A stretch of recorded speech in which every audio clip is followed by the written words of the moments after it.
Hello, Internet, and welcome to Creative Live.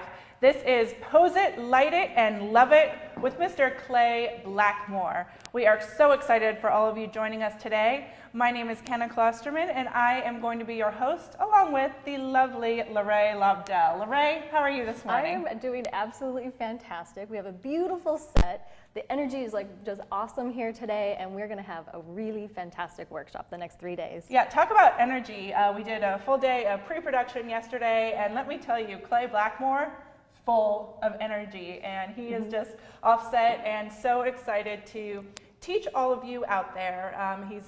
I think he said just this morning that he photographed his first wedding 35 years ago and has been teaching for 25 years all over the world. So we're very excited to have him here on Creative Live. So this is our pre-show, everyone. We're going to do about 9 minutes of pre-show. So we're just checking in to make sure that you can see us and hear us. There's a lot of moving pieces behind the scenes. So pop on into the chat room. There's a little chat with live participants button that's right there, and let us know if you can see us and hear us. Also, let us know where you are joining us from and why you're excited to learn from Clay.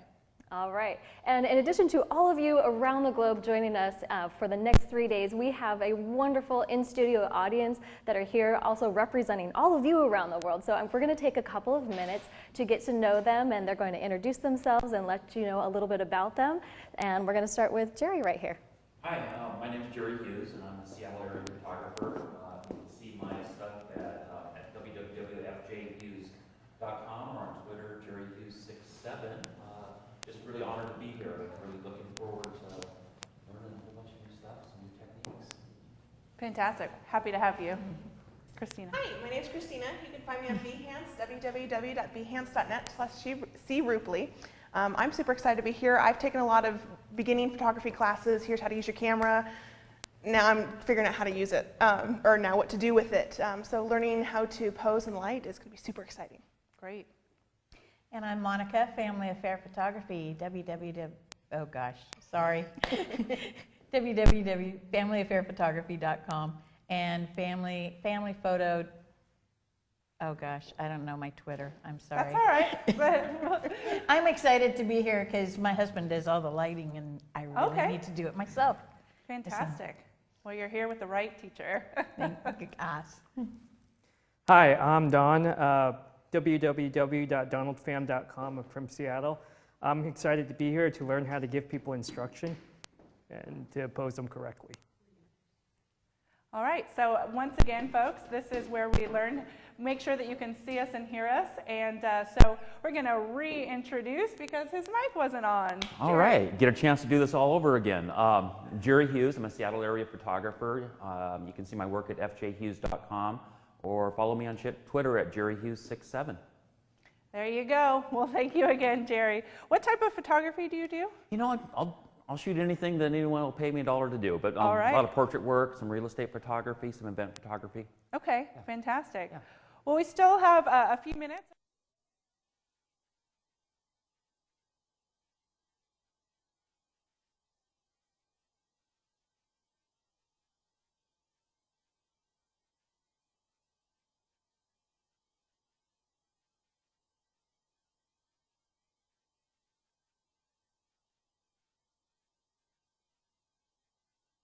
New Mexico, and we have Kaylee Almara joining in from Bristol, England. Good morning and welcome.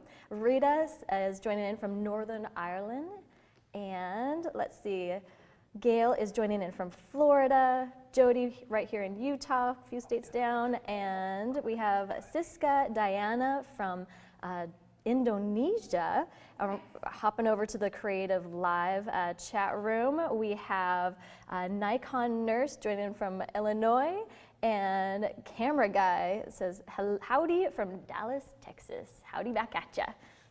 And howdy. Awesome. So keep letting us know where you're joining us from, and once again, I'd also love to hear what type of photographer you are, and perhaps some of your biggest posing and or lighting challenges. So that's what we're going to be attacking throughout this workshop. So let us know what some of those are. And in the meantime, we still have several minutes. So Christina, come on up. All right, everybody, I'm excited to have Christina back in our studio audience because she has become a regular student here, studio audience member here at CreativeLive.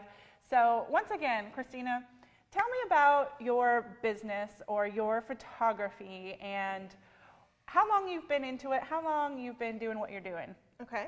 I don't really have much of a photography business yet, but I do a lot of freelance production artist work, Illustrator, Photoshop, InDesign, Acrobat. So looking to get more into the photography. I've taken multiple classes, started with film photography in high school, did a little bit in college, did advanced film photography, and then went to digital photography in college. Nice. But again, it was all, here's how to use your camera, here's how to process your photos. Nothing was how to, here's how to light it, here's how to pose. So having that information would be totally amazing. Well, once again, you are in the right spot. Now, once again, you live locally, and so you've been able to take advantage of CreativeLive here and join us in our studio a lot. Yes. So tell us a little bit about that experience and what have you been here for, and what are some of those takeaways if you've been here? Okay. I've been here for Lisa Schneider, Jason Hoppy, Ben Wilmore, Mike and Cody. So for the past month or so, I've kind of been here. It's totally amazing to be in studio, to have all the other students to talk to just have the energy that's here is very, very exciting. Awesome. Well, I want to shout out again, the reason I ask you those questions about what it's like to be here is because we always have a studio audience, and these guys are here to represent all of you out there. Any questions that they have, you're going to have, or people out there, what they have, you're going to have those questions. But we have so many opportunities. So I highly encourage you all to go check out the blog, creativelive.com/blog, or the individual course pages, and see who's coming up and see if you want to be here in our studio audience. Of course, we now have our San Francisco studio as well that we just launched last month. And so we invite you to check out, again, the blog where you can find out which location some of the workshops will be in. And so take advantage of that because, yes, exactly. You should totally do it. What would you say to somebody who is hesitant to either, and I don't know if you had to make a video for any of those. Yes. But so what would you say to somebody? You hang your head. Yes. It's like, it's not that big of a deal. It really isn't that big of a deal, but it took multiple shots and I had to edit part of it because I just couldn't get through one time, just everything. So but it's really not that big of a deal. Exactly. Exactly. I mean, truly, all we're looking for is to get to know you and why you want to be here for those particular workshops. So it's really easy. You can just take your iPhone and even just turn it around and hold it yourself and just tell us about why you want to be in that particular workshop. So once again, invite you to come here. So thank you so much, Christina. We're looking forward to having you once again. So thank you. So just a little bit of time left to check in back with Lorraine and the internet. Who else do we have? I just saw so many different countries around the world chime in, and some people from Netherlands, Brazil, Spain, Puerto Rico, Florida. Those are all countries I would love to visit, so I'm glad that you are here joining us today. And Pam Hawkins is joining us, and she says that she is just absolutely thrilled about this class and so excited to be learning from Clay. And let's see, Peter says from Vancouver, BC, happy to be with you yet once again, looking forward to expanding my portrait photography with Clay's knowledge and insights. I think you are in for a treat the next couple of days, for sure. Fantastic. Well, thank you, Lorraine. So everybody, it's that time to get started. Welcome again to CreativeLive. This is Pose It, Light It, and Love It with Clay Blackmore. I'm just going to take you through a quick tutorial about how to watch today's class, how to ask questions and chat, and how to purchase the course videos. There's one place to watch CreativeLive, and that is creativelive.com/live. You can take us on the go on your iPad, iPhone, or Android-friendly device, so wherever you are today, you can take Clay with you. Let's take a look at the live page. Wherever you are on the CreativeLive website, you can always see what's playing on CreativeLive by going up to that top left-hand button that says Watch Live, and you can scroll over that and see what is playing on the multiple channels if there are here at CreativeLive. Next, this is also on the live page, one of the easiest spots to add this workshop to your CreativeLive library. So when you watch, you can watch for free. However, if you can't see the whole thing, or if you know you're going to want to have this as a reference, you can purchase anytime access to the course videos, the course content, for $149. However, when it's during the live event, it is $99. So the easiest way to do that is just right there on the live page. Next, as we've been calling out, Lorraine's been telling us where people are joining us from all over the world. We invite you to this global conversation, and the best way to do that is by clicking on the Chat with Live Participant button. That's going to open up a new window, and there are 3 tabs across the top for 3 different chat rooms. So let's go through those. The first one is the CreativeLive tab, and that is the one for you to have your on-topic conversation. So we love to see all of the learning that goes on and sharing in the live tab, again, for those on-topic conversations. So answer each other's questions in there, ask each other questions in there, and share resources. Secondly, we have the Creative Cues tab, and this is the room for your questions for Clay. So drop all your questions in there. We have a team of folks behind the scenes that are passing those questions along to Lorraine and I to pass on to Clay when they're on topic at the relevant time. Let us know where you're joining us from when you do drop in those questions so we can give you those global shout outs. And finally, we have the Creative Lounge. Good morning, loungers. For those of you who are new, this is the room for you just to build community and have fun. We like to see all of the off-topic conversations happen there in the lounge. So have fun in there today over the next 3 days with Clay. Okay, next, in addition to the chat rooms, you can also pass your questions along via social media. So head on over to our Facebook page, facebook.com/CreativeLive. Give us a like there if you haven't already. When I looked yesterday afternoon, we were at, I think, 89,500 and something fans there on Facebook. And that's really, really exciting to me. Many years ago when I started here with CreativeLive, I think we had about 3,000 followers on Facebook. So it's so cool to see how much our community has grown, and that is all because of all of you out there. So let us know and where you're joining us from on Facebook. Tell a friend that these free workshops are happening today. And we'd also love to hear from you on Twitter. We are using the hashtag ClayLive. So let's see your tweets, let's see your comments and questions coming in. Let's get that hashtag going and busy, ClayLive. So a little bit about how CreativeLive works. Again, for those of you who are new, we try to reach as many people as possible around the world for free during our live events. And this is a really big deal. We are here to truly raise the industry bar, and we are connecting people like Clay Blackmore, who has been teaching for many, many years, and education is a passion of his. And we are providing that information to all of you who can join us during the live events for free. If you so choose, you can then choose to purchase access to the course videos forever and ever. And this is great when you aren't able to watch the whole thing during the live event, or again, you can go back and watch at your own pace. So anytime access is $149. That's for all 3 days.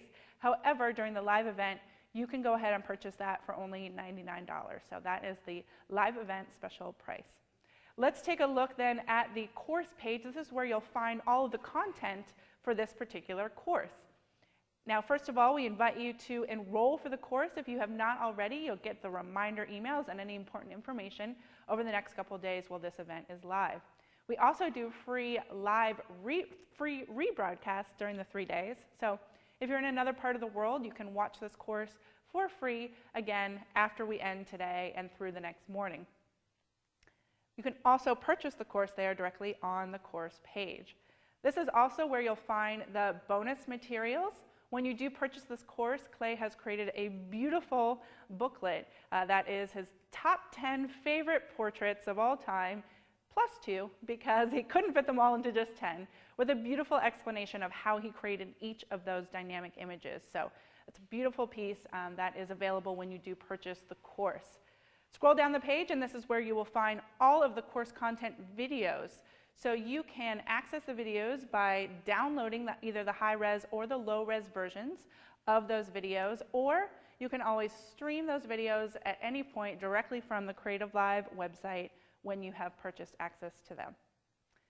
So this workshop, we are doing a very, very special contest.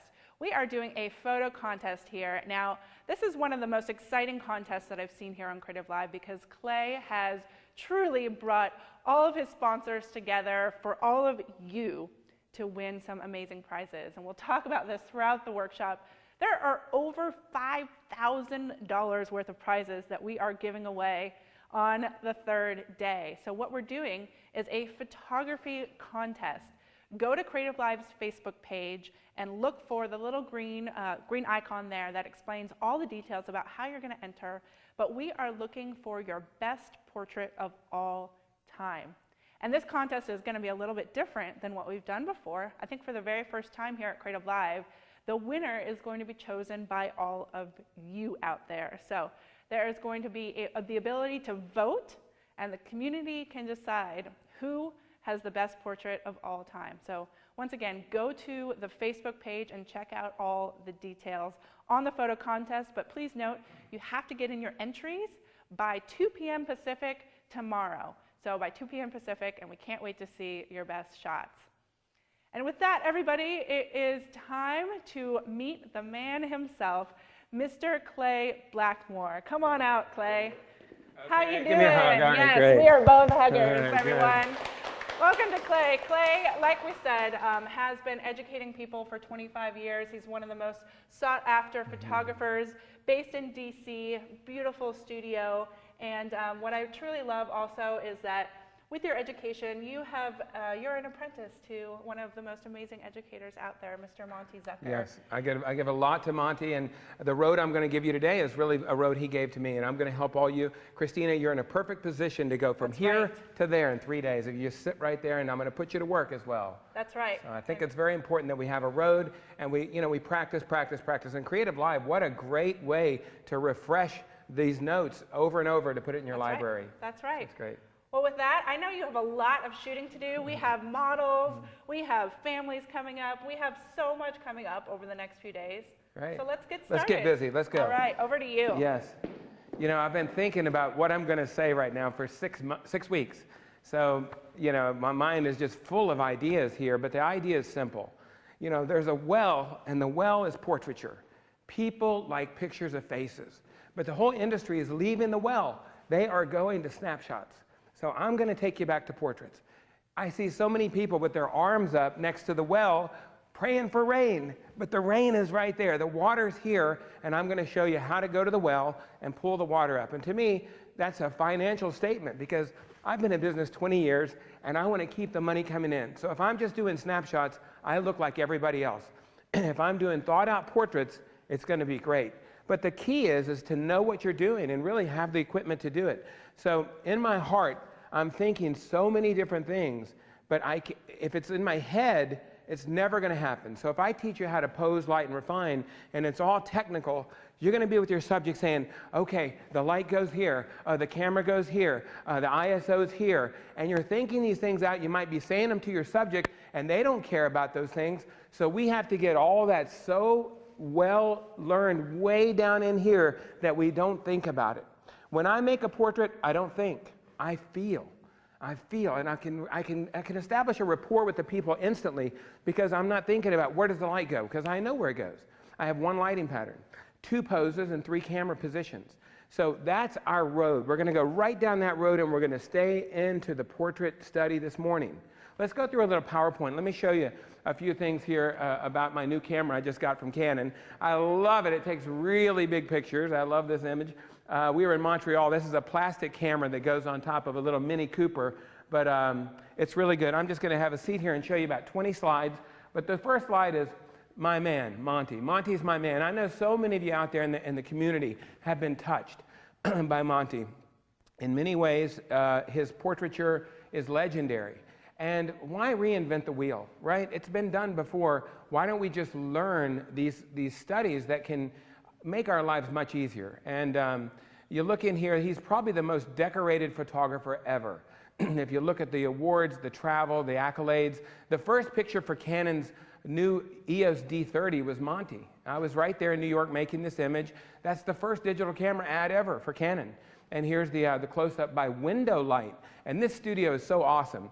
We have a window bank over here. We'll be doing all window light in the morning, which is so neat because, listen, if you learn what I'm going to show you right here, it works by the window. It works outside. It works on location, like for location portraiture. You never have to relearn it. Let's learn it one time.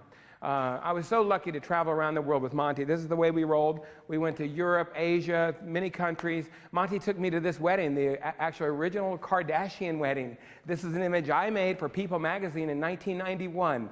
And I look at that with such affection to see how the Kardashians have exploded. I hope I can get some more weddings out of the family. I don't know. Let's keep going here. But these portraits right here are made with one light. That's a one light portrait. This is a one light portrait. As a matter of fact, you see the speed light behind me. This portrait was made with one Canon 600 speed light. So we'll do a picture just like that today and show you, or tomorrow, how we put a softbox on a speed light. And I know everybody wants to take the easy way out. They want to travel light. I know what's going on out there. Let me just take a few flashes and go to work. Nobody wants to carry a tripod. Nobody would take a posing stool. But I find taking all this equipment makes life easy. Going in there with minimal equipment makes my life tough. It's the hardest thing to try to shoot a wedding with a camera and one flash. I need posing stools. I need some backgrounds at times when I don't have good backgrounds. I need assistance. I need all the equipment to make it happen. This is one of my favorite pictures made in Paris at sunrise. We just did an ad on Craigslist. We found a model. Look who showed up. She was wonderful. Very tall woman, as you can tell. But no, just kidding. But here's the key to this picture. The reason it's in here, I could have never made that picture if I couldn't communicate to her where to turn her face and her shoulders. So communicative skills is everything, meaning drop your shoulder, turn your nose, tip the top of your head. That's what we're going to get into, how to communicate. And where's your eye when you're making all these refinements? Right on the camera, so we can really zero in these pictures. But I've been lucky to go to weddings all around the country, and my look is this: energy, fun. This tag shot, everybody said, oh, we love this. This is fantastic. I love it. I love the wind, the breeze, the blowing. But we can put these formal studied portraits, these poses, right inside of these images. How about this is 4 different photographs, and I cut them all out and put them together for one picture. I got this idea from a book from the Beatles. They have all 4 faces on the Beatles. It was made by a man named Marshall. And I said, look at this great shot. I'm going to recreate it with a family. But you had to photograph each family individually and put them together in Photoshop. Otherwise, the lighting would have never carried. Do you see what I mean like that? How about this? Double lighting in the snow. That's always been my mantra when it comes to candid photography, is a single light source off camera. So I'm going to show you how we'll take this single 600 light and use it to our advantage. But my real love is, you know, things like this, the moment, the decisive moment. I'm a big fan of Bresson, Henry Cartier-Bresson. I know Joe Busink, a good buddy of mine. There's so many friends out there that love to capture the moment. Dennis Reggie, the great photojournalist, we're real good buds. And I've taken classes from Dennis, learning that if we can be intuitive, we can find the moment. We don't have to fix the moment. So my approach is kind of like classic yet current, meaning I'm going to do the classics and I'm going to do the journalism. I'll bring helpers to really help me with the photojournalism. I would switch in a second. I'll tell you, Joe Busink had the idea. He said, I'm going to hire a formal person. I'll do all the fun stuff, which the art, the beauty that he's known for. When the mother comes up and says, Joe, I need a picture of my aunt and this and that, and he points to the formal person, they'll take care of it. But in my world, the formals are everything. My clients are photographing, coming to me saying, Clay, Monty did our wedding, you did our bar mitzvah, you did this, we want some more of that. We love it. And so I have to deliver the portrait look. How about a few more and then we'll get busy here. I love this shot, made in the rain, twin lens Rolly. This is the day before their wedding. Just love this picture. The guy walked by and I missed the shot. And I said, sir, do you mind walking back and walk by them again? Back up. So he backed up and walked by and I took the picture. So it's a setup. It's photoposalism, like photojournalism. But do you know American Girl in Italy by Ruth Orkin? She did the same thing. She had this girl walking down the street. She did it like 5 times. She never told anybody, and she made one of the most rare photographs of all time. But when you look back at the negatives after she passed away, she set up the picture and walked her down 5 times. How about this image? Again, the idea came from a book. So here's my first tip to the audience. Why don't you look through some books and see a picture and say, I love it, or a magazine. Let's try to recreate this picture. It'll never look like what you see in the book. It'll look better because you made it. It's your picture. This one was inspired by Horst, P. Horst, the famous fashion photographer. I love this image. I call it R&D when you look through books like that. You know, what is R&D? Research and development? I call it rip off and duplicate. You know, rip off and do it better. You know, let's look through the books and say, look at this shot. This is a $100,000 photograph. It's the cover of the magazine. I'm going to do something just like this. That's how my work jumped real fast. I love that. Weddings, my favorite thing to do is get out to a wedding and capture it. You get one chance. Infrared, I love working with the black and white infrared. We're going to do that in this class. This is infrared as well. A couple more quick things. I was on the stage at Canon just this past WPPI convention. I couldn't believe the amount of people that gathered to watch me do my presentation. But then I found out it was 3:55, and at 4 o'clock they were drawing the ticket for the free camera. So everybody came to watch, get their camera. So anyway, I made a film when I was in college. This is an 8mm Canon Scoop-It camera. I've always enjoyed film and filmmaking. If you go to Vimeo.com, I have over 200 films out now. So we're going to speak to the power of DSLR cinema in this class. We're working with a 200 fixed lenses. We have the 135s, the 35s. But trust me, you can't do everything. You need to do one thing good. I've gone to weddings and said, oh, I'm going to do the video and the pictures. I do both things lousy. I want to focus on one thing and stay there. My dad said, chase 2 rabbits, catch none. And that's what it is to try to be a filmmaker and a photographer. You need the help to spread out. So we've had a real nice run recently. We did a book on weddings, a children's book on portraits, techniques, top 10. I'm going to show you how to do this. And my favorite book we made a few years back, Extraordinary Women, Fantasies Revealed. And I'm telling you guys, I'm walking into some big clients. This is Dina Merrill in her apartment. I'm as nervous as can be. I'm over the whole skyline of New York. I have very little time. I have relied on technique to pull off this picture by window light. Click. She loved it. I loved it. This is what I'm doing. How about Wendy Rieger? In the studio, having fun. That lighting pattern is what we're going to do next. I had Madeleine Albright. I was, well, Secretary Madam to me, they told me. And I'm taking her picture, and my heart's beating a mile a minute. And I said, just pose, light, refine. I put her in the basic pose, put the light there, click, click, and we got out of there. Love that picture of Madeleine Albright. How about this? Helen Thomas. Another famous shot. They're all playing fantasy roles. Now, this is broad lighting. We're not going to do this. Monty said, never broad light abroad. Excuse me. I hope I didn't offend anybody. But we short light the women. But it worked out great for Helen Thomas' face. Has so much character, and we pulled it off. So let's get busy. We're going to talk about posing. We're going to do lighting. And the lighting I'm going to show you is this modified loop right there. You see it right in there, that little shadow. I don't want to hear on day 3, Catherine, can you show me that loop shadow? Because people do that a lot. I want you to look at that, think about it, and say, that shadow needs to come down below the lip, below the nose, but not touch the lip. So that's our shadow pattern. Now, I'm going to do it for you right now on stage. In fact, my buddy Calvin Hayes was in the airport, and he said, Clay, look at this, the Mona Lisa. She has the loop shadow. I said, if it's good enough for Leonardo, it's good enough for me. And our studio, we're doing children, babies. This is a nice portrait here. We're going to be photographing like 3 or 4 families tomorrow. Here's my son, Daniel. I got this idea from Irving Penn. Google that name. He's one of the giants in photography, and he photographed the Hells Angels on a background outside, actually by window light. And speaking to families, how to marry the background in with the foreground. We're going to be on the roof tomorrow. Guess what? You look out and you see the Seattle Needle. And I said, you know what? I can make that picture marry right in with the subject. You know, I know how to key shift. I know how to make that picture and the people all blend together. So we'll do that tomorrow. But we do seniors, high school seniors, teens, magazines. I go out, every portrait you're looking at here on these 4 are all done with the technique I'm about to share with you. And it's quick and it's easy. You know why you have to be quick? I'll tell you why. Should I look at this camera? Because I'll tell you why. Everyone's in a hurry these days. Everyone's late. I go to a job and I get started and they say, how long is this going to take? And I said, well, let's get busy. I have a boldness of attack. I go right in. I pose. I light. And people feel confident because I know what I'm doing. If I'm in there just kind of wishy-washy, working by method, working by feel, I'm just going to waste everyone's time. And hope I'm going to get lucky today. I'm not going to get lucky. I'm going to get it every time. In fact, I'm going to bat 1,000. Do you know in the professional baseball, if you bat 300, that's Hall of Fame numbers, isn't it? 350? All right, 350. 350 Hall of Fame. When you leave here today, or let's say after the 3 days, I'll teach you how to bat 1,000. Every time I pick up the camera, every time I go to work, I bat 1,000. I never miss, and I'll tell you how, okay? You want to know? I'll tell you on day 3, the very end, okay? You stay with me 3 days. We're going to do a lot of models. This is some boudoir, and I'm going to share with you techniques that I've invented myself. A one-light flash to create this. Some corporate films that are exploding where I live. I'm doing new websites with a fresh 2.0 look, business 2.0, casual, and making corporate films. Hopefully we can touch on that. I know we can because it's a passionate area for me. I'm going to use a new light on stage that's handheld, and I'm going to show you exactly where to put the scrims and reflectors.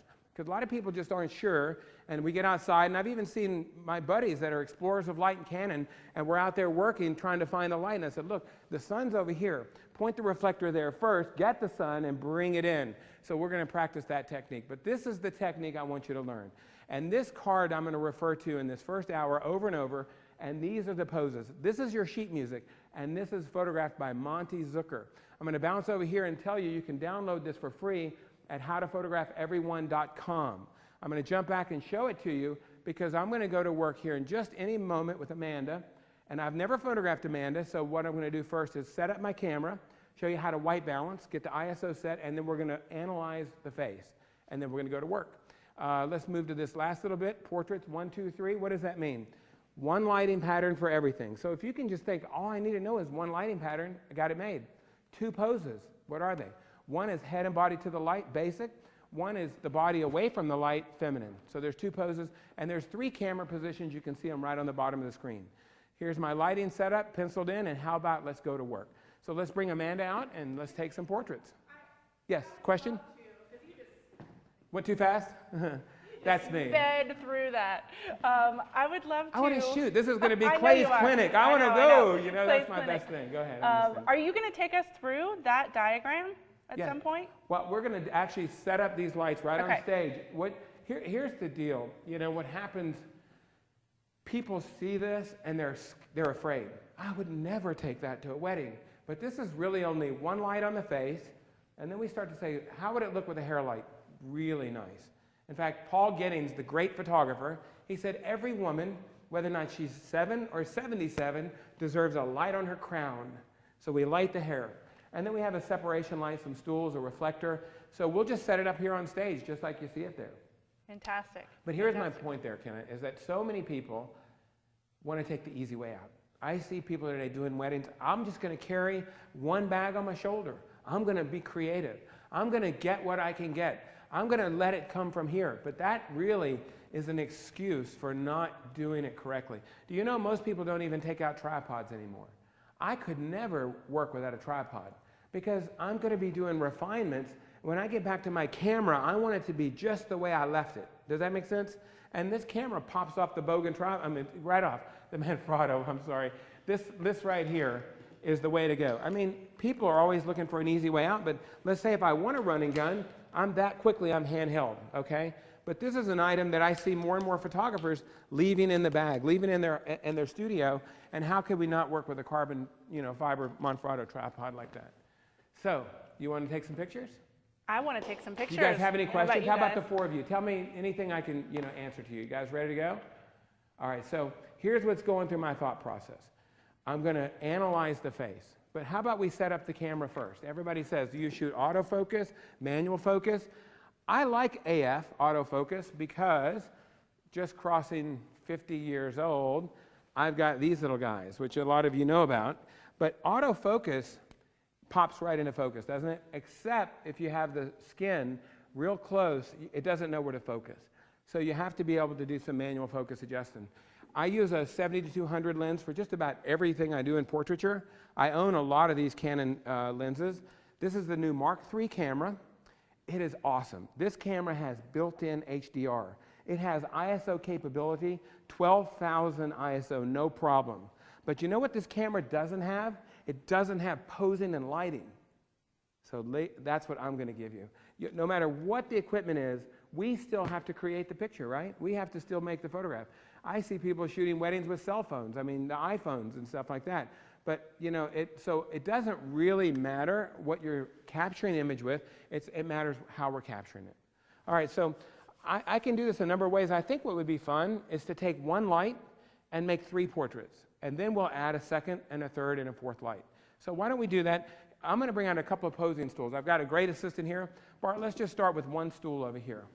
You guys just coach me because I'm just going to go to work like I'm at a wedding. And this is real important that if I were doing a portrait session, my lights would all be zeroed in.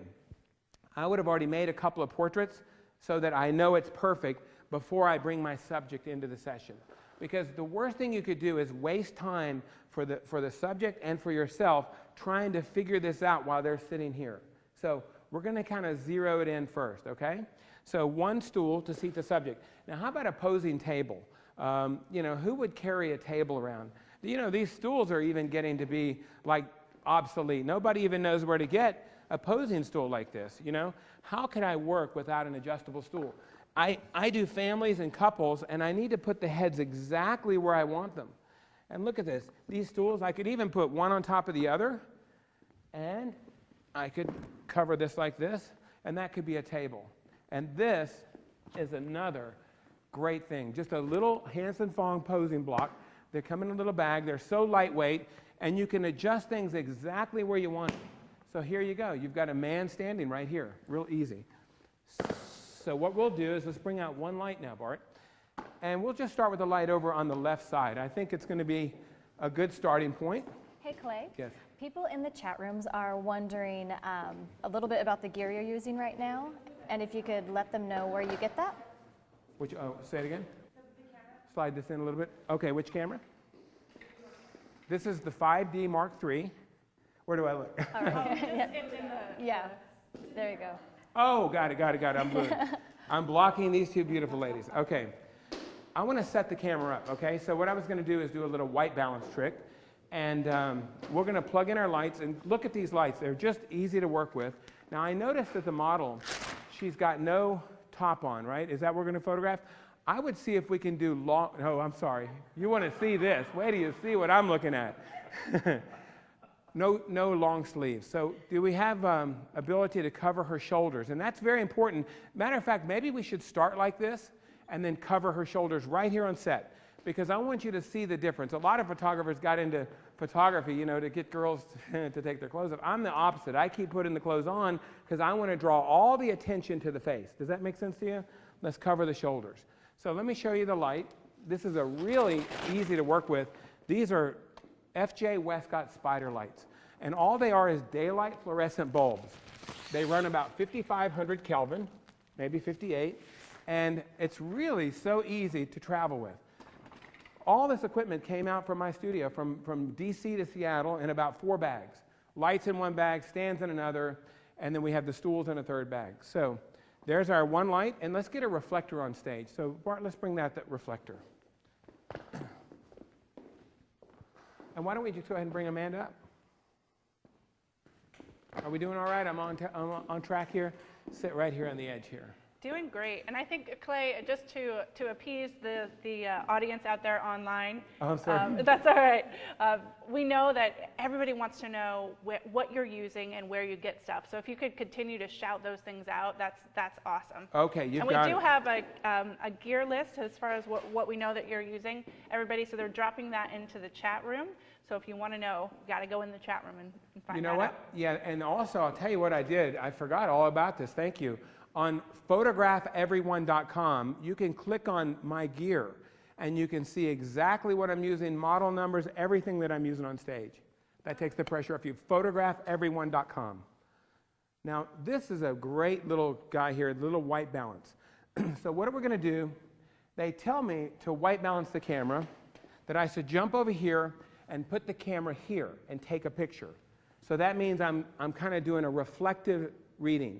But as a shortcut, I'm just going to turn the light out here, and I'm just going to cover. Yeah, let's bring the overheads down so we don't contaminate. And that's important. They're talking about all the extraneous light here. Let's say I'm in a church, and there's a window over here, a daylight fluorescent here, which is I'm using a mercury vapor over there, maybe a tungsten light over here. You got all these light colors coming in here. So I'm going to go to AV, which is aperture priority. Meaning my camera is going to tell me, something's loose here. There we go. So I'm going to point this camera right into the light. And the little expo disc will cover my lens. And you know what? I think we should go ahead and go live now. Mike's going to feed us in right in. And what's very cool here is you're going to see the picture evolve. We're going to work through projection. So you're going to see the picture where it's okay, better, better, better, best. Okay? So you're going to see it all come together. So do we need to go on? Let me take this picture and see what we get. Camera on. Back up. Manual focus because it can't find a focus that close. Let me go to camera. So I just made an image. Let me go to playback view and see if you have it. I don't know what I'm seeing here because I'm all plugged in. There we go. So it says minus 1 2/3 up there. Do you see that? So we don't want to be under minus 1 2/3. We want to zero the camera out. I'm going to go to 400 ISO.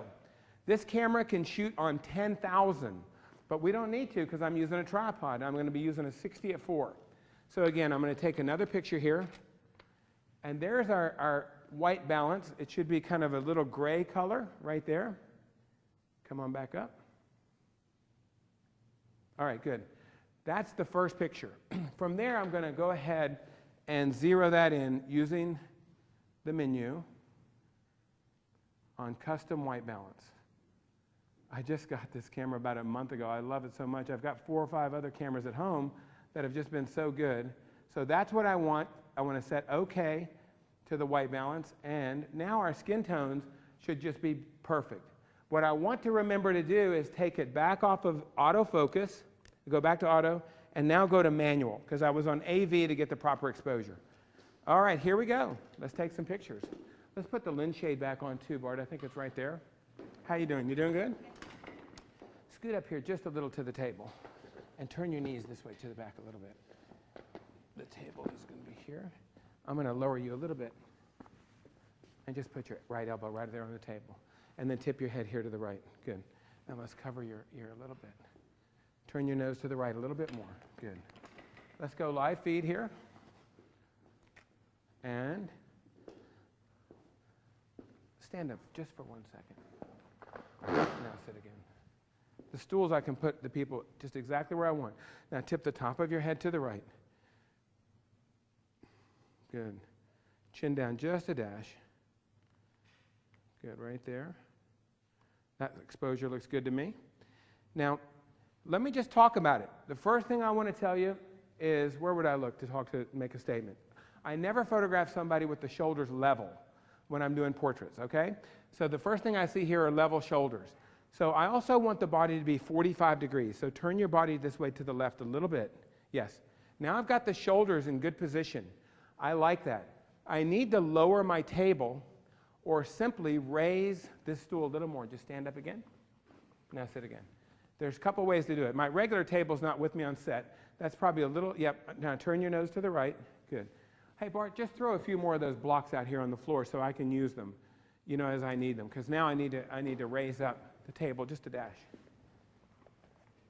Just give me the thinnest one you have. Just stay right there. Just stay. Yep. Just throw them all around the floor there. Now we're good. Now this is going to be the first pose we're going to do, is going to be the basic pose. Now so many people struggle with this, but I'm telling you, real estate portrait, business portrait, everything we're doing starts with a basic headshot, a business portrait. In our studio, I do a dozen of these a week, and I don't even advertise. The people in town know about me. They call me the miracle worker. All the women come to me, they say, I know what the picture you did for so-and-so, I want to look as good as she looks. So we got to start with the one on the right's great. We got to start with getting the shoulder slimmed down. I have a question for the audience. People buy pictures based on 2 things. I'm looking over here. Is that the red light meaning that? Okay. Oh, and we got to get this over here. Now we're going to set. People buy pictures based on 2 things. How does my body look and what's my expression? So I want to hide the body, okay? That's why I'm using these chairs. And now we're going to draw the attention to the face. So you can see on the screen already how we've drawn the attention right into the face. Now, another thing you see me doing a lot when I'm doing a portrait, am I right on your camera? Should I pull? We should push everything back, shouldn't we? Let's go back. Bart, you just pull everything back. There's a camera here and I'm blocking a view. Right about there. Good. Perfect. Is that better? I think so. All right, cheers. All you have to do is ask. Here we go now. Tip your head to the right a little bit. Good. You know what's interesting? A lot of people must think that I'm really nervous because I've got all this viewership and I'm doing portraits. I am not nervous at all because I know exactly what to do. And it's number one, I'm going to see the finished picture in my mind. So then I'm just going to create it like a template. Now I have to decide, am I going to put the light on the right or the left? And I have to decide, are we going to do a basic pose or a feminine pose? So let's talk about it. One lighting pattern, two poses. Can I just show you that loop pattern one time? If I take my reflector away and I get this light right in here, and let me see if I can zoom in a little bit. The Westcott spider lights are so forgiving. Right there, freeze, chin up just a dash. Right there. They're so forgiving that you really, I'm on autofocus, go to manual. It's kind of a gray shadow right now because the light is so soft. Let me see what's going on here, how sharp I am. 60 at 5.6. How about if I go to 80 at 4? It's the same thing. I like the big apertures for this soft depth of field. Now look right here. I'm just really showing a shadow under your face. Turn your nose to the right and come back to me just a little bit. That's good. Chin down a dash.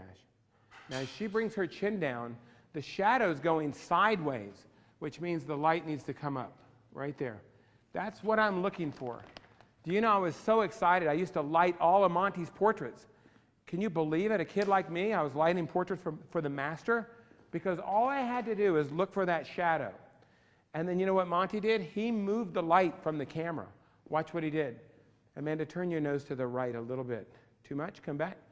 Tip the head to the right. All he was doing was moving the face around to put the shadow right where he wants it. You understand that? So I roughed in the light with that loop shadow, and then we moved the face around. Now let's look at the portrait here. If we can spread your elbows out a little bit. Your left hand out a little bit. Good. Sit up a little taller. And your chin down just a dash. Good. Chin up a little. So that's one light, no reflector. So now we're going to add our silver reflector, and it's going to come in front of the face, meaning that it always ends before the face begins. If I throw the reflector over here, it might light up the ear. Do you understand that? So I'm going to get it out here in front. So this is a basic portrait, and it's just really simple. I want you to turn your body a little more to the right, drop your right shoulder. Now when I say that, that's too much. Bring it up a little bit. One thing I can do, turn your nose to the left a dash, is I can actually drop her shoulder by tipping the camera. Which way would I tip the camera? I'm going to tip it towards the high shoulder. If I tip it towards the high shoulder, the shoulders change. But you know, I've got to tell you, you're never going to do this against a brick wall or against a tree or a window because it'll fall over. You have to be working on a nondescript background. Chin up just a dash, right there. Now this is just a basic portrait. Now, let's go ahead and add a layer of clothing on, and let's see what that does. Just step right over here, and I'll talk to you about the basic and feminine, how when she's going basic, the main light has got a feather. I'm not blasting her with the light. What does that mean? Most of the light is actually passing out in front of the face, hitting my silver reflector. Sometimes when you're struggling with a portrait at home and you're not sure why, you're not getting that soft, even lighting, check your main light. It might be missing the reflector. I see that all the time. I've sat in lectures with some really talented photographers, and I've watched them work, and I've seen that relationship between the main light and the reflector, and they're really just not as well as Monty would do. No, you know, very few people are doing this as well as we should. Now look at this. This really closes it together beautifully. I would pull it together a little at the top. I'm hiding as much flesh as I can. There we go. And we're going to draw the attention to the face. Also, what is camera height for the portrait? The camera height should be just above eye level, okay? So if I'm just above eye level, what if Amanda were standing? Why don't you just stand up for me right there, Amanda? Okay, now I want to do Amanda's portrait. Okay, there she is. Just can't miss with Amanda. It's just beautiful. This is that broad lighting that we were talking about. We want to slowly turn your nose to the right, pull the hair off your eye right here, Good, and then tip your head to the right. Good, right there. Now that's standing, and I'm seeing, looking right here, I'm seeing a lot of body there. So now have a seat. There we go, and then there we go, perfect, right there. And we'll compare. I'm even going to bring my camera an inch higher. You know what's interesting to the viewers at home? The camera's up pretty high here, but watch this. If Amanda brings her chin up a dash, right there, too much, bring it down a little bit, and turn your nose to the left. Pose, then what do? Light. Pose, light, lift, refine. Pose, light, lift, refine. The refinement is made with my eye on the camera. She's a little square to the camera if you pull your right shoulder back a dash, right there. Now you're too much, come back a little, right there, and you're there. Chin up a dash, right there. Let me move this little guy out of your way, and we're about to take the first picture. Eyes here. I think the eyes are very important. Do we have a camera view there to show? I've got her looking just above the lens. Your chin up a dash to give her that alert look. And now this is where the portrait happens, where you go for the expression. And you know what? Expression is everything.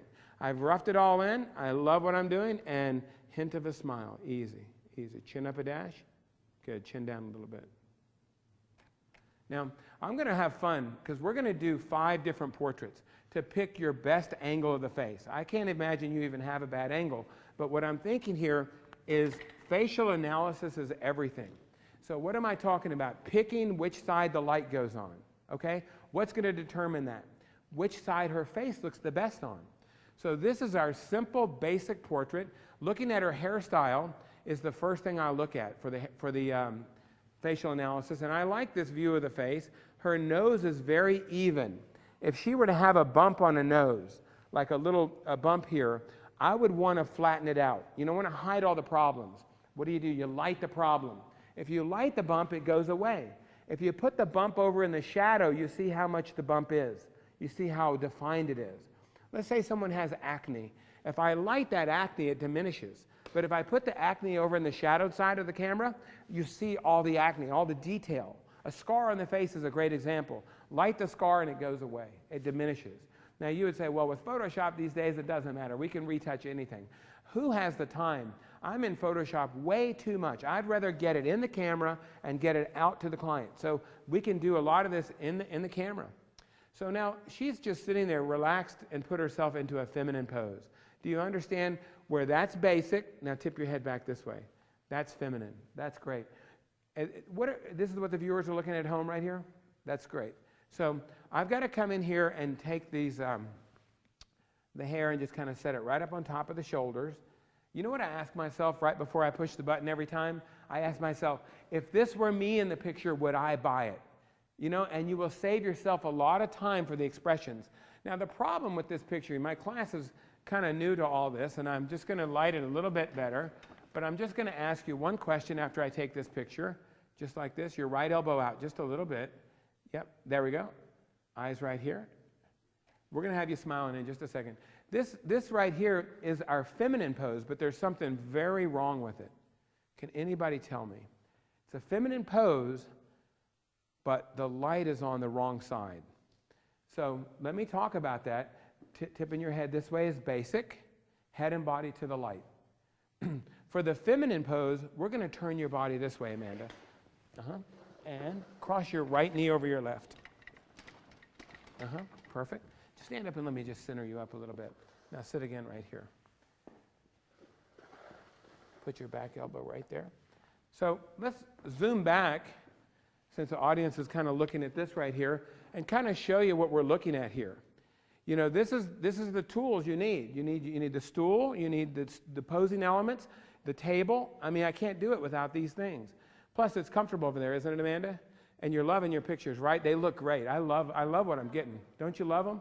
Now, I'm a salesperson. Where do I talk? Because this is a little motivation. I'm always telling people, you look great. This is wonderful. Isn't this great? Because you know what people think when they see their picture? Oh my God, is that me? Have I lost that much hair? Am I that heavy now? Am I getting that old? When was the last time you had your driver's license made? And you said, oh God, this is horrible. And then 5 years later, you come back to get a new driver's license, right? And you have to trade in the old one, and you say, you know, I'm going to hate to give up this picture. It's pretty good, right? Can I get a witness out there? I know you're out there. That means people need to be told this is a great picture, because in their mind, they feel different when they look in the mirror. It's very flat lighting. So when I'm doing portraiture, I'm always saying, this is great, I love it. Now what if I have a bride and her mother, and I'm telling the mother, Carol, you look so good here, and Carol says, Clay, I know you like that picture, I just don't love it. No, and the bride says, Mom, you look great. And Carol says, I know you guys like the picture, I don't love it. So I say, Carol, wait 5 years, you're going to love it. And then I just keep going. So another thing that's a very important point here, I sell my pictures.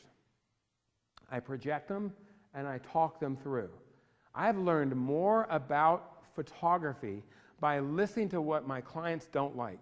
So if I hear her complain all the time, my arm looks too big, I feel too heavy, I don't like my chin. I've heard that so much, so now I get it right. I get it so good they have nowhere to turn to except to their checkbook. Do you know what I mean? I'm there to make a living. We've been in business 20 years. We've just built the biggest studio over in the Mid-Atlantic for us, and it's an amazing property. And now the weddings, the people are more fickle with their money. And so as the weddings are harder to get, our studio's gotten bigger, so I have to really pedal hard. A lot of people say, Clay, you're the most passionate photographer we've ever met. But it's really not passion. I'm just working hard at it. But I am very passionate. I love every phone call. When the people walk in, everything's got to be perfect. And all this ties into this portrait. Now she's in front of my camera. Now it's the best sales job of all. I know this is the best picture I'm going to get of Amanda, but I have to sell it to her. I have to tell her it's good. I have to let her be happy. And then when she sees it retouched, it's even better. So now let's go live here. And Amanda, turn your nose to the right just a little bit. A little more. Good. Also, do you hear how I'm using Amanda's name? Amanda, Amanda, Amanda. Do you know what Dale Carnegie said? Look at that smile. Dale Carnegie said the sweetest sound to a person's own ear is their name. So if you want to be a great portrait photographer, you need to learn names. You need to be able to jump out there at a wedding and learn the father's name. Bill and Carol and John, the brother. And when I'm working with them, Bill, come in here. John, right there. Carol, great, but Carol, lower. Because if I'm saying, hey, Dad, you do this. Mom, you do, it's horrible. It's no communication. It's no connection. And you know what? When they come in to order the pictures, that connection is still there. They walk in the door, hey, Bill, Carol, come in. How did you remember our day? That was amazing when you were doing those pictures and you knew who we were. They know, they pick up on that. So these are important little tips behind the scenes. So let's make this beautiful feminine portrait. So we've done the basic, and now turn your nose to the right a dash. Look at that. Bring it back to the left. What am I looking for full face? I'm looking for both ears. I want to see the full face. And here's the portrait now. As I look at it, I'm seeing a vertical line, her right shoulder, elbow. So bring up your right elbow a dash. Yeah, a little more. Did you see that? That's a big refinement. So now tip the top of your head to the right a dash. Good, right there. Now there's the portrait. This is when I go to the wedding, I'm going to start with an image very similar to this to everybody. What if I wanted to lower that back shoulder a little more? Which way would I tip the camera? I'm going to tip the camera to the high shoulder. Now that might be a little extreme. How about if I just take the picture like this? Looking right here, hint of a smile, chin up a dash. She's looking just above the lens. Now I'm going to take the same picture. Know what's funny? When I take the picture, her eyes drop down dramatically, and it's something with the live view. I'm going to get in here tighter, because where do the eyes belong in this picture? They belong in the upper third, where they are right now. So there's a nice portrait, but now let's make the shoulders a little more dramatic. Let's tip the shoulders like this. Now tip the top of your head to the right. A little more. Just tip and turn your nose to the left. Pull a little hair off your right neck. Yeah, just a little. Good. Now tip your head to the right a little. Good. Right there. Chin up a dash. Right there. Hint of a smile. You've got a beautiful smile. Let me see it. Teeth all the way. Chin up a little. Chin up and look right here when you smile. Your nose to the left a dash for full face. Right there. Good smile. That's fake. Yes, right there. All right. Her eyebrows might have gone up at the last second. Let's compare these two pictures and look at what we're getting from, I'm going to go to live view. Here's playback. I'm just waiting for the playback. Come on, darling. I went back. Reset the camera. might need, there we go. There's picture 1. See how I'm too far away here? And this is a big mistake a lot of people do. They have the people too far from the camera. We're in there where the eyes belong in the upper third. Now you're looking at horizontal composition here. Why? Because we're working in video. I would probably make this a vertical picture. Do you see how we would just cut that in like that? Right? So now let's drop the shoulder like this. Whoops, wrong way. Watch that shoulder. Is that a big refinement? That's huge, okay? I like that. Now, let me just take a look at, for this facial analysis. I said you don't really have a bad side. To do facial analysis, you really want to just have a real flat light. Turn your face this way a little. Now turn your face this way. And then turn your face more to the left, right there. When we get around to the profile, I'm afraid the hair is going to be a little full. No, I like it. Now turn your face back here a little bit. Okay, here's my conclusion. Where do I talk? I want to talk right to the camera right here. When we turn the face too much this way, the high forehead really isn't as flattering as when you turn your face back to the light. Keep coming. Let me go live view on my feed. You can see, now come back to the left just a little bit, a little more, and then just look straight ahead. Good. Now, how do we center those eyes? I'll talk about that in just a second. I like this 2/3 view more than turn your nose to the left. Keep turning, then come back a little bit. Come back right there. Then that 2/3 view. Because I feel like sometimes the hair can frame the face beautifully. But right here, I don't feel that's the case. So turn your face back to me. So I'm going to stay with the lights on my left. But that's very important to me, to kind of analyze the face. I had a portrait session come in the studio the other day. You know what I did? I did all 5 portraits. I did the light 1, 2, 3 on this side and 1, 2, 3 on this side. She had a ball. She was out of work. She didn't want to go back to work. She's like, this is fun. I'm in a photo studio. The music was playing. We had coffee. I had great time with her, and she couldn't believe. And I even started changing the backgrounds real quick with her like that, and she just had a good time. So watch this, guys. Do you think my audience right here, my class, who I'm going to get to know really good at lunch, do you think all of you could get to this point right here, the feminine pose? I think you can. She's turned her body. She's leaning forward over the belt buckle. That's very important. Her head straight up and down, and that's it. You can all do it. I know you can. Now watch if you can get that one pose done. I can give you 5 different angles of the face. Let's go to the number 2 and number 3. You ready?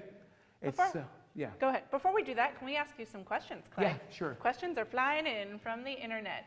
So as we set this one up, can you talk just a little bit about the distance and the angles of the softbox to I'd the love model? to. Can I answer that question right now? That would be perfect. My lighting is so easy because what you see is what you get. You know what I mean? Whatever you like. Now, the key, though, to lighting, the closer you get a light, the softer it is. The further you bring it back, the more contrasty it is. So the answer is really simple. I put the light in as close as I can get it without seeing the softbox. So my light's usually 3 to 4 feet in, and guess what? Where I'm going now is full face, 2/3 profile. The light always stays in that relationship, about 4 feet away. And I don't know on this subject if we really did hammer home, if I could get a camera view right here to show how much of that light is passing in front of the subject. Take your time, because I'm telling you guys, I've seen working professionals light the subject like this. What is that reflector doing? Nothing. We got to get the light to hit the reflector, and then it works. So I hope you can see how much of the light is going out in front there. Turn your nose this way a little bit. Good. I go to people's houses and just set up the studio right in their living room and just go to work just like this. Sometimes I can use their home as a background. I don't always have to put a painted background or a piece of paper up, but this lighting is so soft and beautiful, isn't it? Really is. Yes, next question. All right, next question, if we can go back to the beginning. After you set up that light, you actually did a white balance inside your camera. And a lot of people were wondering if you could re-explain how you did that in your camera settings. Sure. Okay, it's kind of tricky. I went so fast. Here's the expo disc. So the key is to get around here and put that expo disc right here and take a picture. Click. But you know what's faster? It's just to turn the light into your lens, and you just take a picture this way. So now I need to register the camera. So I'm going to have to go to manual focus. Why is that? The camera can't take a picture when the camera cannot take a picture if it can't focus. You ever know that when you're on autofocus and it can't find focus, it won't shoot. So now I'm on manual focus, okay? So no matter what I do, it'll take a picture. But this first picture, I bet you, will come in a little dark. Let's look at this.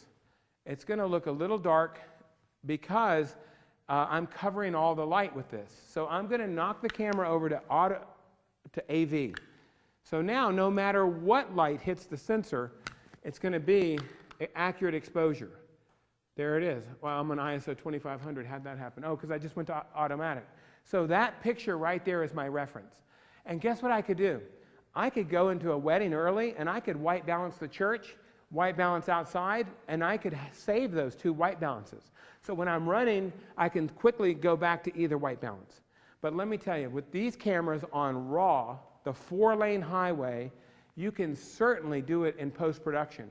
But the best answer I have to that, I love to get my pictures online immediately to the clients. They're dying to see them. What an experience. You know, the guests are showing them the pictures the next day. Why don't I show them my pictures the next day? They're so much better. They better be. So why don't I white balance on the fly as I go so I don't have to do post-production at 3 in the morning, which is usually what I'm doing. I'm usually up till 2, 3 in the morning after the wedding, picking 10 pictures and getting them out to everybody. Facebook them, you know, getting them out to everybody. So did that answer that? Yes, that's perfect. Expo disc. Yeah, can I give one away right now? Who wants one? We have several to give away, so I don't know how you're going to give the prizes away. Maybe to the studio audience. I don't know. All We'll figure that out at break. They all raise their hand. Yes, sir. Oh, I'll get you whatever millimeter you need. That's 72 for the Canon.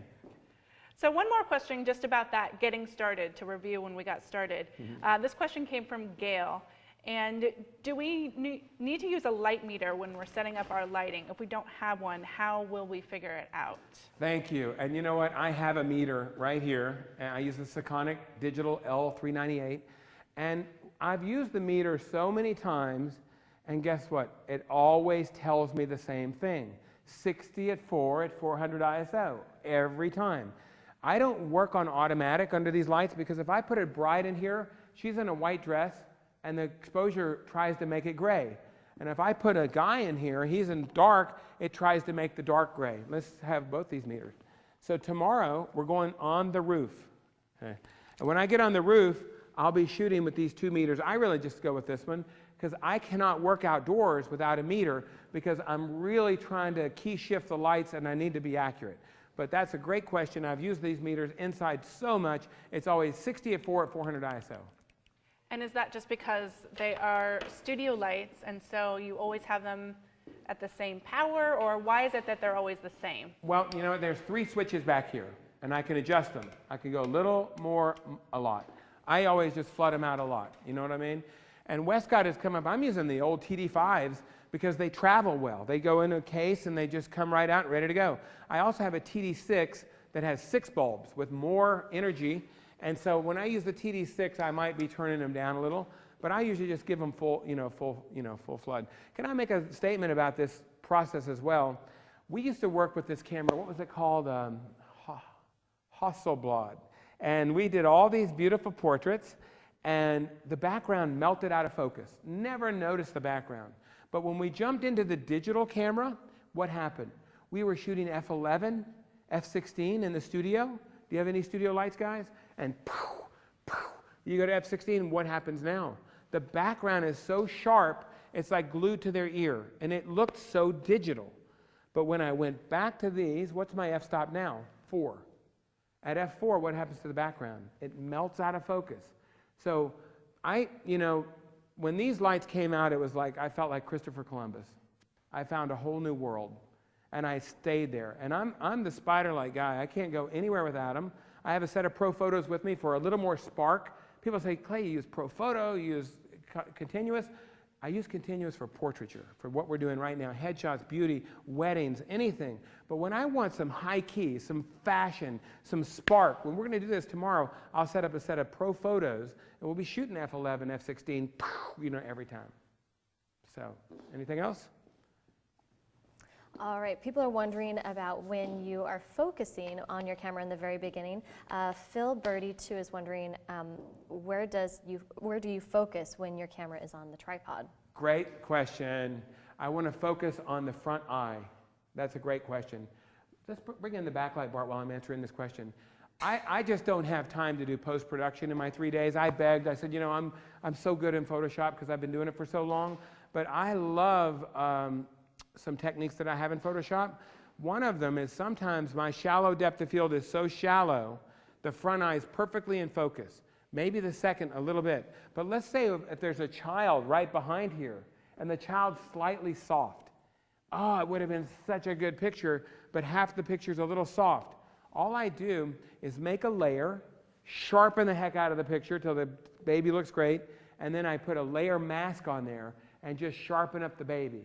You know what I'm saying? And flatten it down. Now, I do that layer mask technique for dodging and burning, for retouching, and people say, hey, Clay, do you really retouch all your own pictures? I have a staff to help me because there's just too much to do, but I take so much pride in it. And who better to put the icing on the cake than the baker? You know what I'm saying? I love to take that passion to get it right. And usually when my staff is retouching, I'm always over their shoulder saying, nah, can you get her neck a little more? Can you get this little, because I'm selling it, and I've heard the mother say, God, my neck, I look so old. So I'm telling my staff, get the neck, get the shoulders, slim the arms. And so we have to go back and retouch these portraits. Great.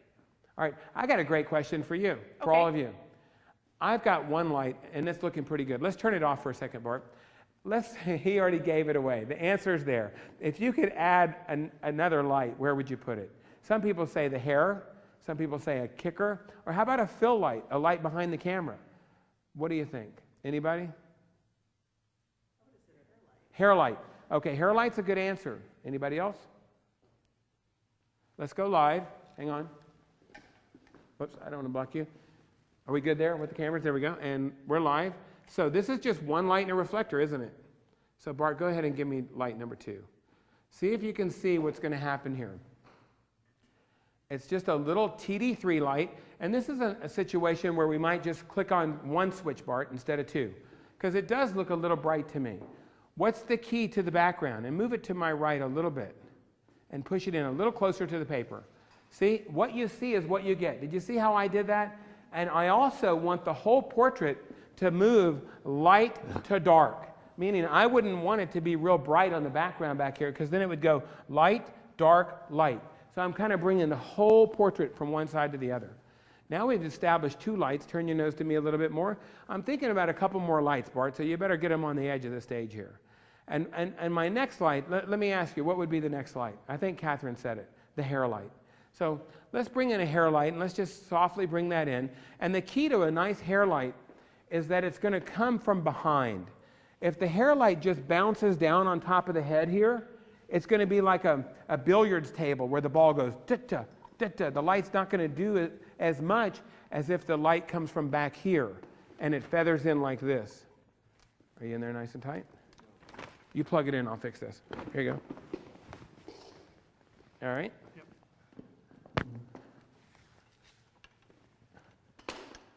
We have to just put this on. We brought so many bags, and one bag we didn't bring. You want to plug that in? Here you go. There we go. You turn it on, and we're ready to go. We left the boom arm. So luckily here at CreativeLive, they have a lot of boom arms. But look at this. I'm turning the light in like this. So now the light is going to be coming from behind here, and it's just that easy. Bart, tighten it all down. I think we're good to go.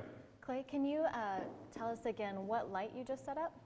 Okay, that's an overhead hair light in a strip bank. Boy, doesn't it make a difference? Bart, take a knee down there, would you please, and unplug it, because he can't really reach the switch unless you can reach the switch.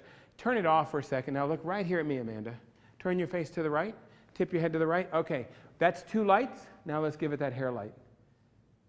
Booyah. Yeah. Is that what Emerald says? Bam! That light is important. I think 3 lights, I'm good to go, right? Wrong. I'm going to bring in the chrome on the Cadillac.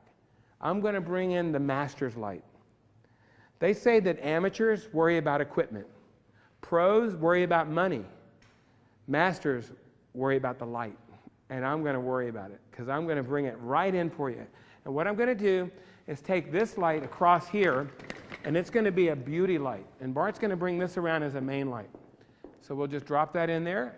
And this is actually a lower stand, and I'm going to switch them because the lower stand is important because of the placement of a kicker light. And then Bart, if you'll just turn it on. All right, good job. Now, speaking about this kicker light, it's not hard. I'm going to turn off the main light so you can hopefully see what it's doing.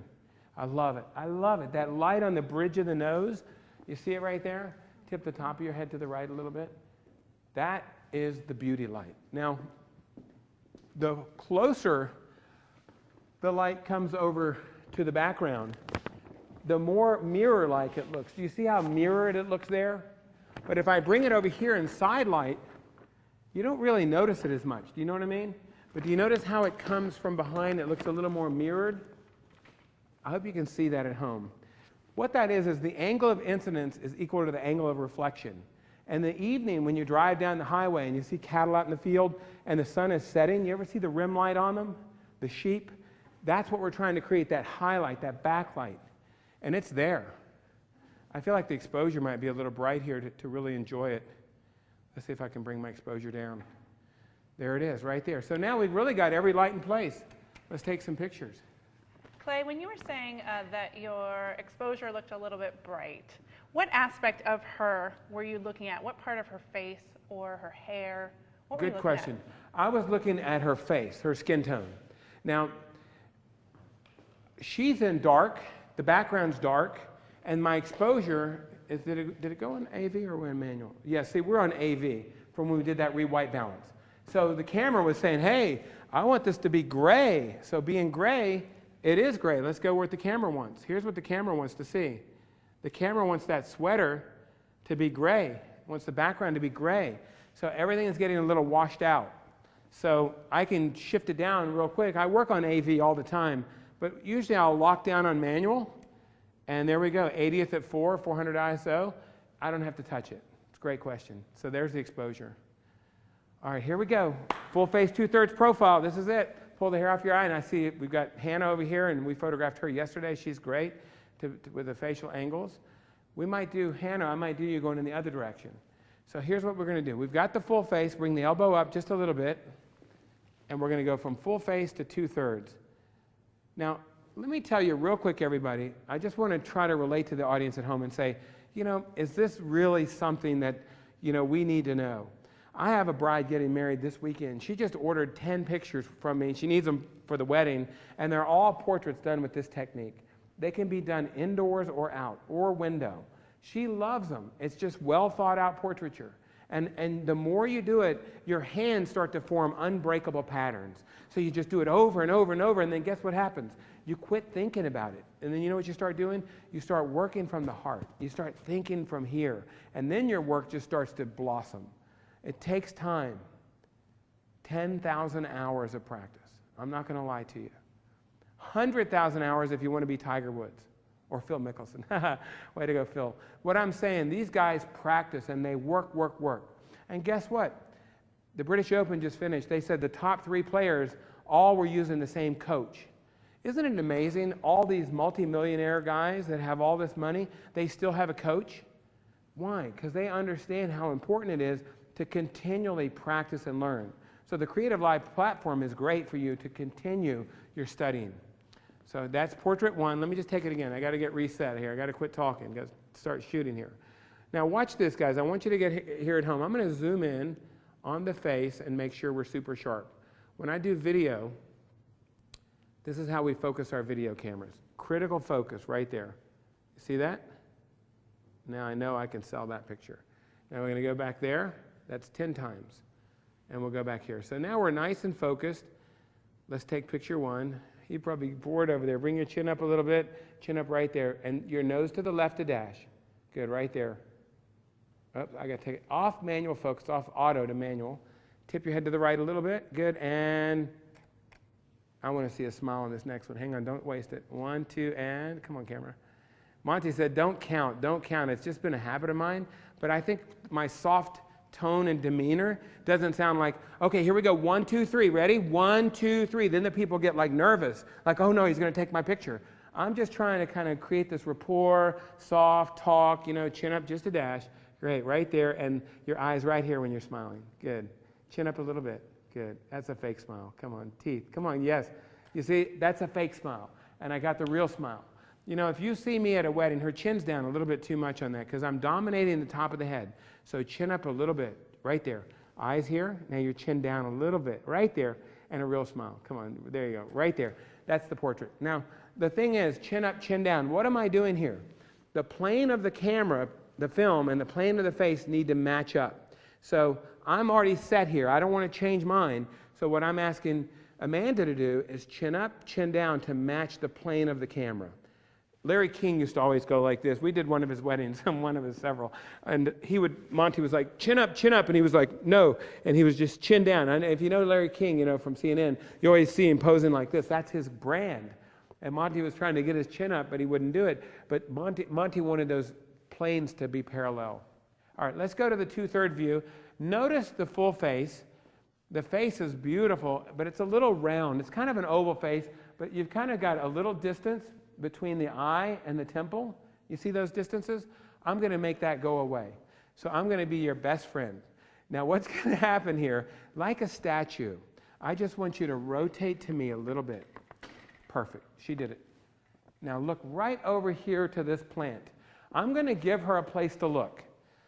The worst thing I could do right here is to say, look at my hand, and then move my hand. We've all done it, right? Here, look right here at my hand. Then your hand disappears. That's unfair. So now tip your head to the right just a little bit. Good. Now I fixed her eyes exactly where I want them. The reflector is really not done much at all. It's just still out here in front. Sometimes what we'll do is take another reflector from below for a little more glamour lighting. We'll be doing that later this afternoon. Now I'm there. Tip the top of your head to the right. More. Right there. Good. Now smiling. Teeth. I'm seeing one thing I don't like. I'm going to come in and fix it. It's just a little wisp of hair. I could retouch it in Photoshop, but who has the time? You know, we're so busy these days. I want to get it right in the camera. Good. Your elbow up just a little bit more. Yeah. Now tip the top of your head more to the right. More to the right. Right there. And I'd like somebody to get a camera on Amanda over here to see how uncomfortable and awkward she looks there, but how good she's going to look here when I pull the trigger. Your chin up just a little bit. Now you see the eyes, there's too much white in her left eye. So watch this. Turn your nose to the right, right there. Perfect. I'm looking, let me tell you guys what I'm looking at. Beside her right eye, you see the flesh there? I want there to be a little flesh to hold the eye. Keep turning your nose to the right. I'll show it incorrect a little more. If I pull the camera right there, that's a broken 2/3. Go home and look at how many pictures you have at home in your portfolio with a broken 2/3. Just by bringing the camera right over here, a little flesh holding the eye, we've got the picture right there. All I need is a smile. Chin up a little. I should have left the focus on right there. Good. Chin down a dash and tip the top of your head to the right a little bit. Good. Right there. That's a fake smile and you're done, Amanda. Chin up a little right there. I love it. Don't you just love it? It's a great portrait. Great portrait. Now, walk out here for a second with me, would you please? And I know the answer. But first of all, this is a beautiful portrait. I love it. Don't you love it? So I'm telling her it's good. We've already been through that. She's probably looking at that going, oh my God, is that me? Now, let's go to this picture, full face, 2/3. I know which one is better, and I know which one you like. And why don't you tell me? Let me see the other one again. I definitely prefer that one, yeah. This one better? Yeah. You know why she likes it? Because her face is slimmer. So I can analyze your face while I'm booking your portrait. Full face, 2/3. Now, you're both full face or 2/3, full face or 2/3. Some people, full face or 2/3, but I'll tell you what, I know Hannah has a beautiful 2/3, and it's dramatic because of the distance between the face. Let's do the profile. We're getting close on our time. Have a seat right here. And I'd like to review with you a little bit what we've been doing. So the profile, again, we're just going to be turning around a little bit more. So let's go live view on the camera. Hey, I'm going to lower the camera for the profile. Anybody want to know? Anybody know why? Want to guess? I'm lowering the camera for the profile.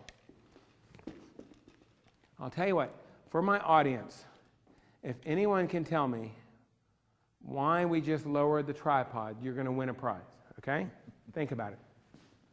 Tell me. Don't you want to shoot just kind of below the eye level? Well, there's a real specific reason, not that. Wow. Now, I can just use one light for the profile, and there's one already back here. So I'm just going to use this light right here, okay? So there's my lighting.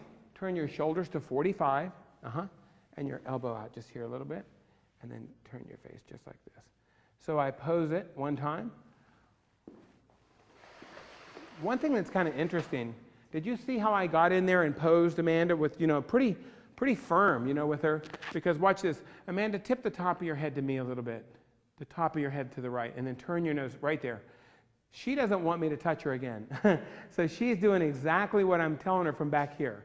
I established this kind of like rapport, like, oh, this guy really knows what he's doing. Pose, light, lift, refine. I'm sitting her up. But now this main light here has to come out here to give me a loop shadow. Now turn your nose to the right. So what am I looking at right here? What am I looking at? I'm looking at picture 1. Does that make sense to you? I'm looking at full face. 2/3 is right there, and I'm doing the profile. And guess what? Tomorrow by window light, I'm going to do these same portraits, and instead of moving the light, I'm going to move the camera. Why is that? Because the window is cemented into the wall. I can't move it. So now I move the camera. That's why it's called camera position. Turn your nose to the right a dash. There's a little hair behind your right chin, your right neck. Hide all that. That's it right there. And here's the profile. Turn your nose to the right a little more. Tip the top of your head to the right. I'm going to give a shout out right now to FJ Westcott. Lightapalooza 213. If you go onto the website, they're having a profile contest. And the winners are going to win big prizes up to $15,000 to do this portrait. Lightapalooza 2013. Your eyes, I'm going to show her where to look. Right here. All this lighting is just so easy to use. That's it, right there. Hint of a smile. Now, the light, see the light on the inside bridge of the nose? See that shadow? Watch this. I'm going to get it better. Do you see that? Monty would always say, never settle. Get it right. Don't say good enough. That's just good enough. Right there, and hint of a smile. That's pretty. How about, I want to see that smile all the way. And the answer is your right elbow up a little bit. Really good. Big smile. Teeth, teeth, teeth. Eyes a little lower. And wherever you're looking, look to the left, just a dash. Just your eyes. Right there. Good, good, good. Now this is very statuesque. Very pretty. Pose, light, lift, refine. Now I'm going to go down the other way. I'm tipping the camera to my right. And I'm going to ask you to bring your chin down a dash. Yep. And tip the top of your head to the right just a little bit. Now turn your nose to the right just a little bit. A little more. Right there. That's good. Tip the top of your head to me a little bit. Beautiful. That's the shot. A little soft focus would be great on this.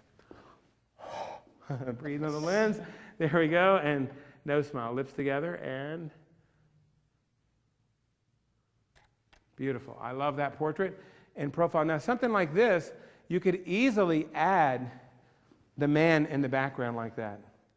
So I'm going to review some of this, but why don't we just do a quick basic portrait of her. We've done full face, 2/3, and profile, all in feminine. Let me do the basic pose. Actually, turn around this way to me a little bit. Yep. I'm going to show you another quick pose. Bart, if you'll just throw that kicker light in place. Actually, it's in place. You just go in there and pull it back a little bit. Any more questions on the feminine? How about this? Just fold your arms just like you're sitting here. Yep. Now turn your body to the right. Pose. Lean forward a little bit. What I'm doing now, turn your nose to the left and tip your head to the right. I'm just showing her what to do. So it's kind of like she's going to mirror me a little bit, but I'm really good with the communication. I know what I want her to do. I'm telling her. It's in my mind. It's a template. But by showing her, it makes everyone's life easier. Some people get a little nervous when they're being photographed, so sometimes I need to kind of tell them and show them.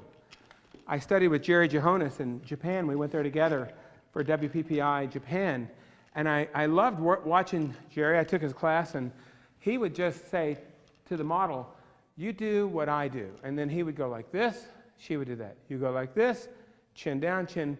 You know, he could basically control her by, like this, like this, like this, and that's a good way to work. And I do some of that, so I'm kind of mixing a little bit of that in with this style right here.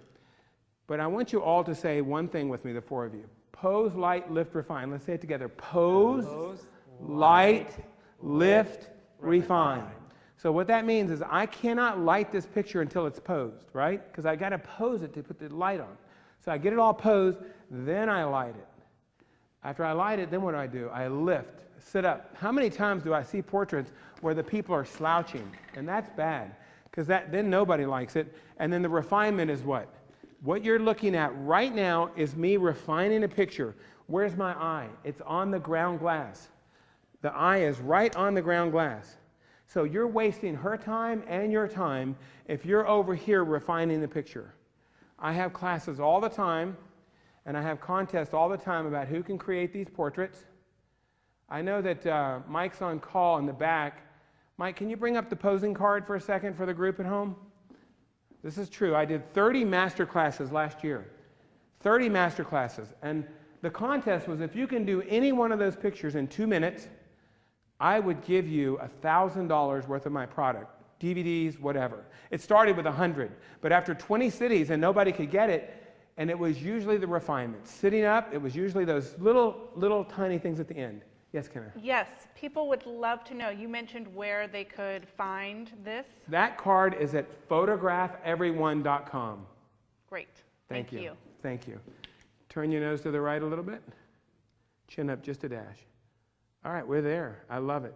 How about a smile? This is your business portrait, your new profile picture. Her elbows look a little, let me just talk about it. She feels like this, kind of crowded.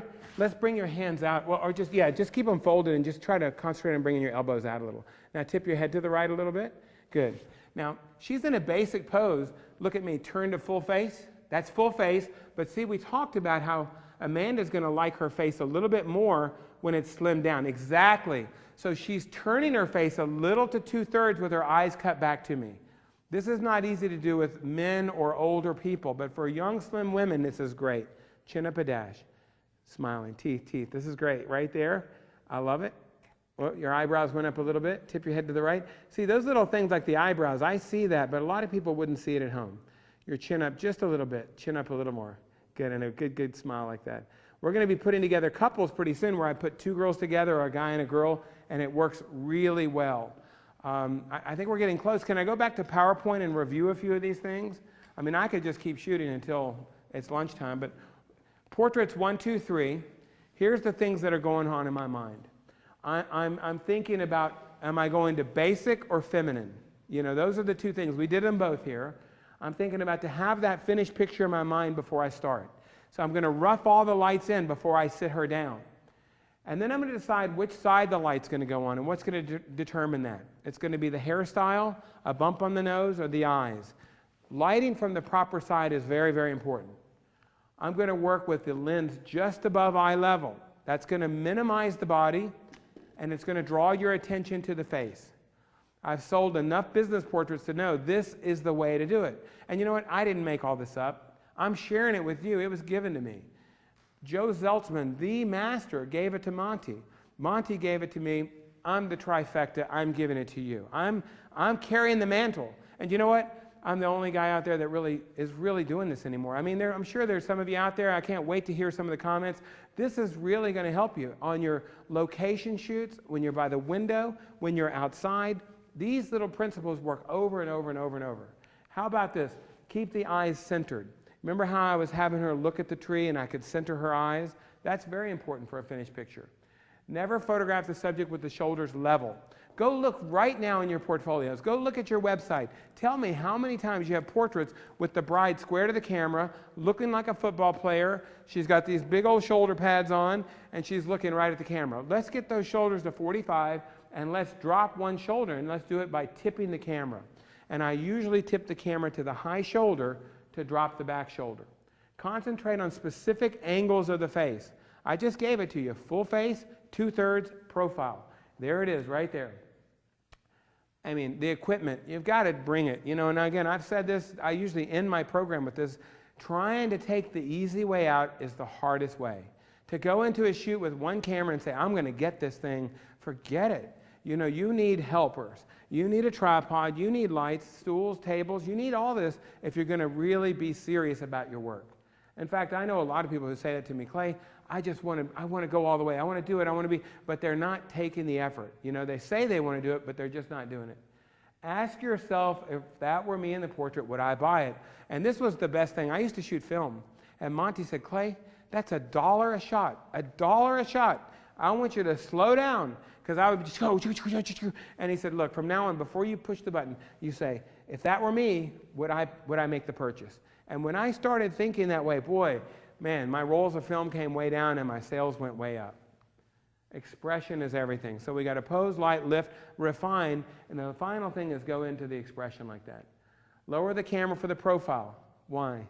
Did I ever even say it? Not yet. Separation between the chin and the shoulder. I want that Audrey Hepburn neck. And if I've got the camera up above eye level, it all squishes together. And as soon as I drop the camera, I've got this great neck like that. Now, are there times, keep your eye on the ground glass. This is so important. I had a class where, you know, I said, you get 3 minutes, if you do any of those portraits, I'll give you $1,000. I'll give you $1,000 worth of product. And you know what? They spent 2.5 minutes over here. Do you know what I mean? And then they ran back here for the last 30 seconds thinking they were going to make it happen. Here's the whole crux of this morning. Watch this. Amanda, you stay there. Turn this way. Cross your right knee over your left. Lean this way. Tip your head there. That was 8 seconds, and I posed it. I'm done. 8 seconds. They spent 2.5 minutes over there. Now I've got her posed. All I have to do is look for that loop shadow. There it is. Now I've got the lighting done. Now I've got an entire 2.5 minutes to come behind the camera and refine it with my eye right here. And if I need a cheat sheet, I'll take it. I'll take a cheat sheet and take the posing card and just match it identically. Does that make sense? I still didn't say it right. So is there any more tips here? I think the refinements are everything. If the picture looks good, take it. And you know what? It's so funny. I looked over at you when I came over to mess you all up and pose you like that, and she was just sitting there like this. Did you see that? That was a gorgeous picture. And she was being herself. She was relaxed. So we are always looking for that frame in between frames. We're always looking for the love in the photograph. When I'm doing couples, and this is a great thing with these new lights. Well, they're not even new anymore. They're 5, 6, 7 years old. But in the old days with strobe, it was like shapoo, shapoo. Now I can put my camera on 10 frames a second, and I can have these lights going. I can go, does that make sense? And I can get these really magic moments in between without distractions. And I think that's it on the PowerPoint. So. All right, Clay. We would love to do a little tiny rapid fire round of questions for you because the internet has so many questions coming in, which is fantastic. Okay, this is from Tough Toodle, a regular. How do you analyze the face? What do you look for? This is when you were saying 2/3 for you, full for you. What do you analyze? A round face is going to look better in the 2/3 view. My wife, when I first photographed her, she's Ukrainian. She is beautiful, and I'll show you her picture later.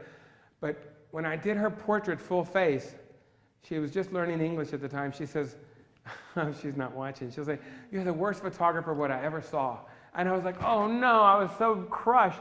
Monty said, put her in 2/3. I put her in the 2/3 view, and the picture was colossal. So I'm looking at the shape of the face, but facial analysis is really about hairstyle first. You know, like if I look at Kenna right now, I would definitely want to put the light on the left, turn your nose to the right a little bit. I would photograph you definitely with my light on the left because your hairstyle is framing you beautifully. So this was kind of a different situation. I kind of let the full side stay forward. The second thing I look at is the nose. If there's a bump on the nose, light it and it goes away. A lot of people have little crooked bends in their nose. I know I do, and there's the eye issue. So sometimes, you know what, if you're not sure, just do both sides of the face. That's my answer. All right, next question up is from Marie Bond, who says, I keep studying light and cannot seem to grasp when the light source is closer, it's softer and less contrasty. I seem to have the opposite experience. What might I be doing wrong? You know, I bet she needs to feather the light. It sounds like she's got that light aimed right at the subject, and I'd like to see her pull the light out a little bit and feather the light, but keep it in close. I mean, I can show, if she's at home watching, which she must be. Do we have a feed on this right here? Because watch this. If my hand is right by that light, Look how soft it is. If I come out here, the transfer edge goes faster and it gets contrasty. So the closer it is, it should be softer. Just feather it and practice and keep it going over to the reflector. Another question on that, for the hair light and the strip light, do you ever use grids? And if so, when would you use them? That was from a guest in the chat. I think a grid is a good idea on that hair light and maybe the kicker light, just to keep those lights out of your lens.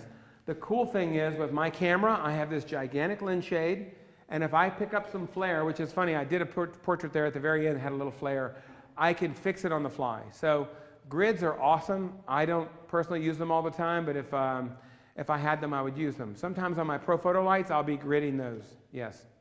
All right, another question from Pro Photographer.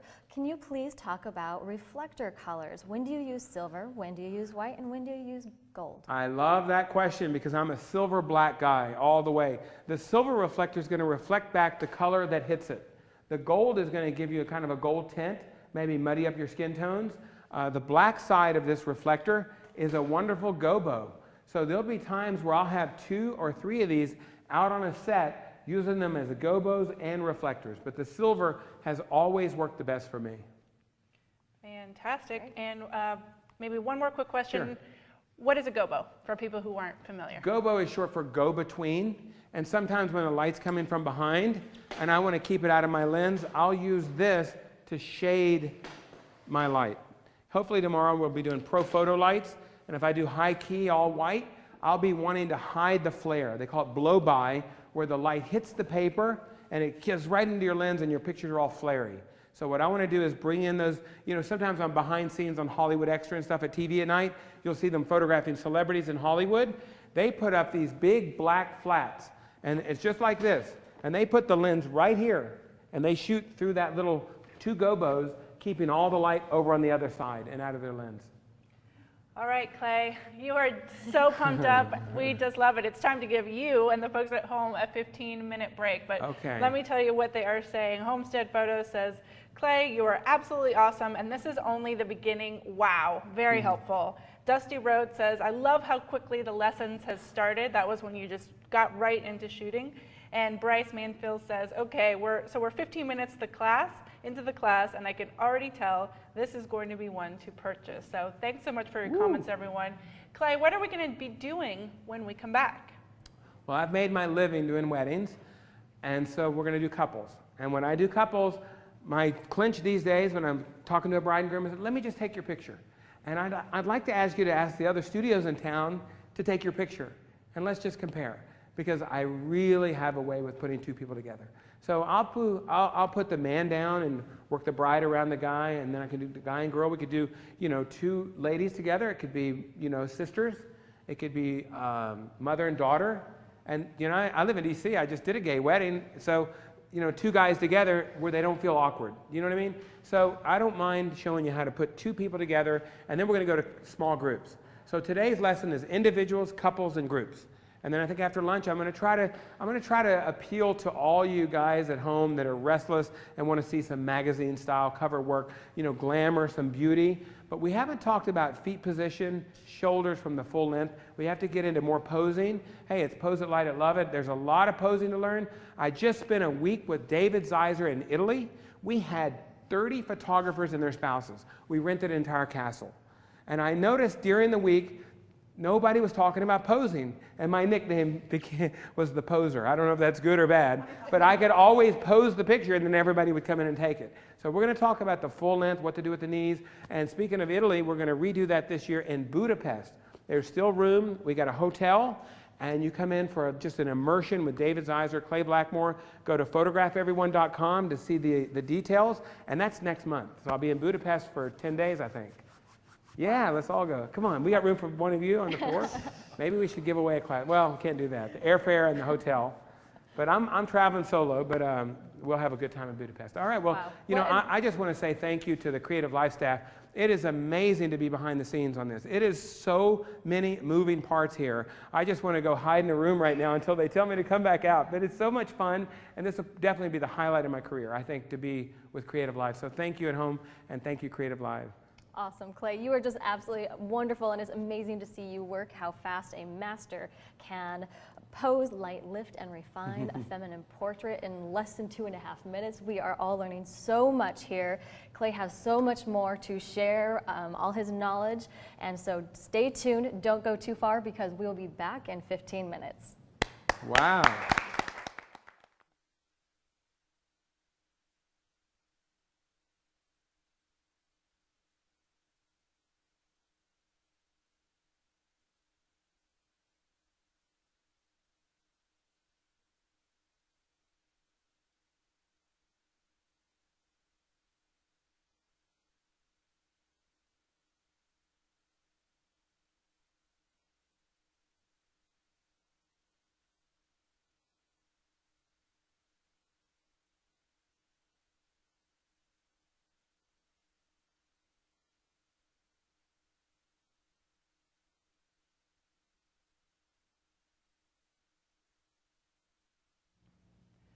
Welcome back, everyone, to Creative Live. We are here with Mr. Clay Blackmore and Pose It, Light It, Love It. And we had a very exciting morning. We were doing so much already, which is awesome.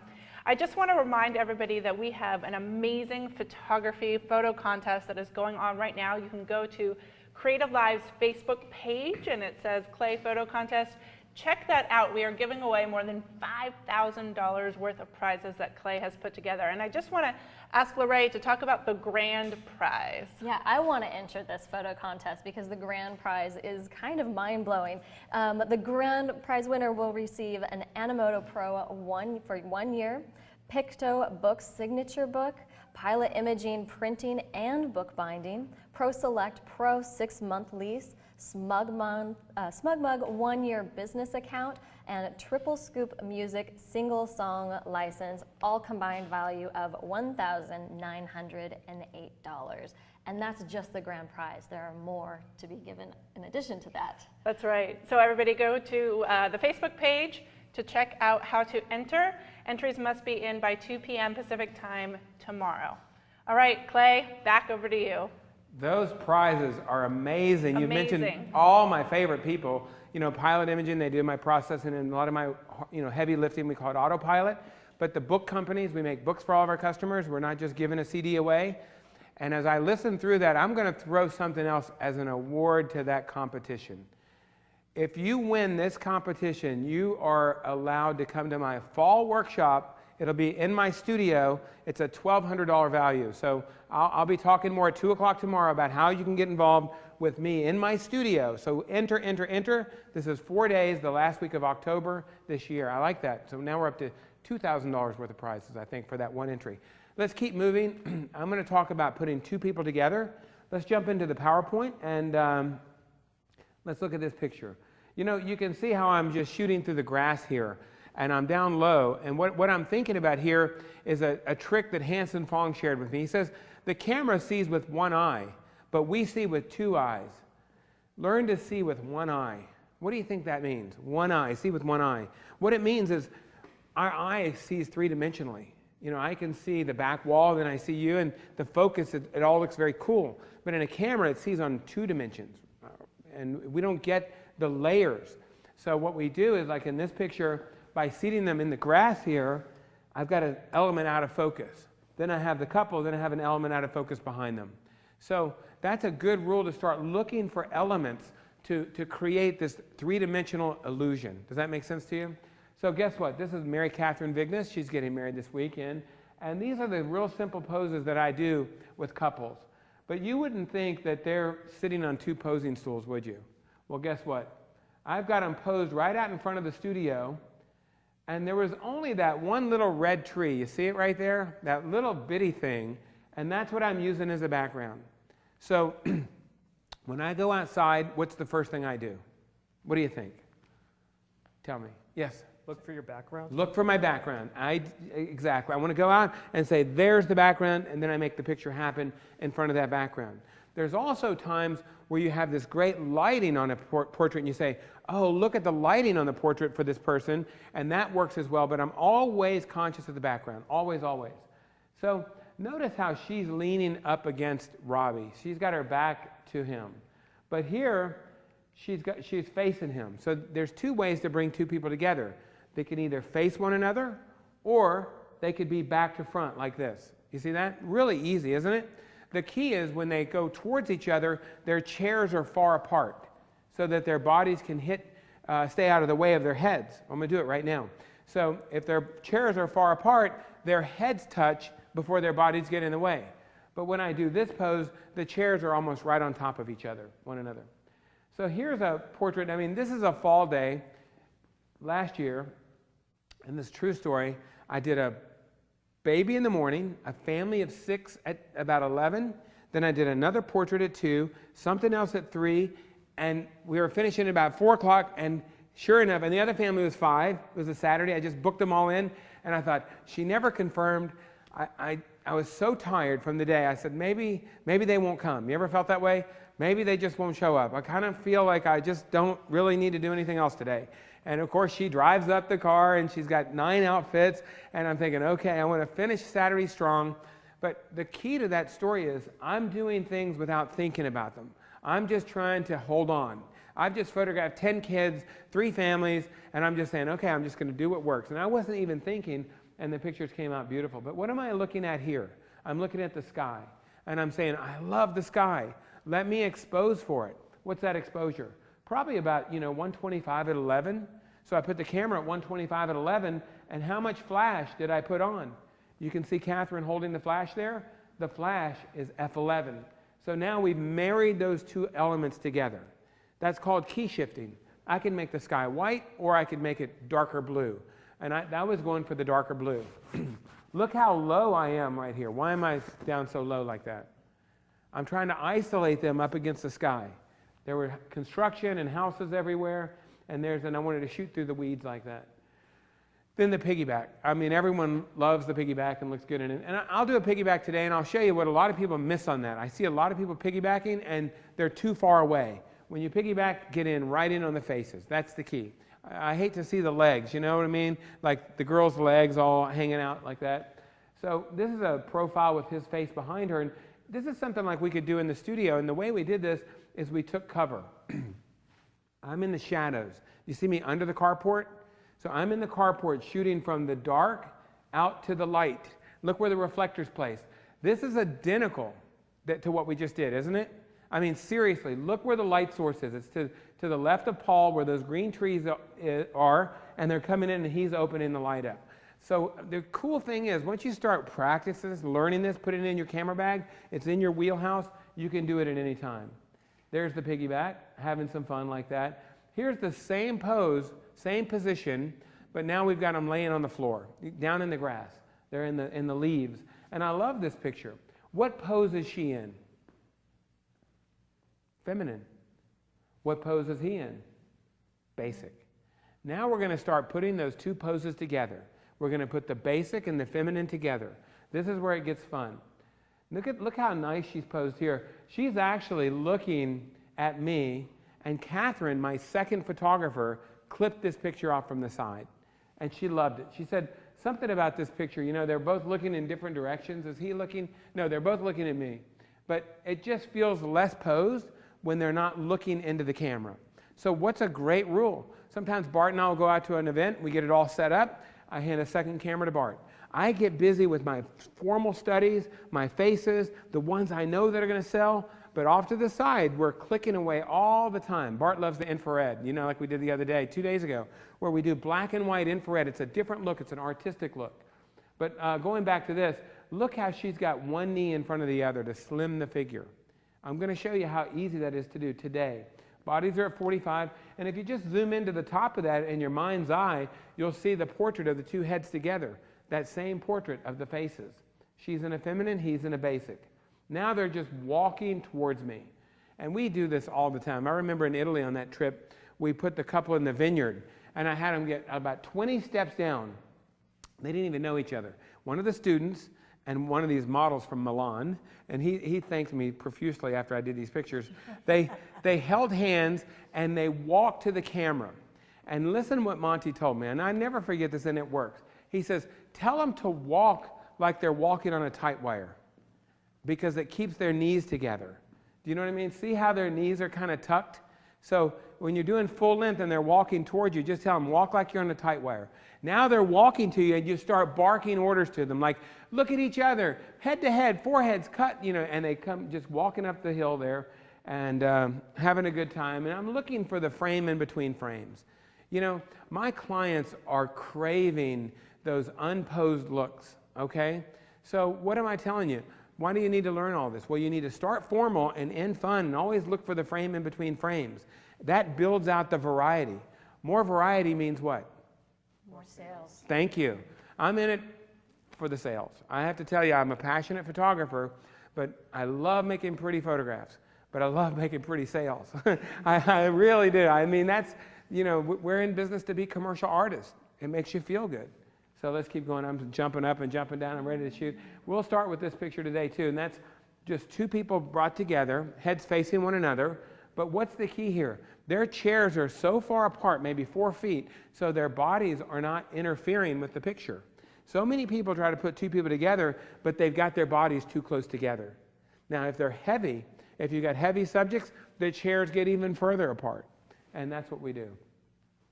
Full face, 2/3 profile. I was really going to give Catherine a call today. She was so complimentary. Friday, she ordered a dozen photographs. My wedding's this weekend. I want to put them around the house, the rehearsal dinner. I want to give them out as gifts to my parents at the rehearsal dinner. And she ordered this portrait. She said, I just love it. She ordered this picture, and she said to me on the phone, she said, Clay, it's so beautiful. It's classic, and it looks old world to me. My parents are just going to love it. It's so beautiful, but it also feels so natural. So what does natural mean? I mean, everybody says, I want to look natural. I want to look natural. So this is the perfect time to tell you, posing is not the picture. Posing is merely a place to rest the face. Now, most people hate posing because they've seen so many awkward poses.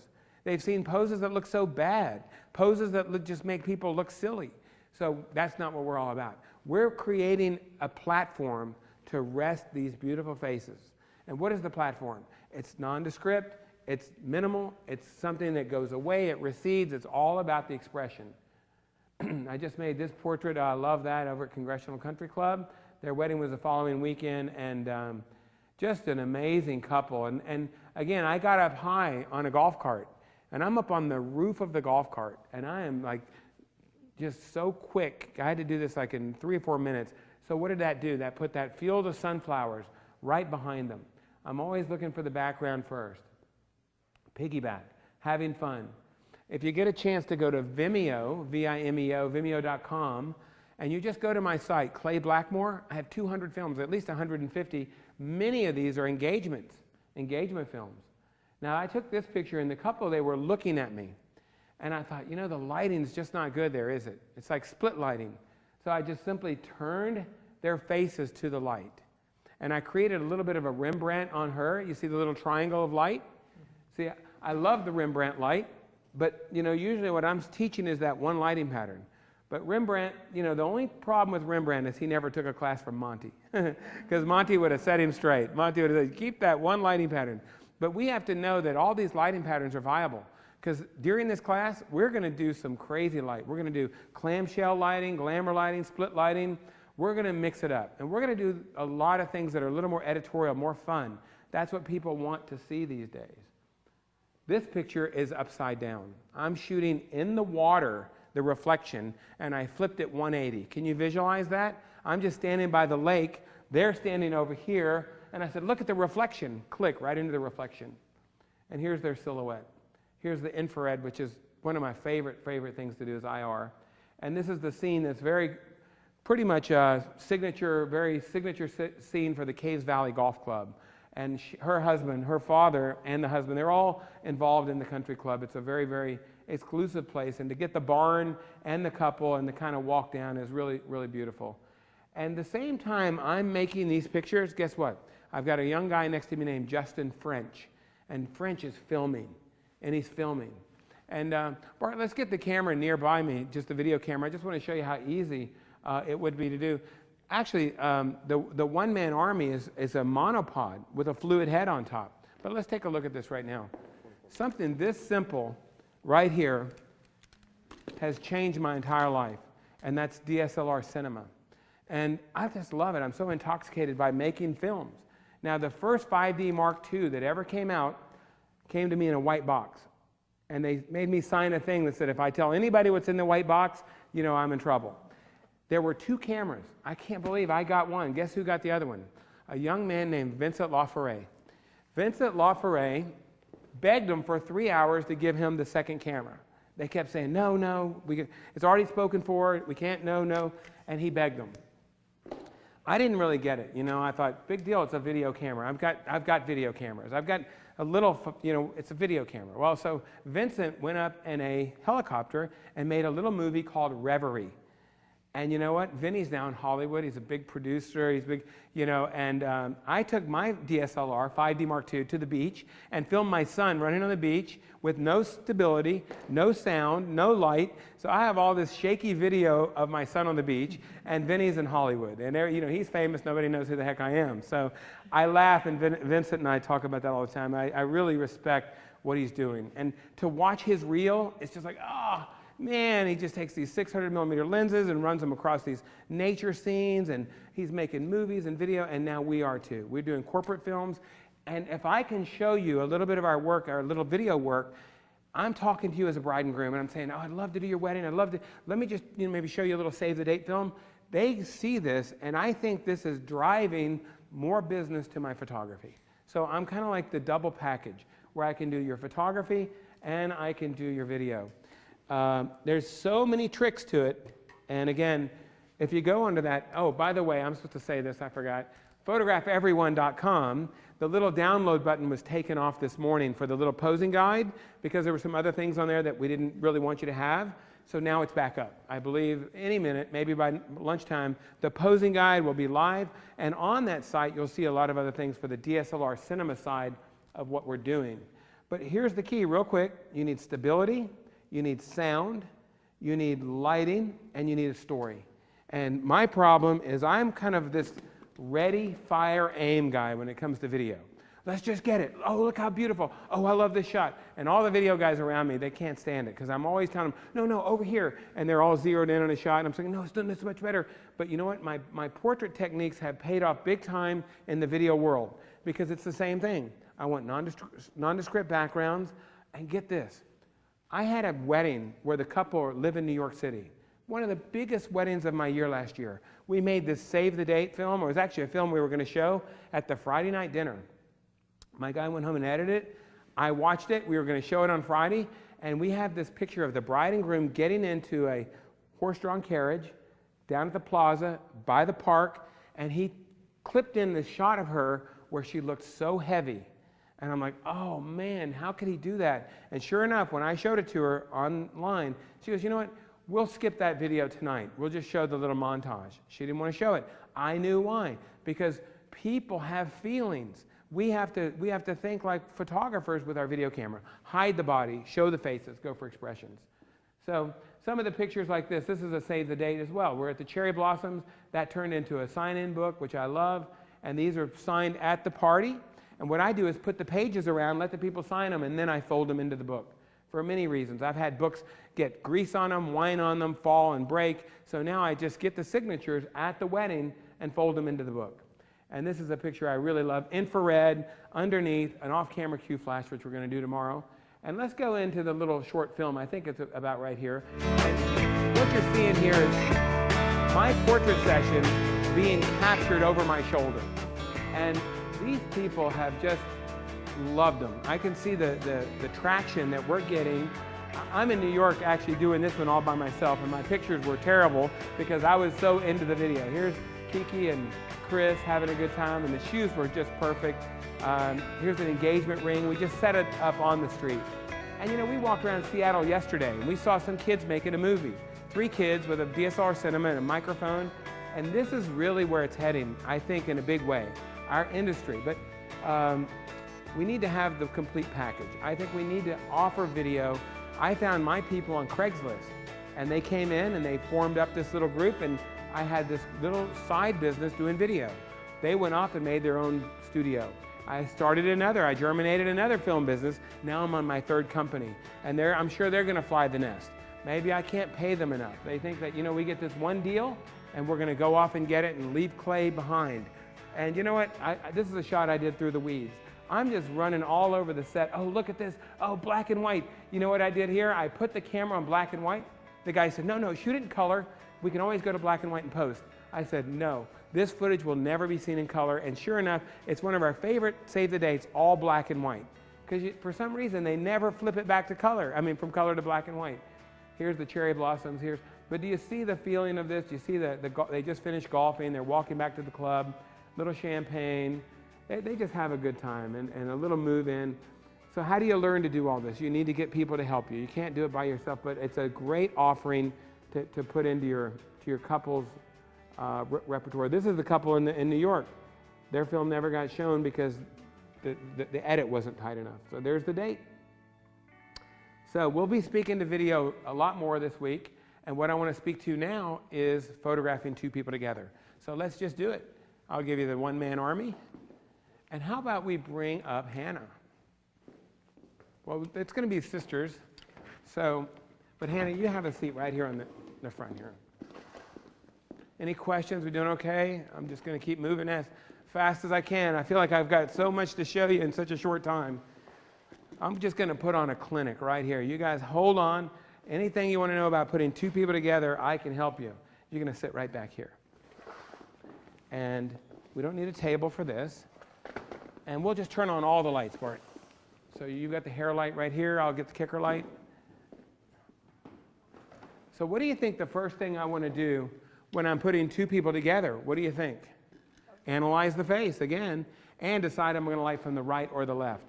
Also, on a great picture of two people together, what's critical is, you know what? Okay, what's critical for putting two people together is that they both look good individually. Which camera am I speaking to? Right here. I'm going to say that again. And I'm going to say it over and over. Putting two people together, I'm going to rough in these two circles in my head. After lunch, I'm going to do 3, 4, 5. And I'm going to show you these circles that are ingrained in my mind. And these circles are what I'm looking at. And then once I get the circles where I want them, then I get the shoulders, the expression. So I'm kind of creating this little template of where the heads go, okay? Usually one a little higher than the other. Now I have to decide that each person, if you cut them out of the picture, would buy that picture. So I see a lot of group pictures, and you know what? There might be 5 people in the picture, and 3 of them look good, but 2 of them just look awkward. You know what I mean? You can't push the button until you know everyone's name. So you can say, Bill, chin down. Daryl, scoot over here. Jeremy, I need you to get lower. Bart, lower Jeremy's stool. Bring him down. I get all the heads where I want them, and then it's up to me to get the expressions.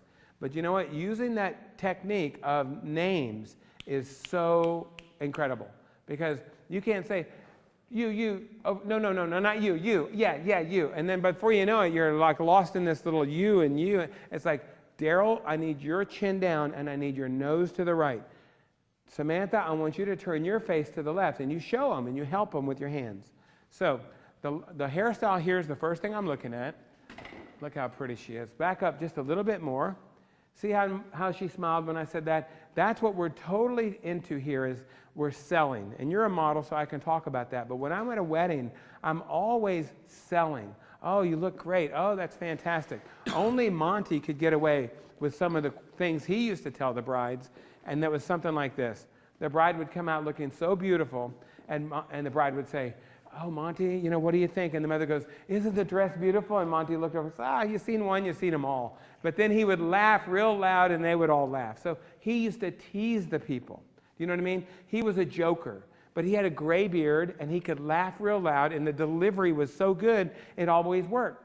One time he was doing a bride and groom's portrait, and the groom's name was Jimmy, and the bride was over here, and he says, hey, Jimmy, I got a deal for you. I'm going to make the wedding ring look real for you. And then once he laughed, it all came together. We all laughed together. So I'm doing a wedding once, and there was so much tension in the room. I could tell the people were just all looking at me. And I was about 22 years old, working for Monty, doing portraits on a green background, and I was nervous as I could be. I really didn't know what I was doing. I was faking it. And I said, don't worry, I'm going to make the ring look real. and the room was silent. You know what I mean? It was like the worst delivery, and I could have just crawled in a hole. But you know what? We got it done, and they later on, we all laughed about that little story. All right, let's go to work here.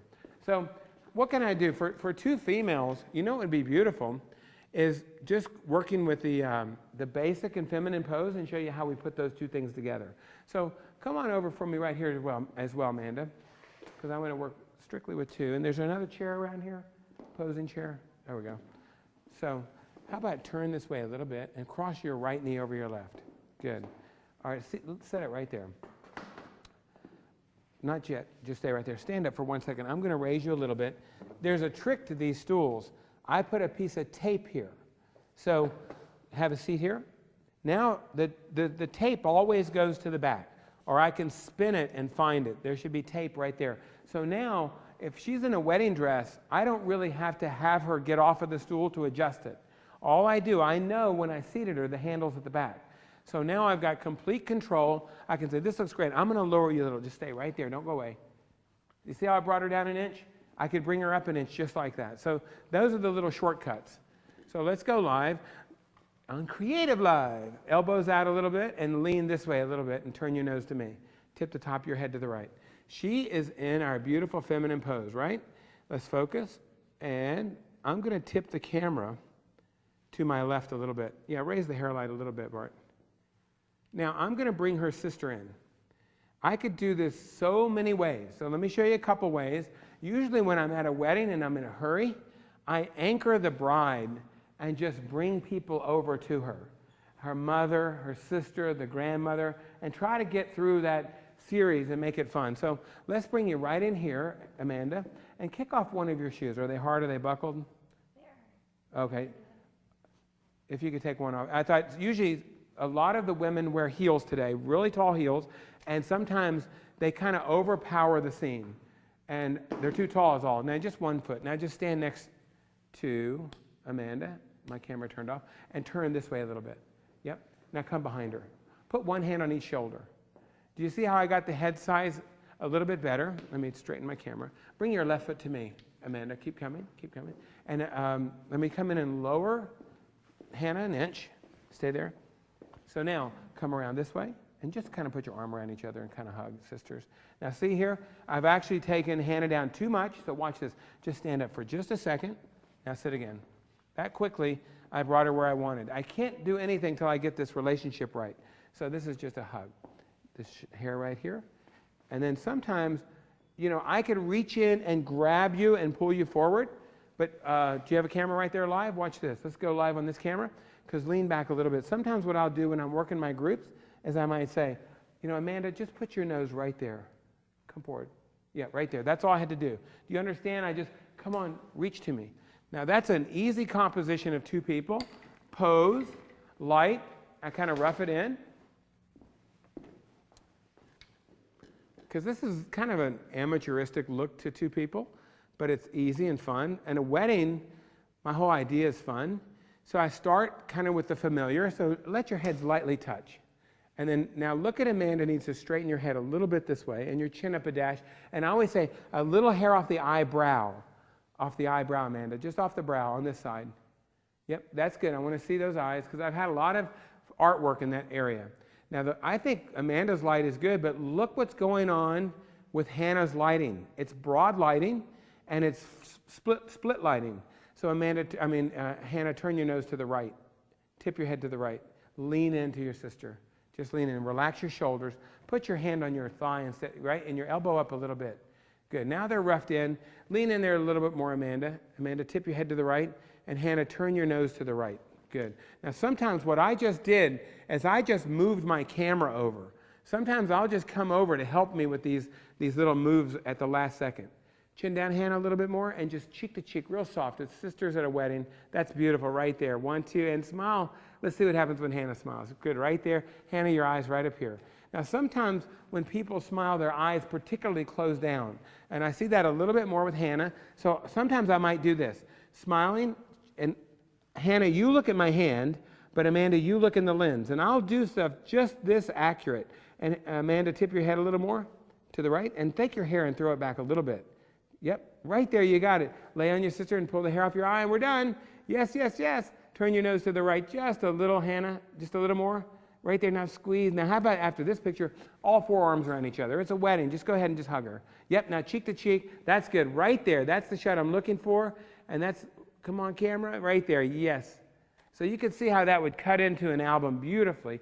And that could be sisters, that could be a mother-daughter, that could be anything like that. Relax. That's an easy way to put two people together. Now, let's do something a little more refined, something a little more in keeping with the pose light love. So I'm going to bring Amanda on the other side over here. Sorry to make you take your shoes off. You're probably uncomfortable. That's good. I'm going to stand you up for 1 second and sit here. You know what's funny? Where's the posing block? I do these big wedding parties, right? And I pose all the women in the front, all the men in the back, and I'm getting ready to take the picture, and I see the dad. Poor guy. Just wrote a check for $200,000, and he's hiding behind these big gowns. They're all in high heels. They all steal the show, and I run over there and I say, Charlie, stand on this. And everyone gets a laugh because I pass it over to him. And he takes it, and there's your high heels. And he comes up, and guess what? He's in the picture. You know what I mean? Does anyone do that these days? Nobody would take the effort to take these. They go in one little shoulder bag. That's the best giveaway of today's morning, is the handsome Fong posing blocks. We're going to give that to somebody today. Here we go. So now put one hand on each of your sister's shoulders. Now watch how I can talk them through this. Now, this is communication. You guys are looking up here. Hey, Bart, you know what? Just come up and pull the kicker light to my left. It's kind of butting up against that little rust piece. I can also pull you guys this way, and they'll stand up for a second. Now sit again.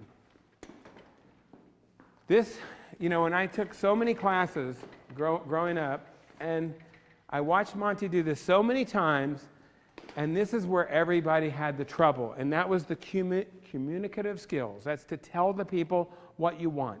So we have to have the finished picture in mind. So I can see this picture in my mind's eye. All I need to do is make it happen. So watch it. I'm not even going to touch them, okay? So here's what I'm going to do. I see Hannah's got this like vertical line happening on her left elbow, so let's bring it out. Yep. So what am I doing? I'm creating a platform for their heads. The pose is not the picture. It's merely a platform for their faces. Isn't that a beautiful way to think? And their faces are beautiful, so let's see them. So now, I've got Hannah looking pretty good, but what's wrong with her shoulders? They're level. They're level. Drop your left shoulder a little, Hannah. Right there. That's good. Now, that's better. Now, I've got Hannah looking pretty good, but what's the lighting pattern? What's going on? It's broad lighting. You see? I'm lighting the broad side of her face. So, Hannah, turn your nose to the right. Turn it more. Right there. Now, look at me. Chin down a little bit, and now tip the top of your head to the right. How about, Amanda, help your sister with the hair and just kind of pull it back a little. I want to see her shoulders. Yeah, there you go. Good. Right there. Now, Hannah, lean forward over the belt buckle. Go this way. Now, she started to lean forward over her hip, and that's wrong. I want her leaning forward over the belt buckle. Drop your left shoulder again. There we go. Now I've got Hannah looking great. Now, Amanda, one hand on each shoulder, and you come into her a little bit. Yep, and turn your nose to the right. You're almost going to feel her hair with your cheek. I want you in that close. Yep, and your chin up a little more. That's good. Now, Amanda, tip the top of your head to the right. Now, turn your nose to the right. Good. A little hair off your eyebrow. Now, I want you guys to realize in a minute, I put that together and I never touched them. All right? You see that? Let me take the picture. Lean in a little more, Amanda. Good. Now, if I'm going to tip my camera, which way am I going to tip it? Tell me. I'm going to watch the lighting. Watch this. Look at Amanda. Amanda, turn your nose to the right a little. Good. Back a little to the left and tip the top of your head to your sister. To the left. Right there. I'm getting the light right out in the front. We had a caller earlier that said, my lighting seems a little contrasty. They really need to get a shot of what's going on right here. I would think 80% of the light is hitting my reflector. And that's how come it's so soft. And this is beautiful. This is so nice. Eyes here, both of you here. I'm going to tip the camera. Here's a good way to remember it. She's, really, the whole picture, I feel like Hannah's kind of establishing like the common denominator where she's leaning this way. The camera goes that way. So from now on, if I'm leaning somebody this way, I tip the camera the other way. Lean the camera this way, tip the camera that way. That's an easy way to remember it for me. All right, here we go. Tip the camera a little. Look at what the tip does. Wow, that's beautiful. Now turn your nose to the right a little, Amanda, and come forward a little. Yep, that's right. And Amanda's kind of in a basic pose. Now let's get down to the real little refinements. How about your hands, Amanda, back a little bit? Yes, beautiful. I love it. Did you see what that did? Before we had this heavy hand on there. This is beautiful right here, and smiling, both of you. Why not? Yes. All right. Relax. I'd like to look at this picture and talk about it. See if I can pull it up. Is that what pose is Hannah in? You got to know by now. Feminine. And what pose is Amanda in? Basic. And that's what we're going to start doing, is bringing these two elements together. And I do this all the time. So now let's see if we can, and I think it's just a beautiful portrait. So now let me try one other view. Clay, can we just ask you, jump in with a question before that you Sure. just started to speak to, and that is from Sarah Lynn in Pittsburgh. Can you again just go over clearly the difference between posing and lighting in that feminine versus basic? They're just still a little bit confused. Okay, so let's just use this as a main light. Which camera would I speak to? This camera? Are they looking at me or you? Does it matter? It's pretty easy if I show them on camera. Are we ready? Right in here. I'm in a basic pose, and my head and body are going to the light. Okay, that's a basic pose. You can also, just as long as the head and body are going in this direction, you can light that picture from here as well. My favorite portrait of Winston Churchill by Karsh. You know, they pulled the cigar out and Karsh was like this. It's a man in a very basic pose, and it's broad light. So there's your basic picture. The feminine picture is like this, tipping the head to the high shoulder. But the problem is the light's on the wrong side. We did that this morning. So the feminine pose is to turn the body away from the light and then tip the head back to the light. That adds texture to the body, to the gown, and it keeps the light crossing, and it's so beautiful when the feminine pose is done well. Now, feminine poses can't be done with the grandmother. Can't be done with children. Really, I mean, unless it's just a catch shot. It's not great for men. You know, if a guy goes like this, you know, like Jack Benny used to go, well, I mean, probably nobody knows who Jack Benny is, but he was being funny. He was being effeminate. And that's what men need to be going head and body straight ahead. So the feminine pose is reserved for young, slim women. Okay? Is that interesting? Awesome. That's so helpful. Thank you. We're going to back up just a little and go this way a little. So let's have a little more fun here. Have a seat right there. And I'm going to take the same portrait, and I'm going to change. Let me just show you. Let me bring it back up. Come back in, Amanda, and your hand on each shoulder. I really like that picture. Isn't it nice? Love it. So I'm just selling you guys. I mean, I've seen this a million times. You see how I did that? And you agreed, and that's how I am, and that's what you need to be doing. You need to totally be into this sales mood, meaning it's not about money sales, it's about appreciation, about good feelings. So now lean back in. We're going to pick this up right where we left off, and we're going to put Amanda this time in a feminine pose. So turn your nose to the right.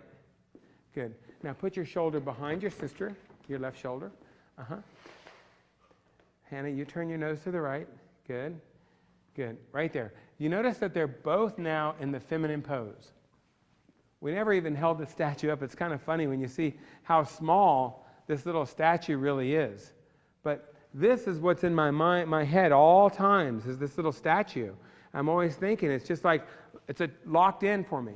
And I just, I have to tell you, it makes life easy because I'm not thinking about it. All I'm thinking about is, how are you feeling? Is this going to be a fun day? It's your wedding. This portrait's going to be great. That's my whole thing is about them and who they are, and not about that pose. So let's go live. Now what I'm seeing here is, again, Hannah's got to bring her left elbow out a little bit. Good. Bart, I got it. The reflector needs to come forward a little bit.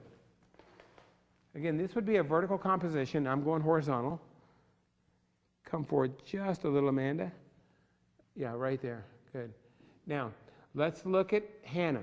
Her head straight up and down. So let's tip your head to the right. Good. Let's lean a little bit more. Yes, right there. Good. Now come forward a little bit for me, Amanda, and lean in a little bit more. Good. And tip your head to the right. Good. I love this. Beautiful. I'm tipping the camera a little bit. I'd love to get a shot maybe from this camera of how much I'm tipping this camera right here. It's really pretty dramatic. And let's take the picture. How about you guys are smiling, teeth? Actually, you know what's beautiful? Watch this. Amanda, you tip your head back here and go serious, right there. Beautiful. No smile, Hannah. Sorry, and your eyes here, just like that. Chin down, Hannah, just a little. And then now, Amanda, turn your nose to the right. Good. Just like that. Let me straighten it right here. So this picture, in your eyes, a hint of a smile. Easy, just soft. The expression I'm looking for is not a big toothy grin. Let's try it again. I'm looking for the afterglow of a smile. So just a little touch of a smile. And your nose to the right, just a little, Amanda. A little hair right here is kind of creeping in. You got to get it out. Don't settle. Don't say, well, we can do it in Photoshop, because you can't. You got to do it right here. Lean in, Amanda. Tip your head in a little bit. Just a touch of a smile from both of you. Come on, Hannah, a little bit more. Hannah's elbow out a little bit, your elbow. And your eyes here, Hannah. Just a touch of a smile, Hannah. Tip your head this way. Tip your head to the right, Hannah. Yes, right there. Now I want you to smile. Teeth. Go ahead, all the way. Your chin up a little bit more, right there. And Hannah's chin up a little bit, right there. Good. And I could control the portrait where Hannah, don't smile. And your eyes here. And chin up a little, Hannah. And your sister smiling. Just like that. That's good, right there. And you know what? I might do that at a wedding, because some people just want to look better with just a hint of a smile. You know what I mean? Some people look great with a big smile. Some people don't as much. Now it's a beautiful shot, isn't it? See? They love it. See? All right, now let's go. Put your hands on the shoulders, and we're going to go to 2/3. So get your head right in there. Turn your face to the right. Like a statue, rotate to me a little bit. Now, here's the key on this picture. The light is now at almost a 90-degree. You see where the light is? Now, I want you to both pick a spot on the wall. You see that photograph over there? Just look at the upper right corner of that photograph. Turn your nose to the right, Amanda, a little bit. So now they have a spot to look at, all right? So here we go.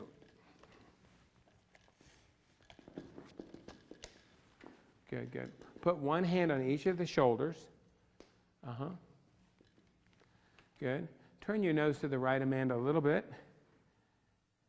I'm just going to do something here and just see. I'm going to have fun. It looks beautiful in color, but I was thinking about going to black and white.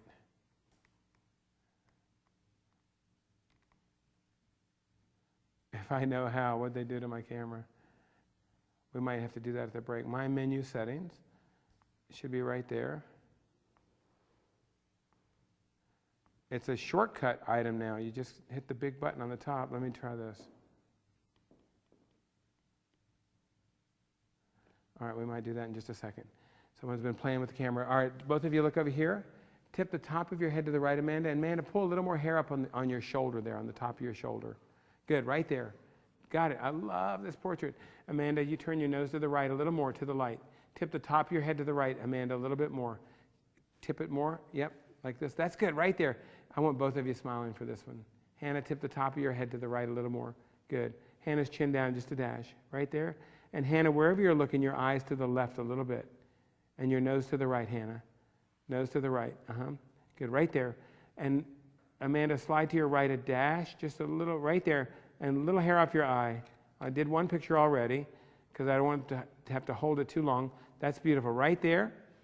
And maybe we'll do, after we do this one, how about no smile at all? Just lips together. Good, beautiful. So these are the same things we did this morning, but now we've got two people together, just like that, just a touch of a smile. Your nose to the right, a little bit more, Hannah, right there. That's good. Just a hint of a smile, easy. All right, relax. All right, let's give them a hand. They're working really good over there. Fantastic.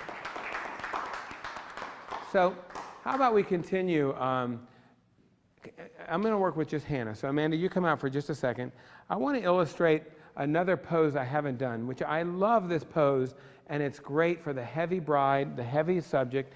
And this is one, if you look for the Queen Mother, if you Google the Queen Mother Karsh made a portrait of her using this pose, and it's called the back 2/3. So this morning we did full face, 2/3 profile. Guess what? We can keep going. We can go back 2/3 and back profile. And I'm just going to go for the back profile because I want to get that laid down before we get too far away from it. So with the part in the hair, turn completely around this way. Now look this way. I'm definitely going to do it with the light on the left that make the portrait. Turn your shoulders to me a little bit. Good. See, with that part in her hair, that's what's determining the light on the left. If we want, turn around this way all the way. Keep turning. Good, right there. I don't know. This might be just as good. Isn't it nice with that fuller hair? I think I might go with the light on my right. Correct? Let's do it. So Bart, we're going to pull the lights to the other side. Just stand up for 1 second. And I'm just going to pass this over to you. I think you have enough cord to do it. And you'll just sit right here for me.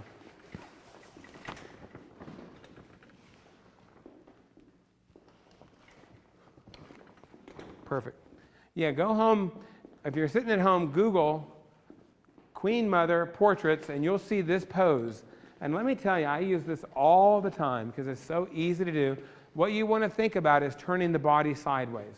So turn your body sideways like this, and then lean forward over the belt buckle. And then look right over to the stairs there. So now I pose it. Now what do I do? Come on, guys. Pose, light, lift, refine. The kicker light here, I haven't discussed enough on the height of it, but if you're tipping your head this way, this kicker light over here should be perpendicular to the slope of the face. If we're using a kicker light up here, then it's going to be perpendicular, meaning it comes from high. If you tip your head this way, then the kicker lights would be coming like this, kind of like perpendicular. If she were to be facing the other direction, let's just do it. Spin around this way. And if you lean forward and tip your head this way, now my kicker lights would be like this. Why is that? Because if this kicker light were too high, it would just light the top of her head. If this kicker light were too low, it's going to put a shadow on her chin from her shoulder. So remember when we were kids, we wore arrows on our head? I don't know, I've never seen those lately. I've got a 7-year-old. They were like fake arrows, you know, and they had like this little thing you put on your head. Well, I had one. So if you tipped your head here, the arrows went like that. If you tip your head here, the arrows, so that's what you're thinking with a kicker light. This kicker light can be called a beauty light, accent light, but to me it's the chrome on the Cadillac, and it's going to separate you from a lot of things out there. It's going to make a big difference. So now let's turn back around. Another thing, I'm talking about the body sideways. This is a great time to talk about something we mentioned, basic versus feminine. How about this? When I'm doing the basic pose, what I find a lot of times people end up too square to the camera. So why don't we say, hey, I'm going to do a basic pose. No, I'm going to start sideways, okay? And then I'm going to bring your elbow out on the table. Now she's at 45. Isn't that good? But if you start 45 and then bring the elbow out, now you've drifted around and you're square to the camera. So I'm going to do a basic pose. I'm going to start sideways. I'm going to usually take the Hansen block and put the front foot up on the block. You can just relax there for 1 second. This is really where it all begins. And you know, so many people struggle with just a simple portrait of an individual. So let's say I'm going to do just the basic pose. I'm going to go sideways. I put this block. It can just be 1 or 2. Now what does that do? When I put my foot up there, that drops my back shoulder immediately. It helps me a lot. In fact, outside, if you have a couple of stools, you can put your foot up there, and what you've just done is you've dropped the back shoulder just that quickly. And this all comes from that 10,000 hours of practice. Just shortcut after shortcut after shortcut. I'm sideways. I bring my elbow out, and now I'm ready to go. I've got the pose done. I could do this 3/4, or I could do it head and shoulder. So that's good. Now we're going to do your back 2/3. So just look right over there in the corner of the room there. Pose is good. I was in Japan once. I'd like to reference this picture. I can pull it up for you. And I was at a trade show, and they had this model in this beautiful gown. Bart, the backlight needs to go to my left a little bit. the backlight that's behind her. And I said, you know, I would love to photograph this. It's like a geisha, you know, the gown with the big bow on the back, the makeup. And I just really, kimono, is that what they were wearing? And I said, I'd love to do her portrait. She was a bride, you know, just stunning. And they were like, well, we really, you know, and they were in the Canon booth. And I said, you know, I work for Canon. I've been an Explorer of Light for almost 8 years. If I could just sneak in there, I'd love to do a couple pictures of her. They said, be here at 10:15 tomorrow. The show opens at 10:30. I'll let you do it. So I'm there at 10:15 just waiting. And they come and go, oh, here he is. He showed up. They were hoping I'd never come back. And I'm just sitting there. I just want to take her picture. So they said, okay, go ahead, take her picture. And I'm like, well, the lights were all suspended from the ceiling in the trade show booth. And the day before, the Japanese photographers, they were so cool. They were wearing suits and these beautiful shoes, and they had people moving their lights for them. And they were taking the pictures. I go, man, we got to do that at home. Have, you know, people. Well, when I'm there, you know, they just left the lights turned off. And they said, you know, you have about 5 minutes. And I said, if I could just turn the lights on, they go, oh, you want to use the lights? I'm like, that's the whole point. So they said, all right, 5 minutes. I flipped on 2 lights, pulled them back. I went for the back 2/3. Why? She had a bow on the back of the dress. So I showed the bow, turned the face, put the loop shadow, bam, and I left. They couldn't believe how fast we did it. And I will show you that picture before the show's up. But here we go. Turn your nose to the right a little. I see the backlight in there, Bart. If you just slide it to the right just a little bit. Good. And that's good. I want to go vertical so bad, but I'm going to stay horizontal. The kicker light, too. If you pull the kicker light to the right a little bit. Good, right there. All right. Turn your back to me a little more, and your nose to me a dash. Tip your head this way. Now you're going to look right over there where I showed you. There's the pose right there. You see it? Now what am I going to do? Light it. Pose, light, refine. Clay, just a quick question for people who might have just been joining us. You said that you would like to flip to vertical, but you're just doing horizontal because of the live view. Is that correct? That's correct. Okay, thank you. We would all have to be looking Right. at the computer I like just this. wanted to make sure that everybody knew that that's why you were doing that. Thank you. And I'm doing more and more horizontal because you can always just go in there and trim in Lightroom now. It's amazing. Looking right over here, and that's beautiful. That's a great view of her face. It shows everything fantastic. How about just a hint of a smile? Now, this is a tricky one, and this is super refined, but she's in a basic pose, isn't she? I saw Monty do this. Tip your head back this way, to the right, and look right over there in a big smile, kind of laughing. The bride had a beautiful bow on her dress, and this is the way he did it. So he said, you know, on the back 2/3, I can go basic or feminine. But let's tip the head back in here a little and look in the corner. Turn your nose back to the right a little. To the left, I'm sorry. To the left, right there. What am I looking for when I'm saying turn the face to the left, turn the face to the right? What am I looking at? That little piece of flesh that's holding the eye in. So the Queen Mother's portrait is just like this, and now just your eyes into the camera. Look at me, chin down. Right there. Booyah, right there. And so, you know, if it's good enough for Karsh, and it's good enough for the Queen Mother, the most photographed woman ever, or famous person, it's good enough for me. And you'll see, I can show you slides where I'm working with kids outside. You know, they're young adults. They're 7, 8, 9, 10, bat mitzvah. I put them in this pose all the time. It is so much fun. So I could actually easily add Amanda to this picture. So Amanda, come on in. I'm going to raise you up just a little bit. I just sit back here on the edge. Good. Let's try this with both hands on her shoulders coming in from this side. Good. Good. Okay, good. Come around this way. Good. I love it. Yeah, I'm going to lower now. I was going to leave your shoes on. You're cool. You're cool. Now sit right here. Good. Right there. Come forward a little bit more. Yeah, yeah, right there. And then tip your head to her. One thing you'll see, tip your head to the left a little. We're gonna roll out some paper here pretty soon, and like we're doing window light tomorrow, I'll be putting these compositions together with them laying on the ground. I just showed you that in the leaves, remember? So it's kind of neat to learn how to do it as a formal study, and then also learning how to do it right here as well. Good. I love it. A little hair off your eye there. Good.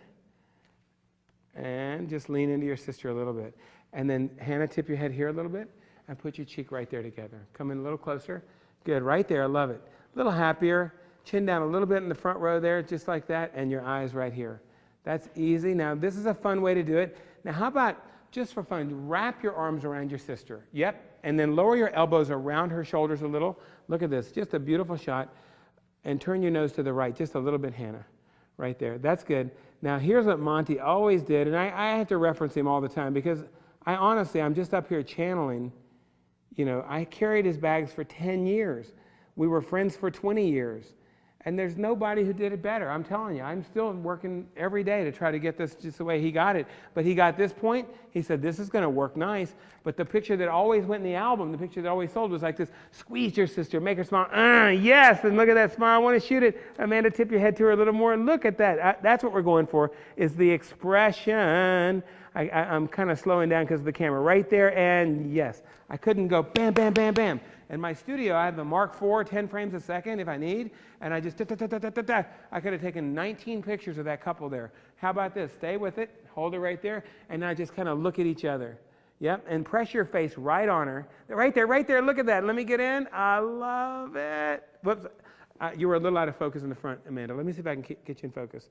Right here, I'm sorry. When we shoot live like this, it slows everything way down. That's good. Now look at your sister. Yeah, and press your chin right on her forehead. Press it right there. Now look down at her. Now squeeze her. You're really right. Yes, that's just gorgeous. I just love it. So just like that. So bringing two people together, we can do it in a number of ways, but let's really back up and show the crux of it. I know we're going to have a bride and groom, but right now what I'm thinking about is how far apart the chairs should be.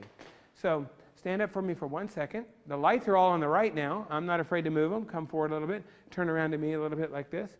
So I've got to kind of make a judgment call here. If I'm going to put them together, they've each got a part on the opposite side. Why don't we switch and see what that does? Now come together. I kind of think that looks better, doesn't it? Having the parts come together.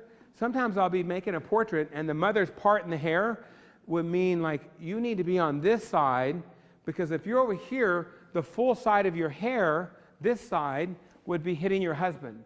And you've got all this hair between you and your husband. But if I put your husband here, it just seems to fit. So this is the way I'm going to put the two of them together.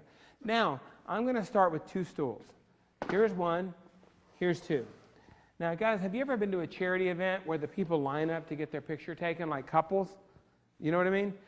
I am the originator, inventor, shoot and print where you give the pictures at the party. My first camera was $52,000. It was a Nikon D460, $52,000. It didn't even have a screen on the back and no lens. It shot a SCSI cable over to a computer. And you take the pictures and they come out immediately. Well, it took about 2 minutes back then. You wouldn't believe the stuff we used to carry. It would take the whole wall, and I would shoot parties and deliver the pictures. So I had to get it right in the camera. So what am I trying to do? I'm trying to hide bodies. I'm trying to vignette the light. If the guy's bald, we need to vignette it. You know, we got to have the hair light on the mother, take it off the father. So all these things I do with couples, so important. So I'm starting like this, and now that we've got you on this side, I'm going to bring the lights back across. So I need a little help there, Bart. I should be talking about that. You just take that one over there. And so they would line up for shoot and print. Why don't you guys step over this way a little bit? There was one party I did. It was called Black Tie and Boots. George Bush it was at the hotel, the Wardman Park Marriott.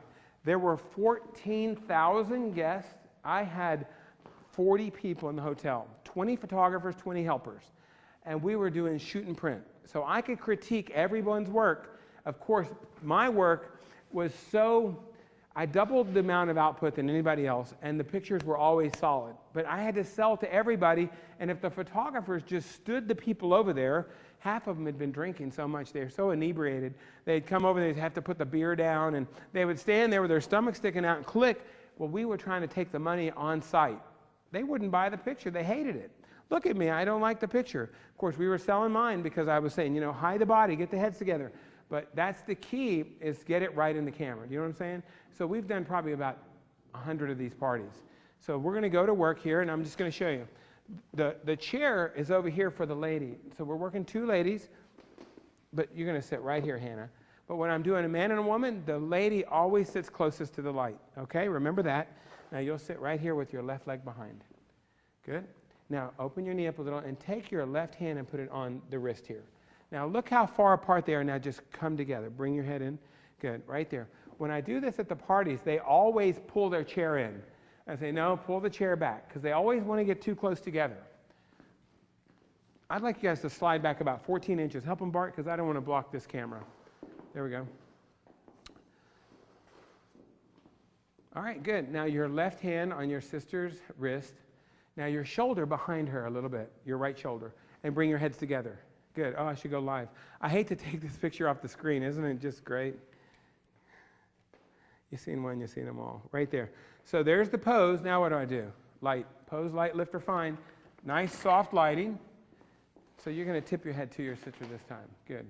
And Hannah, Hannah's chin down a little bit. All right, I'm going to zoom back here and show the audience at home. I'm going to jump way over here and show them how far apart the chairs are. I would say, almost 3 feet. And what that allows me to do is get their heads together without their bodies interfering. Bring your cheek right in there. Good. Now, we've got a basic pose from Amanda and a feminine pose from Hannah. Hannah, tip your head to the right and lean into your sister a little more. Good. Chin down a little bit. Now, Bart, can you just lower Amanda just a dash? There's the handle. She's a little tall right there. Watch out. No, on the other side. Over here on this side. Yep, just take it down an inch. Right there. Perfect. Sometimes when I bring someone down like that and I think he did it a little too much, all I do is say, Amanda, sit up. You see what happened? I brought her right back up where I wanted her. Because people tend to slouch. You know what I mean? Now just lightly let your heads come together and we got the picture. That's gorgeous right there. Turn your nose to the right, Hannah, just a little. What I'm doing with Hannah is I'm just getting the light in her eyes. I could run over and pull the light to me, and it's not being lazy. It's just all I have to do is turn her face to the light a little bit. And now I've got Amanda drifting almost sideways to the camera. Open up to me, Amanda. Pull your left shoulder back. So instead of saying open up, really what I should say is pull your left shoulder back. So it's like so concise, you can't get it wrong. There we go. Drop your right shoulder, Amanda, and we're there. We're there. 2 sisters. The backlight's showing a little bit back there, Bart, if you just hide that. Sorry. And push it right on the background, and then that's great. Chin up just a little and lower the hair light. You're right there on it. Look at that hair. We need to just make it shiny. Be real careful with it. Just take the knob and bring it right down in there. Come on, come on, come on. Right there. Look at it getting better and better and better. Good. Now head's almost touching right there. Yes. Smile. Yeah, we're there, we're there. This is the way, relax, that you can always put 2 people together. I think I made that look a lot harder than it really is. The key is one chair is a little higher than the other. The chairs are far enough apart, and their heads meet before their bodies get in the way. And I think really, Hannah, let's do it again. Look at me. Hannah's going to like the expression with no smile, just in her eyes. Right there. Lean in, Hannah. And then Amanda, sit tall and tip your head to your sister. Pull the hair off your shoulder. And just like that. The beautiful thing of digital now, we can chimp on the back of the camera, and we can get it right. One thing I see that's happening here, Hannah's shoulder is kind of jabbing in her sister, so pull your left shoulder back, Hannah. Yep. You see that? Much better. Now lean in a little bit there, and we got it. Hannah's chin down a little bit. Yes, yes, yes. Now smile on Amanda. Amanda's chin up a little. Smile, Amanda. Smile. Hannah, just a touch of a smile. I could do that for a wedding album. That could be, the bride could be sitting there with Hannah could be the bride, and that could be her mother or her sister with a big smile. Because the most important thing is what I said, if I cut them out individually, they need to look good. And don't you think, if I can go back, and I think Hannah will agree with me, she's sitting right there, let's ask her. Between this picture and this picture, which is your best? The second one. So it's just 10,000 hours, hearing people complain. So we used to push the button. I'm about to push the button. What is she going to complain about? Get it right. Fix it. Fix it. All right, so let me show you the other way to bring 2 people together. This is the easiest way. This is the way I do like 99% of the time. This next way is kind of like what they used to do at the prom. They call it the basic pose. They call it the the putting two people together back to front. Actually, let me tell you a quick funny story. Where did Monty come up with the basic pose? And I think he really did coin this, because it used to be called the masculine pose. Can I get a witness out there? Do you ever hear that? You guys way before your time? Yeah, you've heard that, right? The masculine pose? Well, Monty had this bride. She came in the studio. She was the sweetest thing, but she was a little heavy, a little short. She was actually like 5 by 5. And he set her down, and I thought, what is the master going to do? He turned her to this basic pose and I said, oh, the masculine pose. And the bride just went, whoa, you know, her face turned red. And Monty looked at me like, I'm going to kill you. So after that session, he said, from now on, we never use that word. It's just, we use the basic pose for men, women, children, grandmothers, even pets, you know, put the dog up and hold the little carrot out, and he's looking out like this. So the basic pose is for everybody. Is that a good story? Does that help? So now what we're going to do is we're going to do a really cool thing. Just lean together. I'm going to go live. Tip your head to your sister. Now, what we're going to do now is we're going to leave Hannah exactly where she's at. Turn your nose to the right, Hannah. Hannah's now in a feminine pose. You see that? Chin down a little bit. Hannah's in a feminine pose. So I'm going to move her sister to the other side. So stand up, Amanda, and you're going to come over here, right here. And now the chairs are going to be on top of each other. So what you'll do is stand in there, and I'm going to put it right under your bum. All right? Now, this is really pretty educational, because what's going to happen here, your shoulder is going to lean to your sister a little bit, and your left shoulder right here. And you're going to tip your head this way and turn your nose to the right. Good. So this picture right here, they're basically on top of each other. You see what's happening? So this was the way we used to put together the basic portrait of two people together. And it helps when the father or the man is very heavy, you can hide him behind the wife. Your elbow up just a little bit right there. And your nose to the right a little more, and a little hair off your face right there. Good, good, good. We're ready. Straighten your head a little bit. Good. I love it. That's two people together with what we call more the basic pose. So how about a smile from Amanda? Now, the lights drifted off the face, so Amanda, turn your face to the right. Good. Lean into your sister a little bit, and your chin up just a dash. Here we go. Good. And smile. How about Amanda all the way? Eyes right up here, Hannah, right there. Chin up a little, Hannah. And Amanda's chin up too. Hannah's chin down a little bit, right there. Good. Now this is all set up. Hannah, you're a little bit too wry of a smile. Let me do it again. I'm looking at the picture and I'm thinking, Hannah's not going to like that. Right there, chin down, Hannah, just a little. And Hannah, your eyes right here. Yes. Just a touch of a smile. Easy, Hannah. You got it. A little more, Hannah. There we go, right there. So now we've put the people together in two different directions. One back to front and one facing each other. Guess what you could do right here? You could actually bring, I have a funny line, but you could bring the mother right here for a group of three. We're going to do that after lunch. So let's take a second here. Is the groom here? It's usually the bride that's late. Come on over here. I was just kidding. That's a good line. I can never get the bride out of the dressing room. Oh, 10 minutes to go for the whole section. All right, come on in. We're going to do this. Let me have, gosh, pick your girl. How about, let's see. I'm going to do with the dark outfit. It matches. Just come on off, Hannah. You know what's funny? And this is really, really going to be good for you guys, all right? You'll stand right over here for a second. Don't go far. Tell me your first name.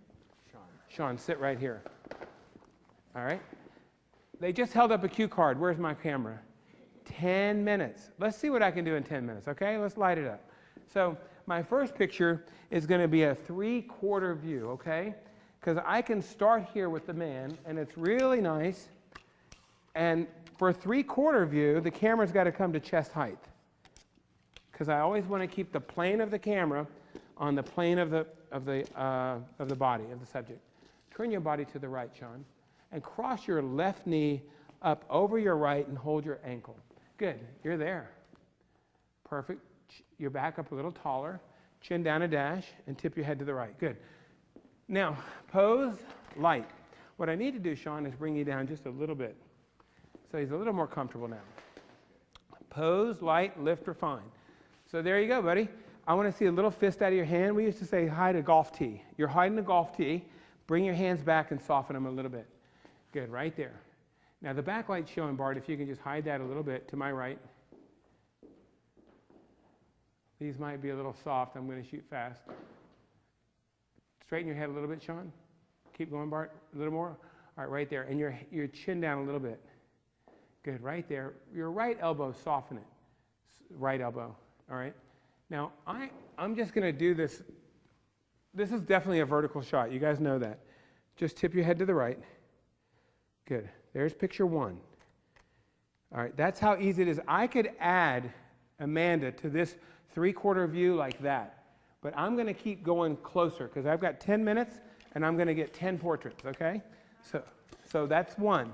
Now he looks very natural and relaxed there. I don't think it looks too posed. You could do this outside, under an overhang, in a garage, in a room, in the Ritz-Carlton. I'm just bringing my camera up a little bit, and it'll stay up for the rest of these portraits. So, picture two is right here.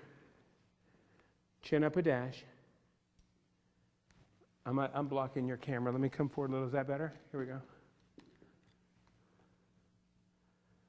All right, your eyes, Sean, right here. Beautiful. That's picture two. How about what happens when you smile? Let me see. Chin up a little. That's good. Chin up a little more. Chin up right there. Picture three. How about take your left hand and hold it right here and turn this way a little bit more and lean forward to me. I got in there and pulled him up a little bit, kind of establishing this rapport, and the rapport is kind of like, I'm the boss here. Look at that great smile right there. Can you turn your hand this way, the other way? Never see the back of the hand. That's it right there. How about no smile? Lips together, chin down a little bit. Right there. Touch your beard with your hand. Chin up a little bit. Chin up right there. Soft right there. It's 1, 2, 3. Come on in with me, Amanda, right here. And put one hand here, one hand there. I could lower you here, or I could just have Amanda just go up on that block right there. Either way.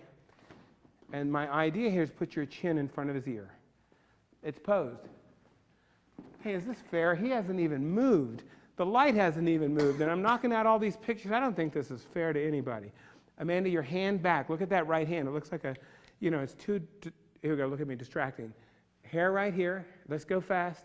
Lean right in. I got a couple of minutes here. The wedding's going to start. I still got to get some pictures. I got to make a sale. I got to fill the book up. Now, his face feels turned a little bit too much to the right. There we go. Now, tip your head here, right there. Now, lean into him a little more. That front hand, Amanda, bring it back a little bit, right there. Now, lean in on him, right there. Nice and steady. Beautiful. Now, it feels like he doesn't want to have anything to do with her. He's got his back to her. So I know what I'm going to do. Put your right hand on his cheek. Right hand, fingers going up, up. That's good. Now, put your hand on him again and squeeze him in like that, right there. Pull your left hand back down. That's good. That works a little bit. Now, how about this time? Both arms around him. Yeah, even lower. Hook your wrist. There we go. And tip your head on it. Oh, that's beautiful. I like it any way you want there with your head tipped either way. Turn your nose back to the left a little bit, Sean. Your nose back to the left a little. That's gorgeous. Right there, laughing, Sean. She looks so good. You're so lucky. Smile, Sean. Sean, your chin up a little. Sean, your chin up. Good. Now, slowly, can you guys turn and look at each other? And I'm saying slowly because my camera's got a delay, and I just can't keep up with you. I'm going to put your hair behind your ear, and then just hide it right there. Now, just kind of look at each other there and press your head right on him. Yeah, that's it. That's it. That's it. Ah, woo! Is that good right there? Now, we're going to bring you over. Oh, if he was smiling, I bet we could do it again. Come on, put your head in there. What's going on? I'll trade places with you if you want me to. Here we go. 1, 2. Come on, camera. Yes. Get right in there and a good smile. Now, come over on the other side for me, Amanda. And then you're going to lean forward. Put your left hand here, Amanda. And your left hand up here. I'm sorry. You're going to come over here and then back up. Watch how easy I can bring the chair down. And watch this. Put your chin right there. See how I posed her? Put your chin right there. Now this pose right here, I've seen 20 newspaper photographs of a bride and groom by Monty in wedding attire in this pose. Turn around to me a little, Sean. Keep turning. I got to get his shoulders where I want them. He's in a basic pose. Lean into him a little bit. Now turn your nose to the right. Sean, pretend like there's a table out in front of her and put your elbow out in front of her hips. Out in front. No, just out in front, low. In front, not behind. Now lower them. Lower the elbow down. Now he's square. You see how square he is? Turn away a little. Back up, Amanda, and help him. Yep. And one key here is just like we did with the chairs a minute ago, Amanda's going to be back here this way and leaning into the picture. Wow. That's huge. And that's what we're doing. We're leaning people in. This is it. This is the picture of the couple right here. Amanda, tip your head this way. Lean in, Amanda. Oh, it's great. Oh, if we just had good-looking people, this would be fun and easy. Now, look, Amanda, I was just teasing. Amanda, tip your head here. Bart, can you get the reflector in place a little? I normally even have a fill light. I haven't even discussed, but it would block everyone's view in the cameras. My fill light, I wouldn't even need the reflector, but I like the reflector. Amanda, your nose to the right a little bit. Sit up real tall. Right, Sean, sit up. Yep. Now lean into him a little. We're getting there. Your nose to the right. Now lean in a little. Sean, tip your head this way. That's the portrait right there. Look at the big wedding ring. God, I'm going to make it look real. Here we go. Now how about look at each other and put your foreheads together. Right there. Now turn your face to the right a little, Amanda, and just lean down on him. Right there. Now just let me get that camera live. I can't see what I'm getting. Come on, come on, come on, come on, come on. Right there. How about look down at him and just a big smile right there. And, oh, that's good and easy. Flat lighting, just perfect. Relax. Now, let's keep going. Stand up for me for a second. And you're just going to back up is all and sit there again. Amanda, you sit here and put your left hand there. Left. And then that's it. Stay far away. See how she pulled the chair in? That's what I was telling you. They always do that. Sit up tall. We only have a few minutes. Now, there's the pose. Pose that baby in 3 seconds, didn't I? Right there. Put your shoulder right into Sean. I'm looking at her shoulder position. Hey, have you guys ever seen this picture? We just did it. Look at Sean. He's sideways. Sean, turn to me. Yes. Come in together a little bit. All right. A little hair off your eye here. And we're there. We're there. Tip your head to the right a little bit. That's beautiful. If he would smile, we got it made. Come on. All the way. Teeth. Both of your eyes right up here. Her eyes up a little bit.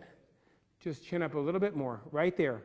Beautiful. I'm going to take my time and get this light right in there. This is the one that's really going to be in a frame. It's going to be their profile picture, their wedding picture. This is gorgeous. His hair, if you push it down a little bit right here, you know, it's important because we don't want to Photoshop it. We want to do it. Right, lean right in.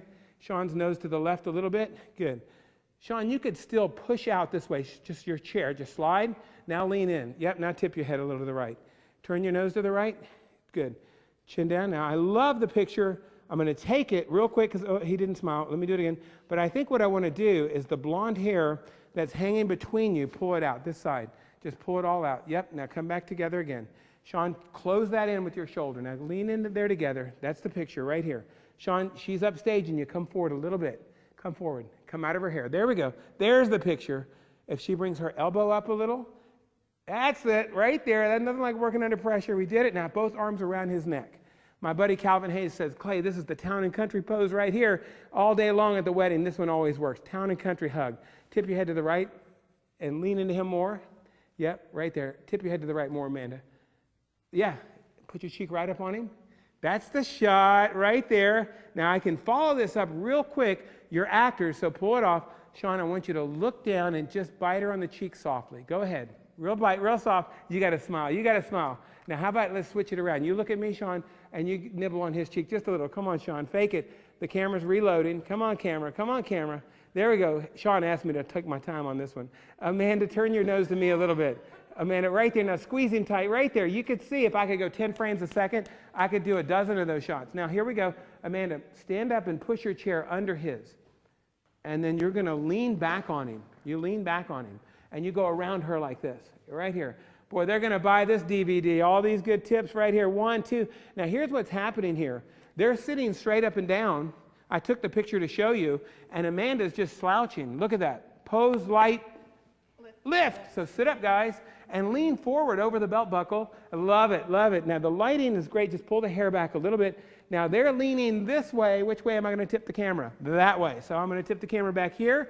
I love this shot. Look at that. I'm going to keep this one in my wallet right here. Now, slowly turn and look at each other and just laugh. Right there. Look up at him. That's the shot right there. That's the beauty shot. Come on, camera. Come on, camera. I feel like that's it right there. Look down at her. He's got an amazing profile. Watch this. If I just cheat around here, hey, Bart, take the main light into profile position. I'll help you. And just keep looking down. You might need to push the light back a little. Look right down at her right there. Tip the top of your head to the right a little more. Right there. All right, you're hiding. Let me see the monitor, Bart. Take a knee right there. Just now look up at him. Look up at him. Look right up at him. Even more. Beautiful. Ah, look at that profile lighting.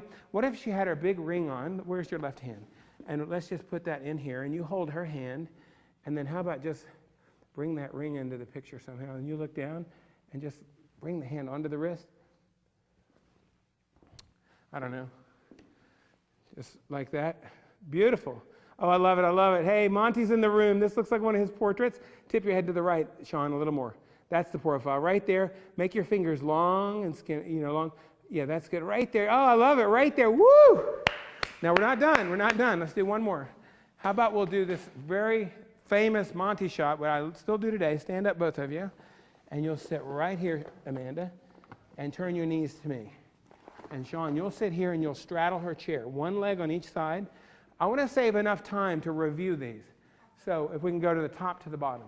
Are we okay with that? What do we have? A couple minutes? Here we go. Now, what we're going to do is profile lighting. So the light's back here. It's really just one light and a reflector. Let's kill the hair light, Bart. And you're going to kind of lean your bodies together. I think I can back you way up. Stand up. Sit back here. And then you pull right up between his knees. Okay, good. Now look how far apart they are. This is a great view here because guess what? Even though I'm doing the back profile, watch this. She's going to lean forward. Now look back at the profile. You see what happened? She's still leaning forward. So pull the lights that way a little. I think it's, let me move the TV a little. It's that light needs to come back. We're going to shut off the kicker light. We're going to end with one beautiful portrait here. No, you got it. Your light. Now, Bart, all you're going to do is give me a shadow pattern, which it's there, on her nose. Sometimes I feel like we're getting here a little crowded. Do it real quick, Bart. Go behind the TV. I'm going to just hand you this light. You can set it on the floor. This kind of shows to what we're doing a little better. What do you guys think I'm doing right now? What am I doing over here? Tell me. This is so important. I am putting a loop shadow on Amanda. Come on over here and look. Come on, Jerry. It's Jerry, right? Yes.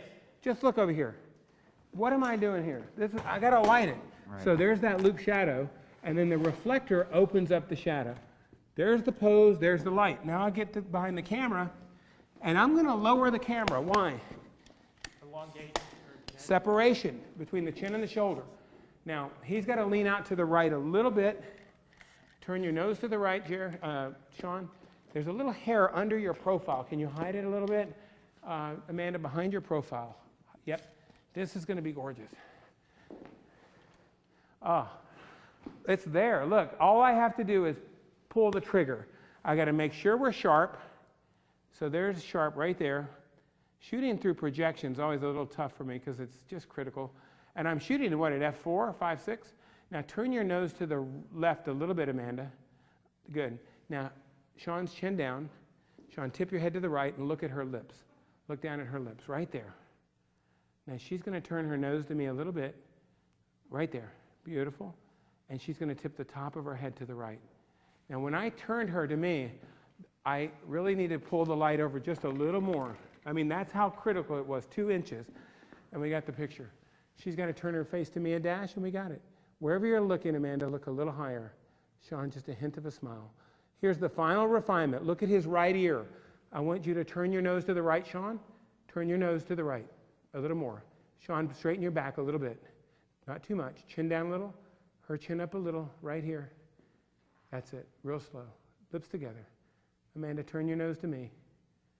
And your chin down a little bit. One more time. Let me just see if I can go to black and white. My menu. What is going on? Oh, it's a different one. It's this big one. Portrait. Is there one on here that I guess I know what I have to do. Usually you push that and it gives you all these choices, one for black and white. Do you see it in there? Saturation. Yes, saturation.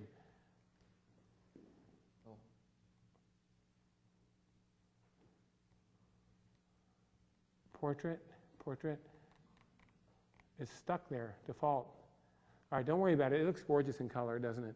Let's move this box and take the picture, and let's review. His chin up a little bit. Sean, turn your nose to the right. Her chin down a little bit. Tip the top of your head to me, Amanda, a little bit. Good, right there. Sean, straighten your back a little bit. Good, right there. How about this real quick? Can I have 30 seconds? Only 30. 12 seconds. 12 seconds. Can you both stand up? Pull the chairs out. Bart, get the chairs out. Now, go behind him. Good. I'm going to go handheld. Now, I'm going to go ISO. How about if I go to AV, ISO,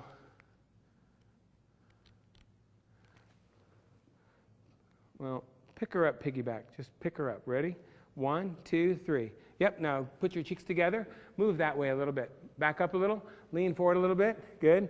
Now, lay your head over him a little bit, right there. I should have stayed on the tripod. Squeeze her, squeeze her. Come on, both arms. Now, Amanda, jump on the other side of him. Put him on the other shoulder. Throw her on the other shoulder. Right there. That's it. Right there. Whoa, what happened there? Now, just stay right there. Now, I want you to slowly look at each other. Right there. Don't go away. Now, let me tell you. I'm laughing, Sean. Sean, you got it made, laughing. I'm at my studio. One more time. I'm going to be doing like 30 of these shots, like da da da da da da da da da da da da da da da. Yes, all right, woo!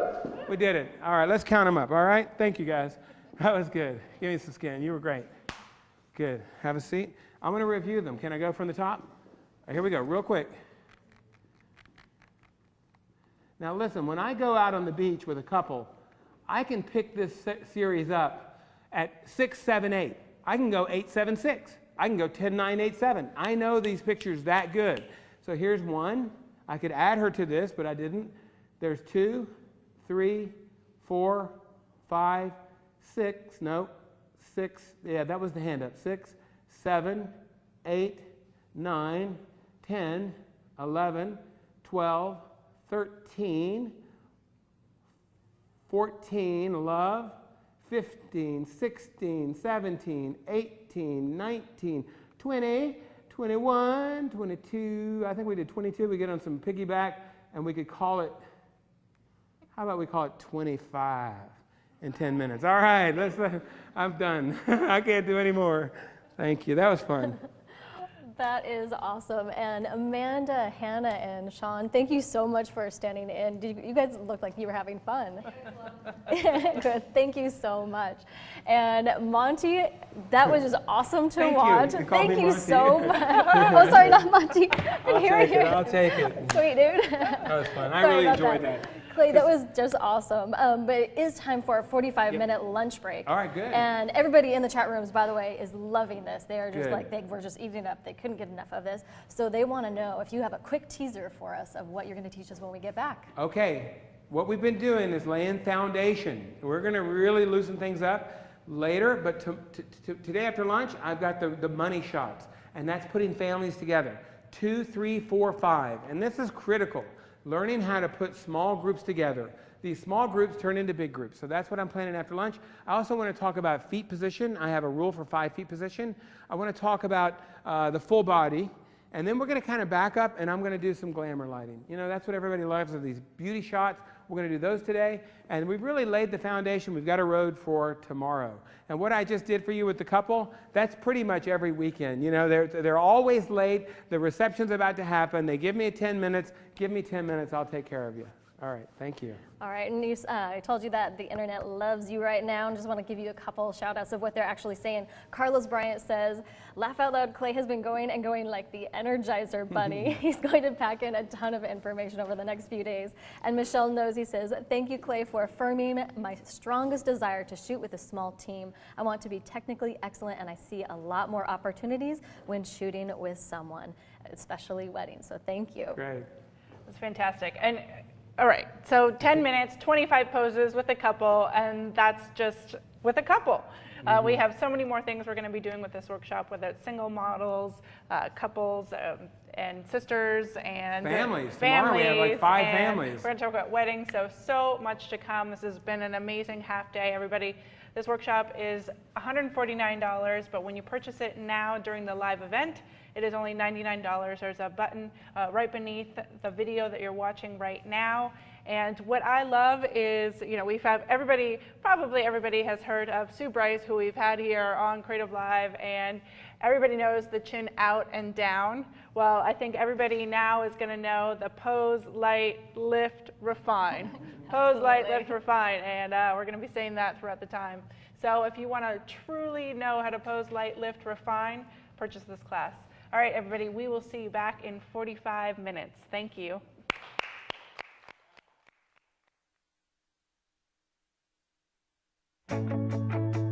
Who do you want to see next in CreativeLive? I'm Craig Swanson, and we want to hear from you. Go to creativelive.com/suggest, where we've created a special form for you to tell us who you would like to see next in this CreativeLive classroom. CreativeLive is here to help you unleash your creative potential by bringing you the world's best experts in this unique, live, worldwide creative classroom, and helping you build a sustainable business and lifestyle around your creative endeavors. We're looking for your suggestions for the best instructors in design, business, filmmaking, photography, audio, and software training. Tell us the name of your dream instructor, what you want them to teach, and if they are already teaching, give us a link to their current workshop or classes. This is your classroom, and we are listening to you.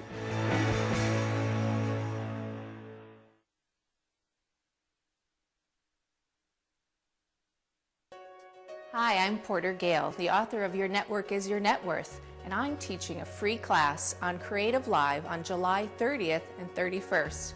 Hope to see you there.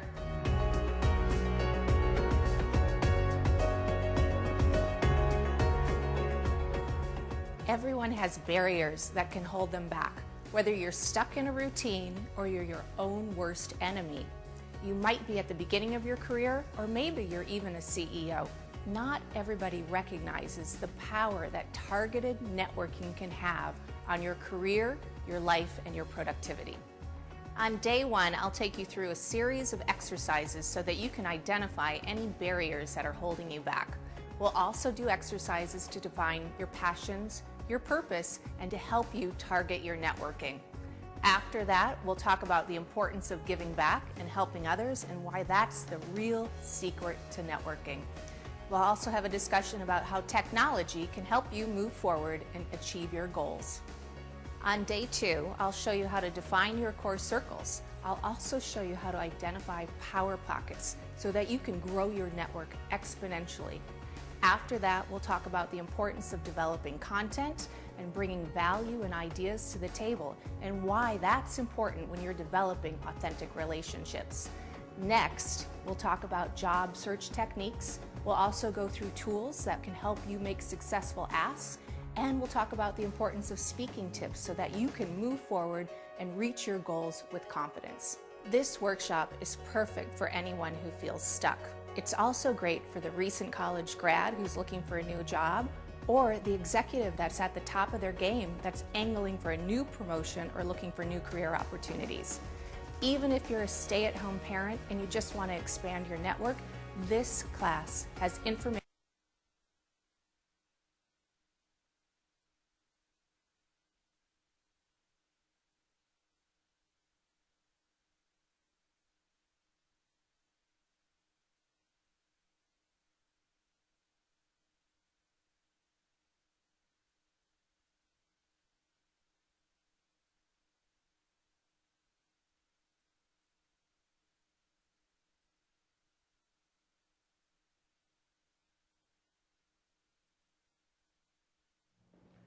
Welcome back from break, everyone. If you are just joining us, we are here with Clay Blackmore at CreativeLive for his Pose It, Light It, and Love It 3-day workshop. This is just day 1. My name is Kenna Klosterman, and I am hosting today along with Lorraine Lobdell. And we wanted just to say another word about the very exciting contest that we are doing here. Clay has brought us an amazing amount of sponsor prizes. There's a photography contest that's going on go to or facebook.com/creativelive to see all the details, but act quickly because the submission entries are due for your best portrait in about 25 hours. So got to act fast to win. And I'm encouraging all of my friends to enter because the prizes are phenomenal. Just a few that are going to be given away includes Delkin, Expo Imaging, Pilot Imaging, Pro Select, Spinlight, and Triple Scope Music, and that's just one of the bundles of prizes. All together. All together, it's like that. Just that one group of prizes is over $1,200 going to one person. Plus, there's still the grand prize on top of that. Yep. It's going to be awesome. All right, Clay, let's get going. Back over to you. I'm ready. You know, when you mentioned Delkin, I thought of something that's such a great advancement with these cameras. This card could be 16 gigs, which is fine, but there's another slot in here that I can put an SD card in at 32 gigs. And I can set that 32 gig card to shoot JPEGs, maybe medium JPEGs. So I'm at a wedding shuffling in these 16s because these cameras, they munch up the cards. So I might go through 12 cards, but guess what? The rehearsal dinner, the engagement, and the whole wedding is sitting on the little SD card as a backup. Isn't that phenomenal? Because when you shuffle all that media around, it's kind of dangerous, you know, to even touch it. So I love the new camera feature to do that. And speaking about the camera feature, I got a comment on my feed that I'm tipping the camera a lot. Now, if this lens was a 135, sometimes the ball heads, they bottom out. They won't go anymore. This lens has a collar on it. So my tip is really easy. It's just very lubricated graphite, and it just left, right. So that's a real nice feature on the big white lens that it has that collar. The other question was nondescript backgrounds. You know, again, I'm shooting wide open like f4, 5.6, so the backgrounds are melting. So sometimes you can get away with a little texture in the back wall, you know, a brick wall sometimes, but usually a window, a tree, forget it. You're never going to get through that. So what I want to talk about now, I think, is probably the heart of the wedding, and that's family. You know, getting the family is everything, and that's where the money's at. And when I say that, like I'm in it for the money, I want to make a big album. I want to make a big sale. I want to do a double volume, a triple volume. And you know what? Today I'm dealing with 2 clients at each wedding. My first client is the mother. She's paying for it. Beauty's in the eye of the checkbook holder. So, I have to keep mom happy, and she wants all the family covered, doesn't she? But the bride's been looking at the magazines. Oh, I love this, I love that. It's so editorial and fashiony and fun, and I don't want any posing. I want to have a good time. So we delicately bounce into those situations. My answer, the wedding day, I'm going to start at 3 o'clock and go till 6 with portraits. When the first guest arrives, when they first show up, there's no more posing. We'll let it flow. And that's a good rule, and it all fits together. But the portion I'm about to share with you now is the really most important part, putting 3, 4, 5 together and making it quick and fun. Because no doubt you're going to get a list of pictures that they want to have photographed, like Thursday, Friday, here's our list.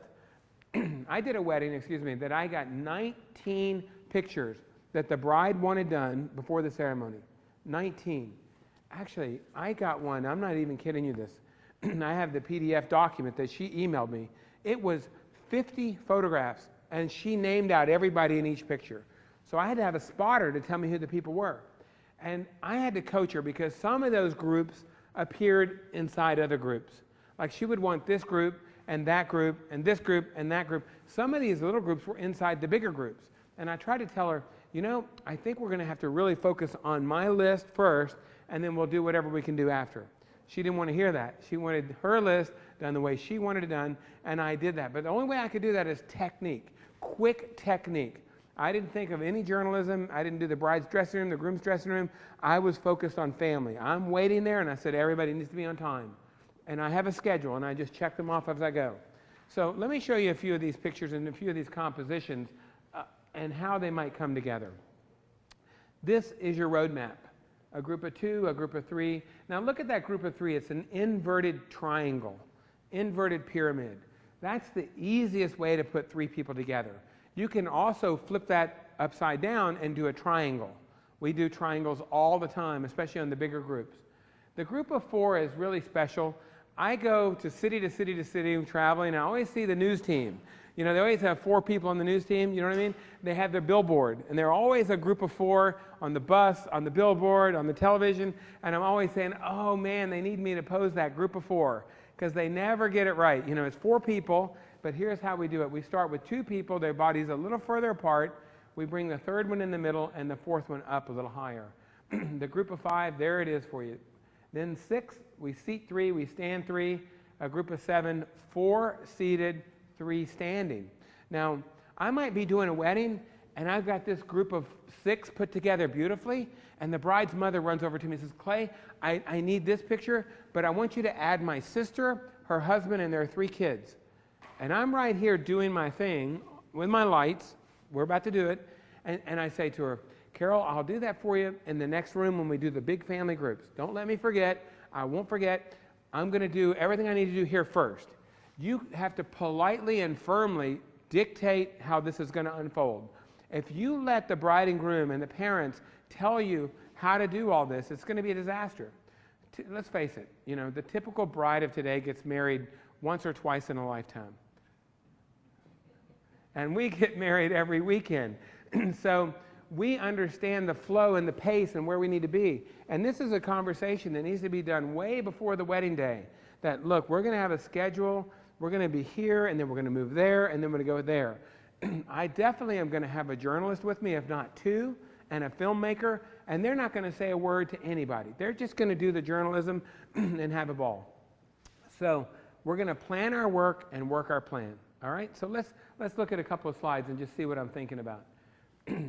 This is a really beautiful portrait made environmentally in the home for a magazine. I love this picture. I don't know if you see George Stephanopoulos on TV. This is his wife and children.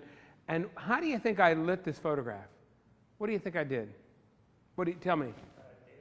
Daylight. But give me a little more help. Just all daylight? Daylight and a reflector. That's what everybody would think. And I appreciate that, and I feel good because that's what I want it to look like. I lit this exactly like I lit the portraits this morning. You see the hair light, the boom arm coming over? I've got 2 lights over here in a V shape. I've got the main light, the V, and I even have a light behind the 3 of them lighting the curtain. So these 4 lights went in their home, were set up for this portrait. And look at the triangle. That's what we're here to talk about. Group of 2. So these are sisters. And it's just the setting sun at my back, and I just came right in there. There's no light here added at all. It's all natural light. We call this the sweet light time of the day, where the sun is it's probably actually just gone down. You know why? If it were up, I would be shooting into it. Backlighting, backlighting, backlighting. Oh, we lost our sun. No problem. This is the sweet light time. We turn around and we use the sky as the main light. See those catch lights in the eyes? And isn't that a beautiful photograph? 2 sisters right there. They're dressed well. The red barn comes out great. Group of 3 at the wedding day. Then a fun shot in between. The frame in between. The parents of the bride watching me photograph the groom and his parents. This is how it comes together. You know, action and reaction. And one thing I never said today is, you know, the camera looks both ways. If you look at pictures and they look very staged and they look very posed and they look very, you know, flat, it's because the photographer's not excited. Now, sometimes it's hard to be excited if you're not sure what you're doing. Can I get a witness out there? You know, you're just swimming under like a duck. You know, you're trying to remain calm, but your legs are going, oh my God, what am I doing? Oh my God, oh my God. So after, you know, 100,000 hours of practice, you really get to the point where you don't even think about it, and you're really just trying to, hey, we're having fun. And you keep a smile on your face, and they're going to smile back. So I say that affectionately, but the camera looks both ways. And I think that's maybe the mantra for the whole 3 days is that I'm going to be excited and the people are going to be excited. We're going to keep it fun. There's that group of 4, by the way. And if you draw a line between the 2 boys' eyes, you're going to see this line is going to be parallel. Can you see that? All right? So sometimes I'll be doing the portraits like this, and I would probably trim this right here and vignette it. And they might say, well, you know, you can tell that Connor, he looks much taller than his brother. And I just say, it's just for composition. We're going to do some full-length groups over here in a minute, and everybody will be their natural height. There's a group of 5. 1, 2, 3, 4, 5. I did all the bat mitzvahs. Monty did the wedding. He put this couple on the cover of Rangefinder magazine. These people love our work. They love this portrait style. I brought the background. I brought the setup. And that's these lights right here, spider lights. And there you can see it all come together. How about a group of 3 outside in a pyramid? That's 3 generations, the grandmother, the mother, and the bride. Who's going to buy that picture? All 3 of them. Even the unborn grandchildren are going to want this one. I'm telling you, this is one you want to get. The 3 of you, I'm telling you, this is one that you want. How about the parents with the bride? As long as it's posed, but it doesn't feel as posed, but the lighting's beautiful. We're working outdoors, and we're adding flash to this. And I'm going to talk about that tomorrow. There's our group of 4. 1, 2. Let's just look at those 2 lines for a second, those 2 circles. Draw a line, and you can see the slope. And then we just put the mother in the middle, add the father to the back. The father could be on a little block, I don't know, just to get him up. Usually I use the stools to lower the people rather than put the people up on the blocks. And I'm doing a shout out to my camera craftsman buddies. I've been with this group for, I don't even know, 15 years. Monty is right in here, and there I am, and there's Bill McIntosh, Alvin G., Elizabeth Guerrera. These are the best photographers in the United States. Mr. Phillips Cheris, Bill Stewart, there's Monty, Mel Holson, there's Don Emmerich. This is a grandstand group, and to get 80 people in one picture, we're going to do an armchair group and run a row of chairs across the back to do the big group that you see here.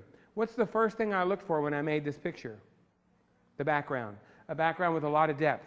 The lighting on this is very easy. It's just one light over camera. So we're going to do bigger groups later on as we go forward, but these big corporate groups are really important. I'm on a list of several country clubs in town, and Congressional Country Club, Avenel, Lakewood, Caves Valley. Last 10 days ago, we photographed the Super Bowl trophy with the owner of the team and the Ravens coach, Jim Harbaugh, with all the members of Caves Valley. And we're talking 50 people that each made a big donation to be in the picture.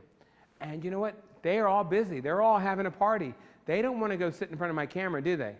So it's the need for speed, action, fast, being a boldness of attack, telling people exactly what you want and kind of getting their attention, not just kind of wishy-washy. You're going to lose the people. So it's kind of like I've been on stage today, but some people say, man, once you start, you're just engaging. That's what I am when I'm shooting. I want people to know this is going to be fast and fun. And I might be like 10 minutes from finishing a big group, but the whole time I'm saying, okay, we're just about there. I think I got it. A couple more minutes. I think we're there. Here we go. I'm ready. Let's get it. And then I'm looking at each person, and that's how we make the big groups. I hope we have time, to do more of the group photography like that. So let's make some groups. Let's put together. We've already been doing 2s all morning, haven't we? So let's do a group of 3. So let's see who we got. We've got several people. Let's have Amanda and Hannah. We've got 3. And Sean. We'll start with one light here. So this is real easy. And also, a lot of times you think about who goes in the front. This is a great question. This should be a prize-winning question. When you're doing a group of 4, a group of 5, I'm doing a family, I get to pick who goes up front. Anybody? Catherine? The shortest. The bride? The bride. Youngest? The guy? Youngest, no. The guy. Most important. Who? The most important person. The checkbook holder. No, not the thinnest. It's the thinnest. It's the heaviest person. You want to hide the weight in the back. I'm sorry. So we want to always put the slim people up front. Now we've got 3 really heavy people here. I don't know what I'm going to do. But at my weddings, people live the good life. Kind of like me here. We're always thinking about hiding the bodies. Body blocking is what Hanson Fong calls it.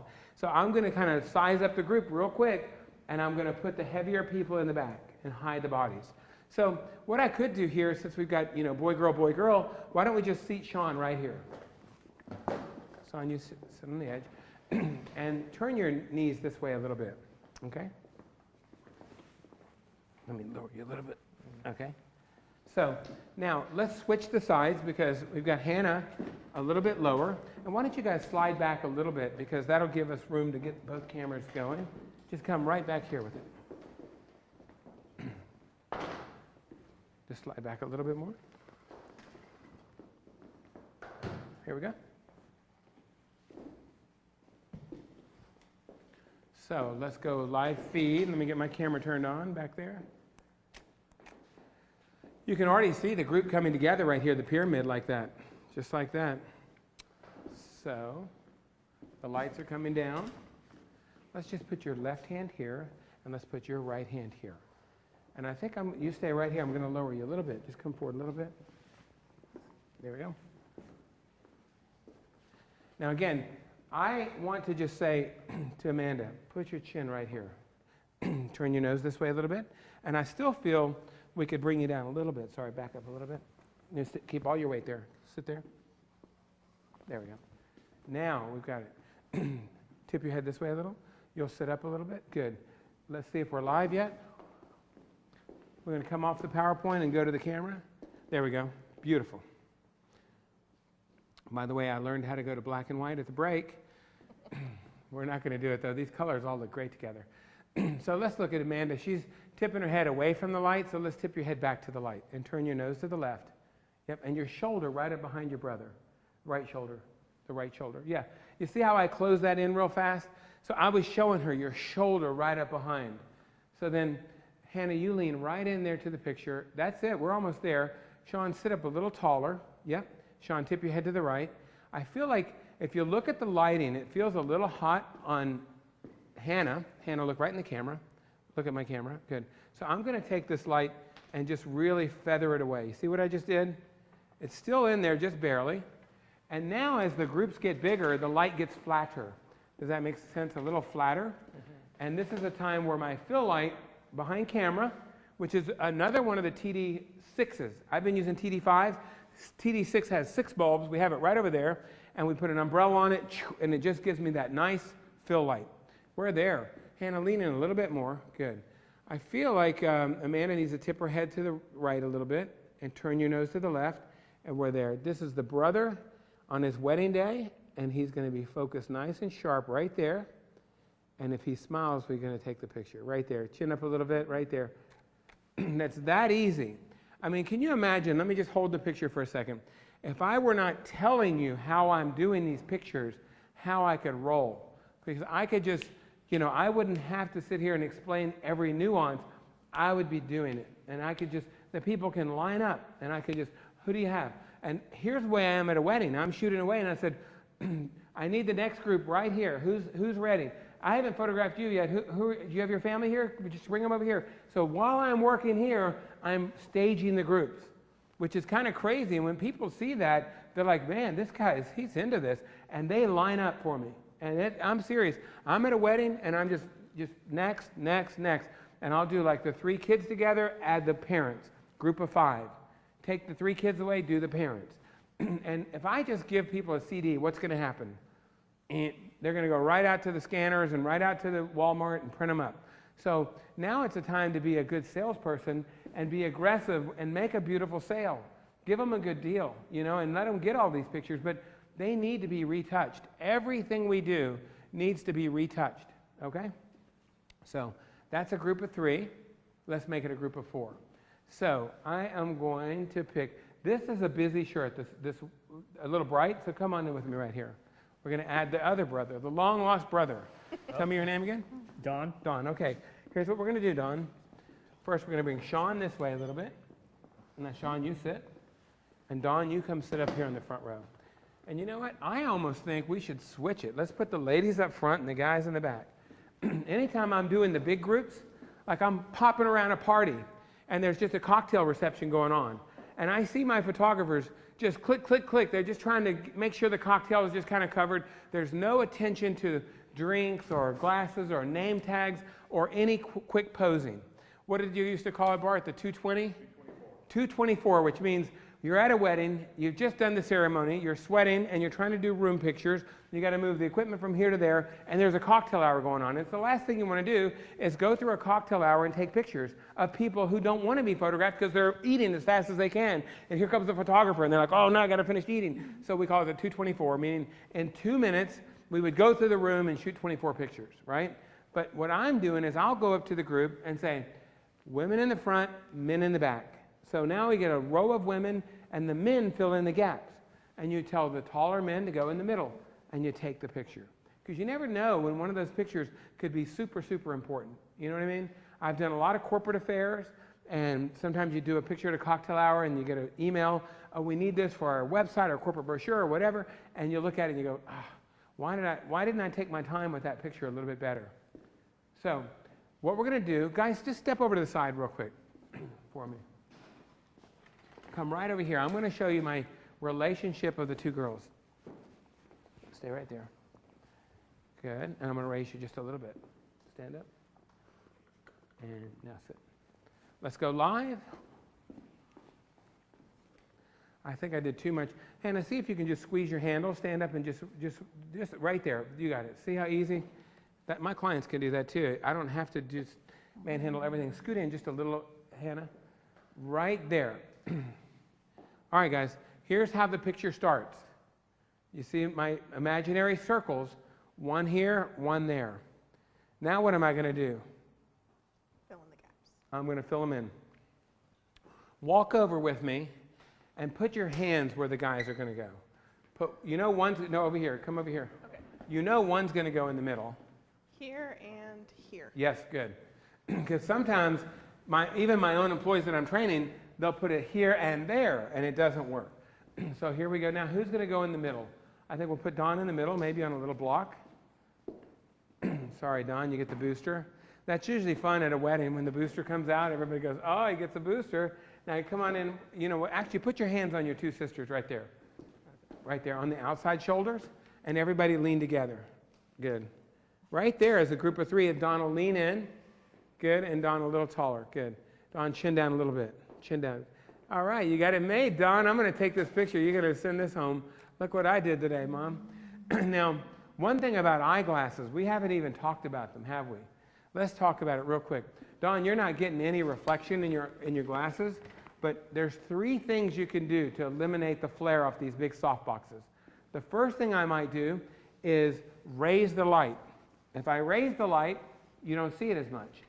The second thing I can do is your chin down a little. When his chin down comes, that takes the glare away. And I can also, if those 2 first ones don't work, I can tip the camera, the glasses up from the back. So I tip the frames up off the ears. It feels funny, but it looks fine. You would never know it in the picture. Chin down a little bit, Don, right there. So I do one of those 3, sometimes a little bit of all 3. But you want to get rid of it. You don't want to say, I'll do it in Photoshop, do you? Photoshop's no fun. So now there's the group of 3, and you'll come right over here for me, Sean, and your left hand here. Move this hand here, let Sean have that. Scoot in there a little tighter. I feel like you're leaning in. There we go. And then you'll come out just a dash. Turn to me a little bit. Sit up a little stronger there. Good. Good, good, good. Turn to me a little bit more here. Good. I love it. Hannah, your nose to me a little bit more. Good. Right there. I love it. Right there. Now, Sean, you lean in just a little bit. A little more. Good. And go behind a little bit. Good. Right there. That's great. Hannah, you lean in a little bit tighter. Good. Hannah's chin down a little bit. And the back row, Dawn, come this way a dash. Good. And Dawn, stick your head right in there. And you'll back up a little bit, Amanda. Good. Now, the plane of their faces are all very narrow. If you see what's going on there, they're all very narrow, meaning that their nose is maybe 8 to 10 inches, you know what I mean, between the front and the back row. So here's the first picture. Hannah, your eyes, that's good right there. And smiling, everybody. Amanda, smile. It's your wedding day, Amanda, smiling. Amanda, tip your head to the right a little bit. Don, lean in there a little bit more. Amanda, you back up just a dash. I like it. I think I got a blink here, but I'm going to bring you an inch down just to see Dawn a little more. You stay right there. There we go. I just brought it 1 little inch is going to make a little better difference. Dawn's chin down a little bit. Good, right there, and everyone here smiling. I love it. I love it. Last refinement. Look at Amanda's left elbow up. Come on. You see what I did there? Who would have seen that? Me, because that's what you're looking at later on in the picture. Your chin up, Amanda, a little bit. Amanda, tip your head to the right a little. That's the picture. 1, 2, and Sean, your right shoulder in behind the group. Now lean in a little, Sean. There we go. Tip your head to the right, Sean. Look at that. Now, Sean, I want you to stay right there, and I want you to tip your head back the way you had it. Just a little bit. A little more. Good. Right there. Now smiling. Right there. And relax for 1 second, guys. I wanted to review these 2 pictures. I see this a lot. I mean, as handsome as Sean is, he's in a feminine pose there. You see that? Now look at him here. That's meaning every single person in this picture is just like the statue, either feminine or basic. They've all got that light pattern that we've been talking about all day, and we've got it going well here. I think this is really good. Now, I've got a question again for the audience, for one of you guys. Jerry, right? Okay. You're going to add a 5th person to this picture. All right. I want you to walk up to the screen and show me where that 5th person's going to go. Oh, gosh. And the prize for this is, I'll come up with it. Oh. My lab, pilotimaging.com, said give a lot of stuff away. So this is for a free raw processing, meaning you can send an entire wedding to them and they'll process it for you. Okay, well, I'm going to roll the dice and say here. And I'm looking like I'm wrong by your eyes. So close. Okay. You missed it. All right. It's over here, and I'll show you why. All right. Let's get that silver stool there. And Lindsay, are you super busy? Could you be the 5th or no? No, you got headphones on. Lorraine, come on. Oh, are you busy? Jump in. You're dressed perfect for it. Put this right here. Back up. Thanks. What we have to do, Jerry, is build a foundation. Makes more sense. So, you know what? It's a trick question because for some reason, when you see it on the screen like that, everybody says upper left. Right. And I say lower right. So, Jeff Pilot, you're off the hook on the free processing. Oh, that looks good. Now, see, this chair that I added in here is not adjustable. So, what's going on here? I have to work everything around this chair. I can't move it. So, Amanda, raise your chair a little. Just stand up a little and just pop it a little. There's a little handle under there. There you go. Now sit there. And how about switch? Let's put Lorraine in the middle. This is Lorraine's wedding picture, and these are all her siblings. Now, stay with your toes on the floor. Just, yep. Now, it feels weird, but yeah, cross your left knee over your right. And Hannah, you scoot in just a dash. Now, the other day, I did some real big family groups. And I'm so thrilled. I mean, the book we showed earlier today, The Extraordinary Women, All the Fantasies, Linda Robb, she's married to Senator Robb, they called me, their assistant said, what are you doing on September 7th? I said, I'm flying to Budapest. And on Sunday, but that day I was going to prepare. She said, any way you can get a family picture in for us? I'm like, yes. You know, this is President Johnson's daughter, Linda Robb. And I'm going to go to their home, and what am I going to do? I'm going to do this because it works. I'm not going to have to think about, man, am I nervous? I'm photographing like, you know, American royalty here because I know what to do. I'm going to keep it simple. But at the very end, we'll have fun. That's what I always do. So your elbow out a little, Hannah. Yep, and lean in a little bit more. Now, how am I refining these pictures? My eye is up here. I can't do this any other way than just keep my eye on the ground glass. So just tip your head a little here, Amanda. Good. Now, I've got you a little high in the middle. Come on, just a second, Lorraine. I'll take it real fast. You probably want to get this over with. There you go. I really would kind of like to get that fill light going, but I'm just going to flatten my light out. You guys, this is really 3 lights. Really 3 lights. I've got a main light, a hair light, and a background light. The kicker light's kind of been turned out. You can kind of see it just on the edge. It's not fair because we're doing beauty lighting on Hannah and nobody else, but it's okay. All right, now here's what I'm looking at, each person individually. And I'm going to just start lower right and refine it. Bart, give me the thinnest block and throw it under Amanda. We've been fighting all day to try to get everybody to this silver stool that's not adjustable. Stand up and throw this under Amanda. Let's see.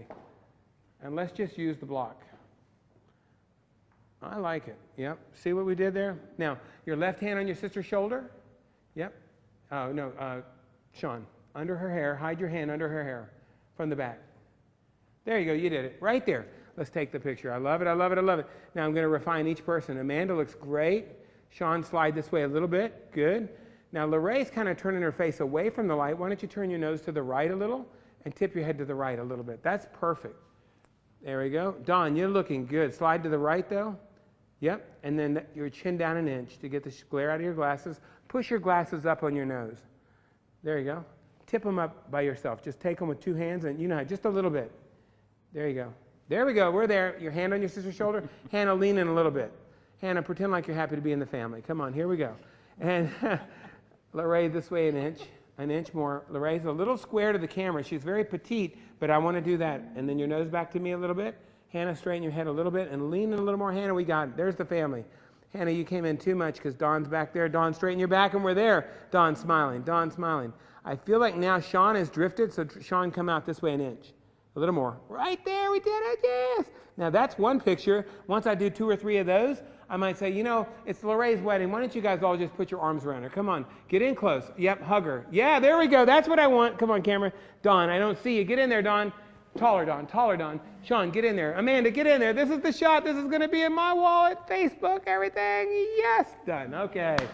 How about a hand for them? Thank you. That's great, isn't it? It's really fun. Oh, Dawn, we might have to Photoshop Dawn in from another picture. That's been done before. All right, let's back up a little bit. So there's a group of 5 right there. And I think that's really fabulous and really simple like that. So the groups are coming together really quick. Why don't we do,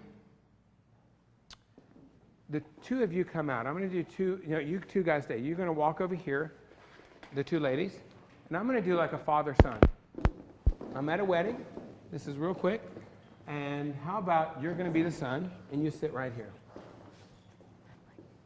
And then you come right over here. Come out a little bit more. And come behind a little. And turn like this. And put your right hand right up here. Stand down for 1 more second. Good. Now stand up here again. Good. Now just put your heads together like this. Chin up a dash. This is seat 1, stand 1. All right, pose, light. Let's go live. That's good. Turn your nose to the right a little bit, Sean. Good, right there. Dawn's chin up just a dash. Good, right there. And heads a little closer together. Straighten your head a little bit. Good, right there. I love it. Sean, chin down a little bit. A little happier. Come on, guys, a little happier. Right there. Give it to me. Come on, Dawn. Dawn, what happens when you smile? Eyes up here. Push your glasses up a little bit. There you go, right there. And no smile like that. Chin up just a little right here, Sean. Good. Right there, and just heads together just a little bit. Perfect. Dawn, straighten your head a little bit. Good. Right there. And the light is kind of missing Sean, but what's happened is the reflector is not even in the picture. So Sean, turn your nose to the right a little bit. Seat 1, stand 1. This is a great way at the weddings to hook it up and go fast. Your elbow up just a little bit like the right elbow. Right there. And your chin up just a dash. Good. And smiling. Right there. And perfect. Okay, great. So that's a group of 2. Let's make 3 men together. So come on in with me, Jerry, even with the white shirt. So 3 men. I'm going to keep 1 seated. And you're going to stand forward for 1 second. Let me bring you around here. And you're going to come over on this side, Dawn. And then, Jerry, you're going to stand back here. And you just sit here and turn your knees to the right a little bit. Perfect. And your left hand right here. Good. Your right hand right here. Right hand. Good. And then just put your chin right in here. Put your chin. Now, we need to get Dawn up a little bit, Bart. Let's get Dawn up a little bit. Let me have a couple of these. Yeah, just to be safe. Step down, Dawn, for a second. Try that. Yeah, look at that. Lean in there. And just straighten your head, Jerry, a little bit. Good. Lean out this way a little bit, and then tip your head back in. Good, right there. So you could be at a wedding. You could be at a family reunion. You could be at a 50th anniversary. There's a lot of times you'll be out working, and somebody needs a small, tight group. And this is simply how we do it. We just do 2s, 3s, and 4s. Real simple like that. You know, while I'm working here, can I get a couple of grips to just start sliding these rust-colored edges out? They're not that heavy, because I think I'm going to pull the gray paper right out on the floor and keep doing groups on the floor. And you'll love it. And it's just the same thing. It's a little more casual. So Bart, you just slide it out. And get ready. We're going to just whip that paper right out to here, and we're going to do a little soiree, a roll in the hay. Okay? And Clay, maybe before we do that, or while they're doing that, after you're done with this, we have so many questions for you about groups. So let's get this picture and we'll do it. Here we go. Great. Lean in a little bit there, Dawn. There we go, Dawn. Dawn, tip your head to the left. Chin down, Dawn, right here. Turn your nose to the left, Jerry. Good. Straighten your head a little bit here. Back up a little bit, Sean. And then Jerry, Dawn, turn your nose to the right. Good. Jerry, a little happier.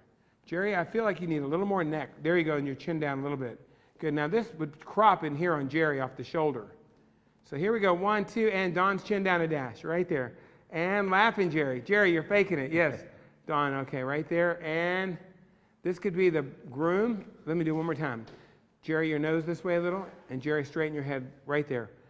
And then back up a little bit, Sean, so these guys' nose can come in front a little bit. Good. Dawn, come forward a little bit more.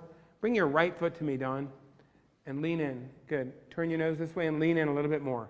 Lean in this way. Turn your nose to the right. Chin down, Dawn, a little bit. Right there. That's it. Lips together, Jerry. Good. How about everybody serious this time? Good. Right there. Hint of a smile. Dawn's chin down a dash. Right there, Dawn. Chin up a little. Right there. And we got it. Okay.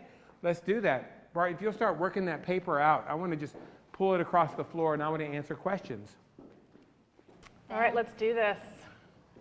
Okay, so question number 1. This came from the last segment, but Josh in Texas has asked, with all the minute adjustments that you're making, walk off under the, yep. How do you determine the end point? Is it just that it looks right to you, or is there a quantitative assessment? And I would say both for individuals, or couples, and then a big group. How do you know when you're done? Great question. Hey, Jerry, let me say, before you sit down, help these guys over here. And you, Dawn, you get in there too. They're going to roll this paper out. Okay. So I just want to keep busy back there, so I'm ready to shoot.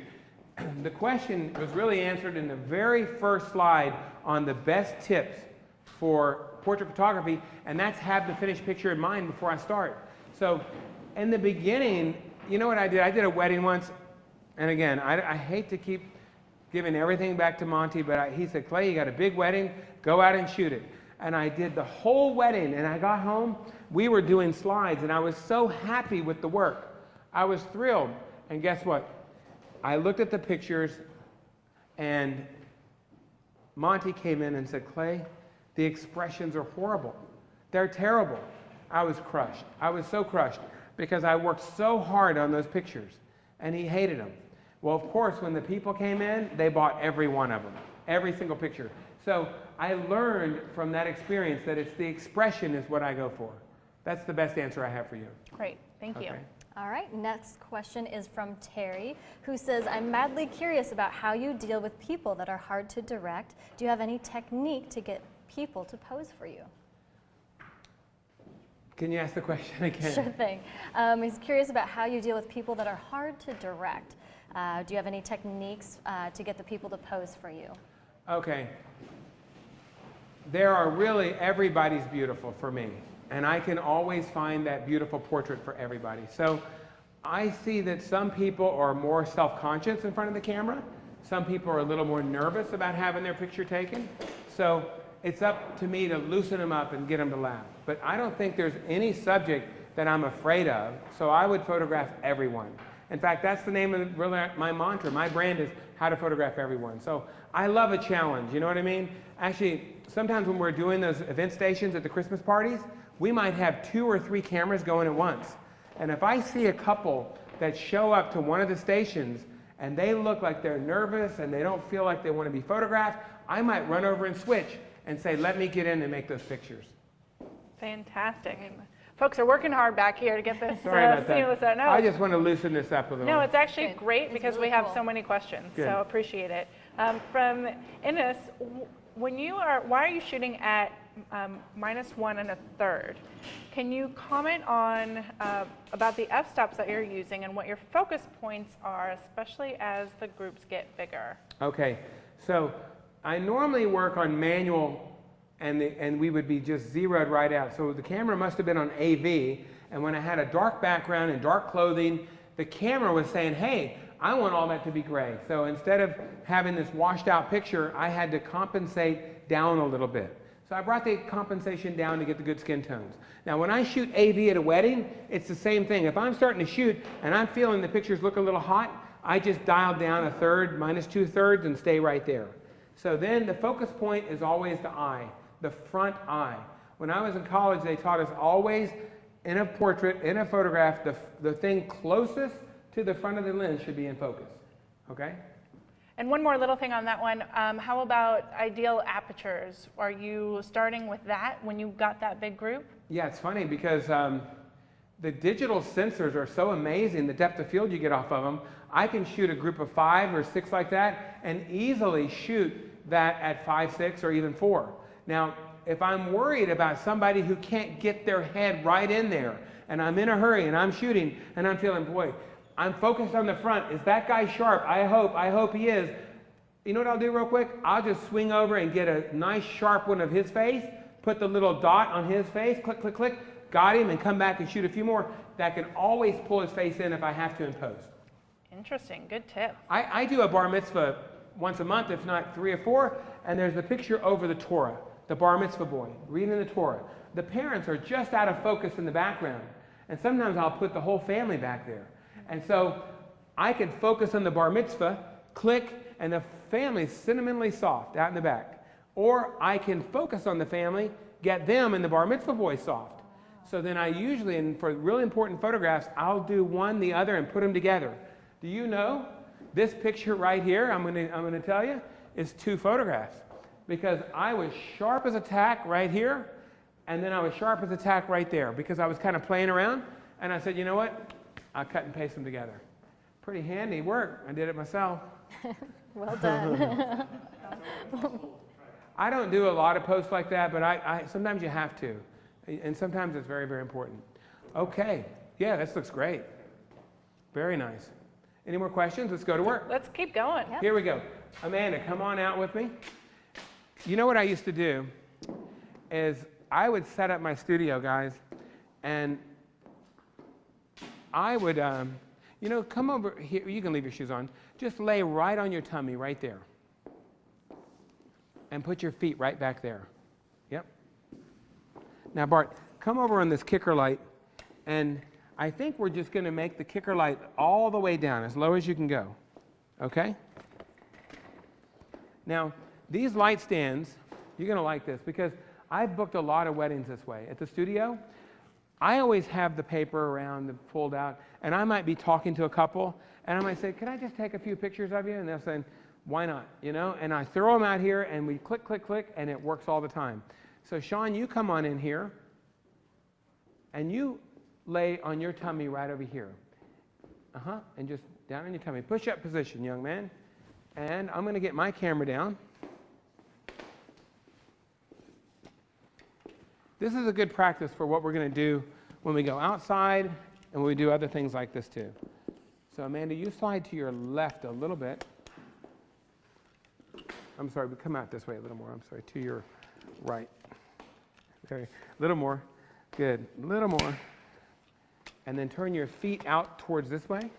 Yep, and so you're kind of at a 45-degree angle. And Sean, you're going to kind of come in this way as well. Bart, I'm going to have you take the main light and hold it down lower. Because what's happening here, the main light, let me go live on Amanda, which she's right here.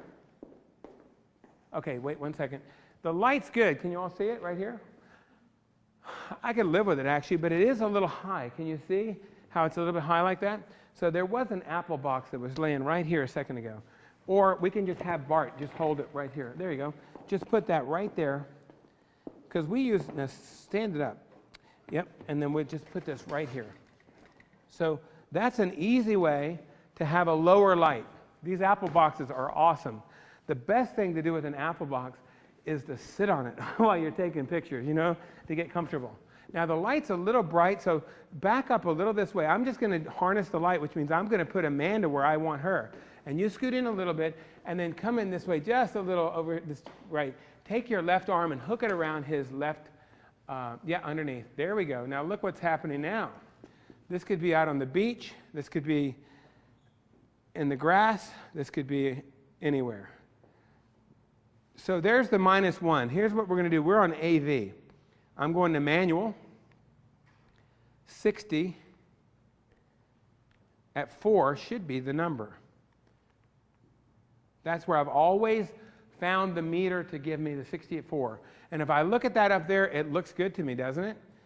We could do a histogram to tell, but you know, histograms are actually a little tricky because a histogram can lie to you. If you've got a black tuxedo on a black wall and you use the histogram, it's going to look real dark.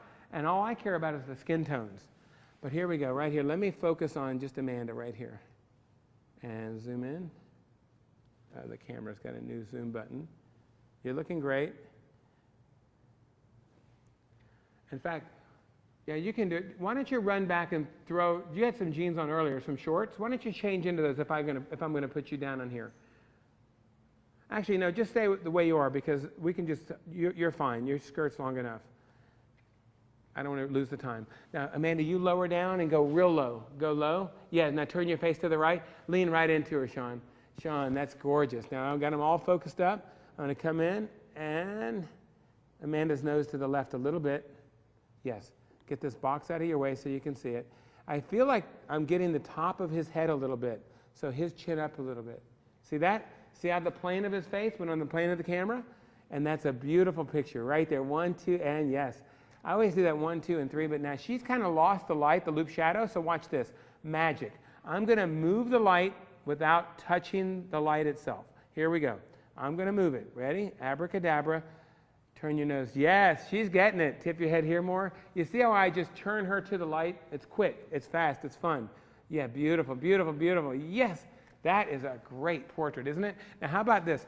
Why don't you, Amanda, come around here and put one knee on each side of him. You're actually going to lay right on his back, flat on his back. Now, go like this for me, Sean. Yep, and bring your elbow out a little bit, Sean, your right elbow out. And what you'll do is kind of turn around a little bit this way, Sean. Yep, that's right. I always want to keep them 45. You know what's funny? I'm going to move my camera and show you this. I see a lot of people doing this picture. A lot. Airports, everywhere. I see a lot of people, and here's the problem. They're going square right into his body. You see how square? I'm coming over here and doing what we did on the very first picture this morning, and I'm going 45.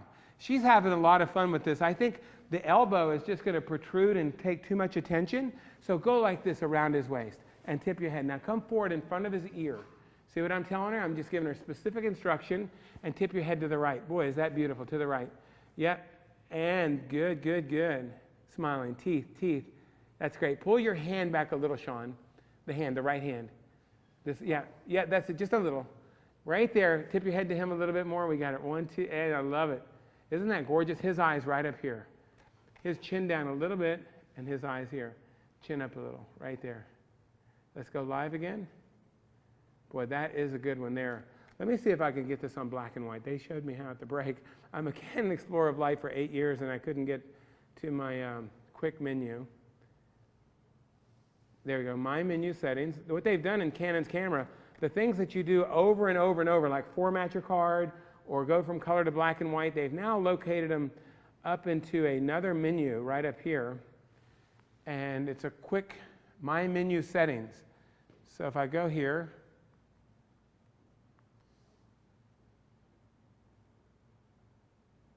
my menu.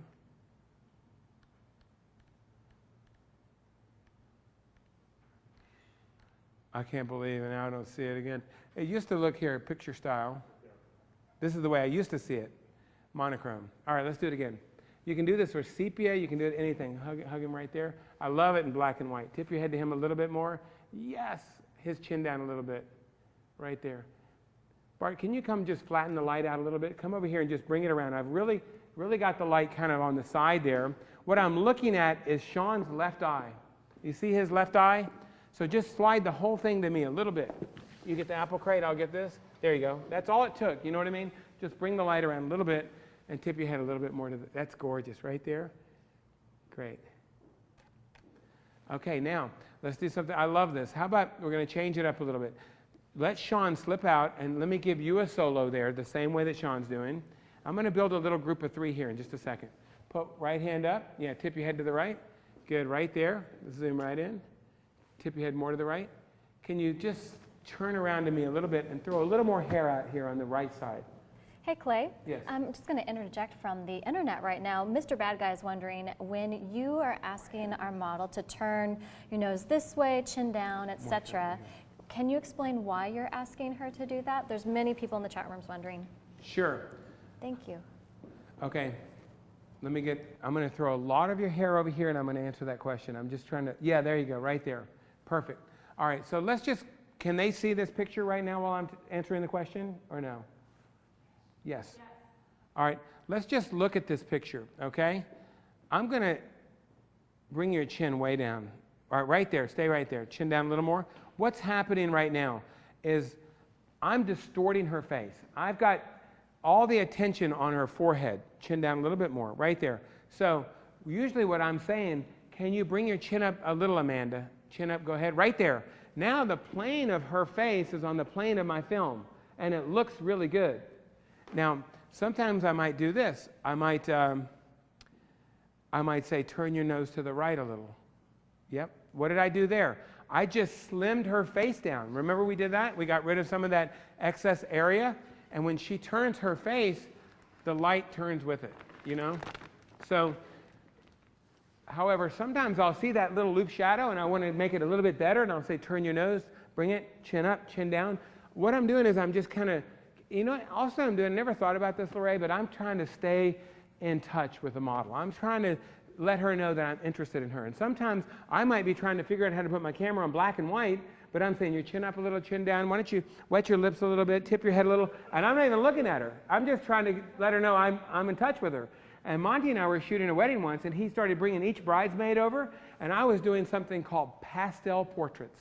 And this is something we learned in Europe. And this is so beautiful. It's a pictorial that we put on a film camera, and we shot VR 1000 film before your time. This is film, and the pictures were gorgeous. And he put one bridesmaid after another, and I just kept shooting him, and I would talk to him. And one girl, I sat down, and I noticed the pictorial was acting up, and I went silent, and I was trying to fix the pictorial. And the girl just got so aware that there's something wrong with me. He just did 4 girls, and he was just so into it, and now I sit down, and there's no rapport. So sometimes just that tip and turn, but most of the time for me, it's the lighting pattern. Watch the light right now. Let's watch this. Turn your nose to the left. Keep turning. Right there. Too much. Come back a little. Hey, Bart, why don't we lower the hair light? What did we do? We forgot about that. Let me help you because it's got this new bracket. When you turn your face to the left, you kind of got that Rembrandt lighting pattern, and that's something I want to avoid. So now turn your nose back to the right a little bit. Good. Now we're putting the light on there just where we want it. I think we'll just leave it like that to be safe. Okay. So this is really beautiful. Tip your head to the right a little. Another thing I have in my studio is an acrylic mirror. And I should have had one shipped in or whatever. You just throw it under her in the front, and it's just going to give you those beautiful lights. I'm sure by tomorrow or the next day, we can throw a mirror under there very easy. So I would like to build a little group of 3 here, and then I'm going to do some more of the couple here. So here's what we're going to do. Flip around this way. I always want the woman on the side of the light. Where's the light? On the left. So just like that. I don't even think about it. She's going to be over here. And where is Sean? Come on in. And Sean, you lay over here with your knees by the light, and you come right in. On your tummy. I think we did something like this. We're going to make it into 3 now. Yep. Now turn a little bit this way. Good. You go down a little bit, Amanda. And Hannah, come on in. Where's the 3rd person going to go? Definitely, right up here in the middle. So you're just going to kind of sit on your hip back there, hiding back there, and then put one hand on each of their backs, and I think you should do the other hip. Flip over this way so you'll face the light. You see what I'm doing? I'm facing her into the main light. So one hand on each of them. Let me zoom back here. I think the black and white's cool, isn't it? I mean, I'm on RAW, which means I can flip it back to color at any time in post-production, right? But I'll tell you, the colors are all blending so well here. You know, the blues, the grays, and they were playing with my camera, and I've never seen it quite like this. Let's see if I can go across. I want to go back to color, so let's see right here. White balance, custom, picture style, monochrome, faithful, neutral. What do I put it on? It's a good question. Portrait, landscape, neutral, faithful. They're all color. I'm going to go portrait. You know, we're making portraits. That's probably giving us a little rosier skin tone. All right, here we go, just like that. One hand on each of their backs and lean right in over Sean. That's good, and tip the top of your head to the right. Now let's look at Amanda's got to kind of turn her nose to the right a little, and Amanda, tip your head here. All the hair that Amanda has in between them needs to kind of flip over to the right side. Good. I know you're uncomfortable back there. There we go. Yeah, that's great, that little wrinkle in the paper. Thanks, Bart. Good eye back there, Lindsay. There we go, right there. And let's come in now. Look at the lighting. It's almost side lighting. So I'm going to bring it around a little bit. And I'll tell you what, we're so lucky. The studio's daylight balanced. So I have a skylighter above me. But in my studio, it's exactly what I'd be doing is put an umbrella fill, daylight fill, and it really is making a transparent shadow, meaning the shadows aren't going black, are they? See, the shadows are kind of soft. All right, lean in there and let's go to work. Turn your nose to the right a little bit. Right there, Amanda, and chin down a little bit. Good, good, good. Right there, I think Sean could be a little taller in the back and drop your right shoulder, Sean. Your right shoulder. How about put your right hand up, your right one, and let's see what happens. Pull it way back. He's still square to the camera. You see his shoulders? That's what I'm looking at. So can you kick your feet up so you don't hit the lights and turn around? Yep, keep turning. Keep turning, yep. And then maybe if Amanda's knee, if you back up a little, he can kick his elbow where your knee is. Yep, good. And you take your hand, Amanda, under his armpit so you can get in real close. That's good. And now you're going to put your chin right in there for me. That's good, right there. This could be a nice family of 3 on the beach. It could be anywhere, outdoors, indoors, window light, anything. Your nose to the right, Amanda. Yep. That back elbow needs to kind of go down. Just kind of drop the hand down. Yep. Let's hide the hand completely, just behind him. Yep, that's good right there. And Hannah's a little taller and we got it made. Hannah, teeth. Well, everybody smile. Come on, right there, yes. Hannah, even a little taller and we're all done there. And Amanda, your nose to the right a little bit. Good, good, good, right there. Come forward a little bit, Hannah, right there. Good, good, good, right there. Yes, I love it. Now I could easily add 4, 5 in here. I could put the whole group in here, but I think rather than laying all you on the paper, it would be something more that I would do with posing stools. So, Hannah, you slip out for a second, and I want to play with the bride and groom just a little bit, okay? I'm going to try something.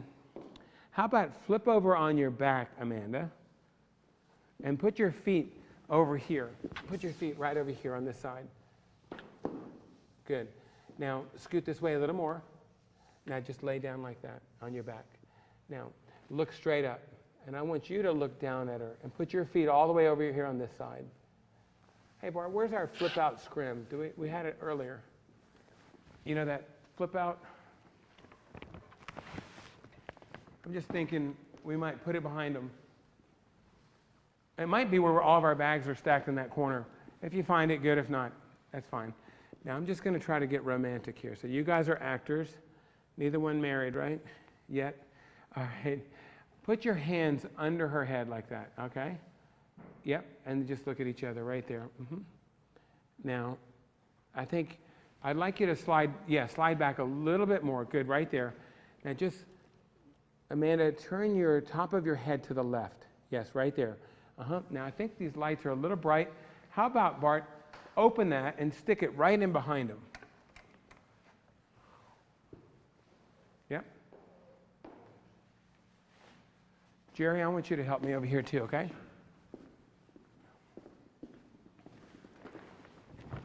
Put it right up there behind. Now you're actually, Jerry, going to take this light. Okay. And you're going to hold it right there. Got it. Okay. So what I'm kind of creating here is going to be a silhouette. So I'm just having fun here. Good.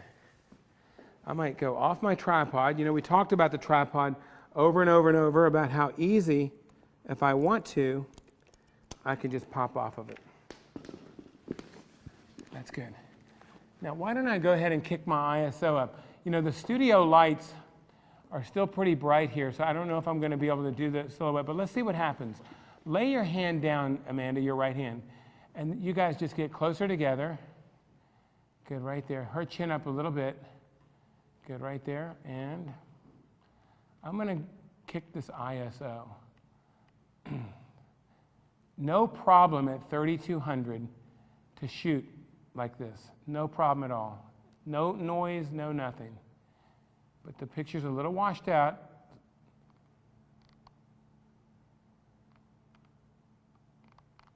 Stay with me.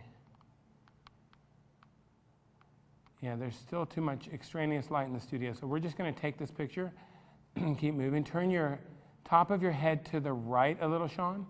Good, right there. The main light's turned off, isn't it? The light in the front? Yep.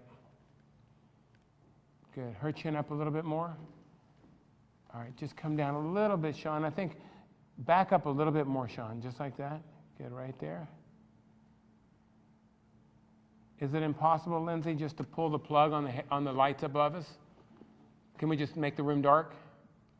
Or no? If it is, because what's going to happen if we do, we're going to have a silhouette. You know what I mean? And it's really pretty cool. If not, we can do it, you know, we have 2 more days of really playing around like this.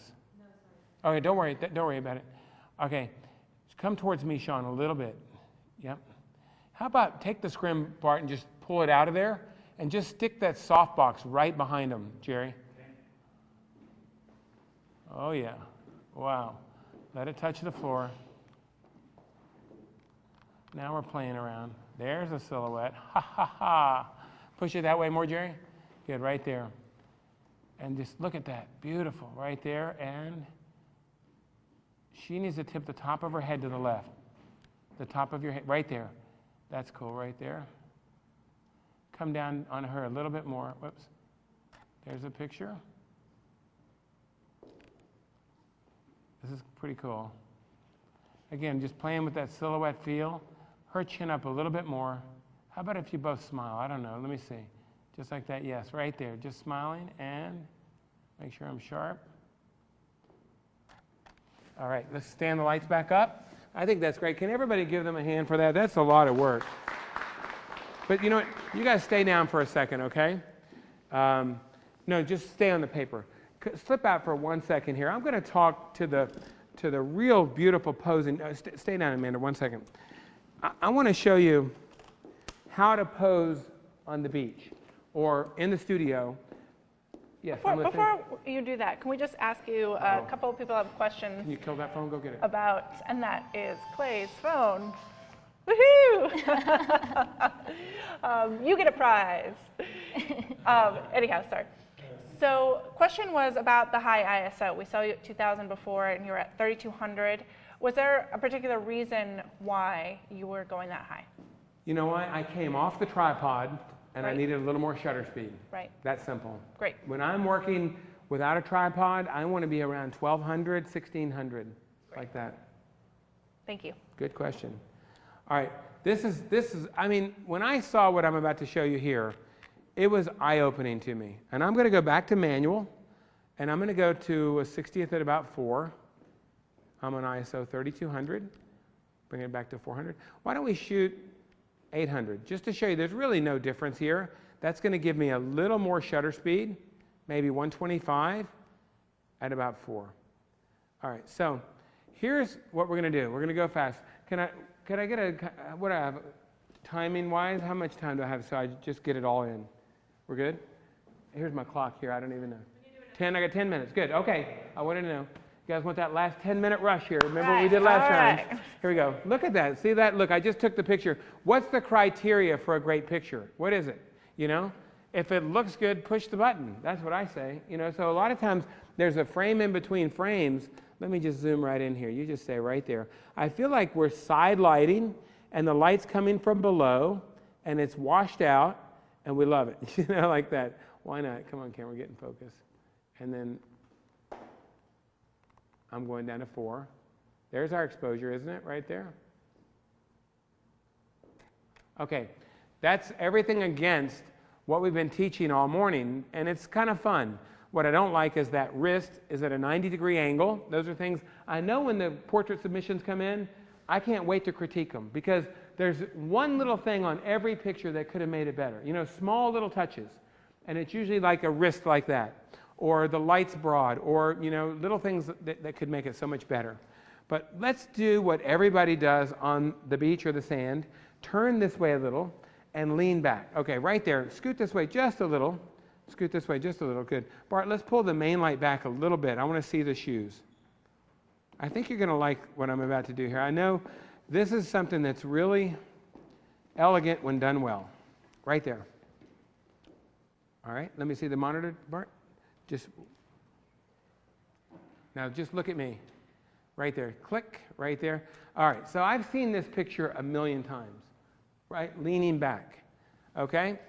So it's kind of against, and now she's crossed the back leg over the front leg, and anytime I cross the leg, it's the other way around. So flip it and I'll show you. Flip your left leg over your right. You always take the front leg over the back. Does that make sense to you? Yes. Now, but here's what I'm going to do. I'm going to lean you forward. So can you kind of hug your knees and lean forward? Yes. Beautiful. Now, instead of leaning back, we've got Amanda leaning forward. And then looking right here at me. Good, just like that. And you could zoom right in here. Pull your right hand back a little bit. The right hand? Yeah, right there. Beautiful. Hint of a smile. How about teeth? Big smile. 1, 2, 3. Tip your head to the right and turn your nose to the left. Good. Now this picture is in which pose? It's a basic. Head and body are all going in the same direction. Let me go live again. Yeah. See what's happening? Her head and body are kind of direct towards the light. Now watch this. Look here at me for a second. Tip your head this way. Like this. Now that's a feminine pose right there. Yeah. No. To the high shoulder. Straighten your back just a little. Good. Right there. But what's wrong with this feminine pose? The light's on the wrong side. Did you say that? So here's what we're going to do. We're going to swing you around this way, okay? Now, do this for me. Lay both knees back this way. I'm going to come do it for you. Okay. Lay your feet down here, the other way. And turn around to me. This foot goes here, okay? And that's it. And I'm going to get back here and I'm going to refine it. Can you slide back just a little bit right here? Good. Even that's beautiful right there. I think that's just a gorgeous pose, I mean, for the beach or whatever. Lean forward a little bit this way, maybe the left hand out to create a pyramid, a triangle, and now tip your hand back, and now slowly turn your nose to the right. Or let's hide that light back over there. You see the one on the right? The background light. Turn your nose to the right a little bit. Good. Now, that's okay. So bring your knee up and put your hand like this, the front left knee. Yep. Now go like this. Beautiful. Only a young, slim girl can do this. Lean forward to your knee a little bit, but keep the hand right there. Now, Bart, the main light feels a little bit side-lit, so come over real quick and just slide it around to me a little bit. Turn your nose to the right. Tip your head to the right. Good. Relax your shoulders. Left shoulder down, if you can. Yes. See how I'm looking at those shoulders? They should go this way a little bit as well. And the hand to me, the right hand, now turn your nose back to the light. Tip your head to the light, and there's the feminine pose. Smiling, big time. Teeth, chin up a dash. Chin up. Isn't that gorgeous, guys? Lean in a little bit more to your knee. Your left shoulder to your knee a little bit. Your shoulder. Yeah, right there. Now your face back to me a little bit. Yeah, that's gorgeous. Right there. And I want to show you your nose to the right, and we got it. Keep turning right there. I'm going to show you the first picture and this picture. Relax for a second. I know it's not easy to hold. And I'm going to add the groom to this. Sean, you're going to come in. But let's take a look real quick. You tell me. This is picture 1. I don't really care for it nearly as much as I care for leaning forward. Agreed, everybody? What do you think, Hannah? Yep. And then when we went to the feminine pose, I think this is just really nice right here. So we've been putting together 2 people all morning, or for the last hour. So how about come in here and take a knee, Sean, right here? And I'm going to build a group of 2 right here. Can you scoot this way just a dash? Just a dash. Good, right there. And lean into him a little. And then, Sean, turn around to me. Yep, but stay down on your left knee. I think your left knee is better. And then you turn right to Amanda and put your knee behind her. Yep. You're going to probably be out here, so you can lean into her, and that knee's going to hide behind her. So, yeah, turn around. There you go. Now scoot out. There you go. A little more. How about just sit on the heel? Yep, kind of go down on your heel. There you go. Great. Now scoot up to the camera. Let me go live. Yeah, this is great. Now this is a great pose. I mean, when you go out to we did a wedding in Monaco once, and we had a little beach shoot. You know, it's easy just to walk people around and piggyback and do all that, but some of this is just really solid. And it's a great starting point. How about your right hand down, Amanda, a little bit? And yeah, that's great. How about her big engagement ring? We want to show it. So put your hand up on top there, Sean, on her knee, and then flip your hand, Sean, and she puts her hand in yours. Both hands forward. And how about just bring the hands over here, less noticeable, maybe back in. Sean, real tall in the back. Lean into Sean a little bit more. Turn your nose to the right just a little bit. And it looks like Beyonce, you got to put a ring on it, you know, what we're doing here. We need to hide those hands back in, more. Just trying to think if that's going to be. I think it's better if, Sean, you just let go. Let her do her hand right there. And Sean, you're fine with your hand just there. But Sean might need a little bit of an elbow up. Good. Now just lean forward, Sean. Good. And she's going to back up just a dash. Good. Yep. And that's good. Right there. Hide your hand back a little bit, Sean. And Sean, can you just wiggle up so you're in focus? There we go. Look at that. Right there. Full length. Beautiful. 1, 2, and. All right. I love it. Sean, come forward 1 inch. Love that shot right there. Your right hand, Sean, just kind of put it up on top of her shoulder, under the hair. Back, back. Throw the hair out a little bit on this side. Help her out, Sean, and get all this hair out from the middle. This is the last shot, and then we're going to take questions. That's good. Right there. I love it. That's a great one to end on. How about your hand just on top of her wrist? On top. That's it. Right there. Beautiful. And just let your fingers fall down. Good. Right there. Oh, I'm loving this. I just think this is one of the prettiest shots we've made all day. That kicker light from behind. Bart, can you kill my main light real quick right here and just let them see what the beauty light's doing for us just for a second? You guys see what it's doing there? The chrome on the Cadillac. Let's turn the main light back on. Now, I was kind of cheating earlier today when I did Sean's pictures. I did 3/4, head and shoulder, close up. He never moved, the light never moved. Guess what? I can do the same thing here. I'm looking at Amanda's hand needs to come back. Yes. There we go. Beautiful. Smiles, teeth, back tall for the last couple right there. Yes! Now look at this. I'm just going to zoom in on them. Don't move. Here I go. Waiting for the camera to reset. Come on, baby. Look at this. Now that's, hide your right fingers, Sean. You're right there. Her chin up a little bit. Yes? Love, little light, little hair off the eyebrow. It would really help a lot. Did we bring our scissors, Bart? There we go. Right there. I love it. That's just a fun joke. How about this? Slowly lean apart and look at each other. Just right there. Lean back, chin up, look at him. Turn your nose to the left, Amanda. Your nose to the left. Chin up more, and then laughing right there. And that's a little pose, but how about this? Look back at me. It's okay. Posing's good. Put both arms around his neck. And cheek to cheek, and look at me. Look at me. Tip your head that way, right there. Look at that picture right there. He's got to come forward a little bit. Right there. And yes, I love it.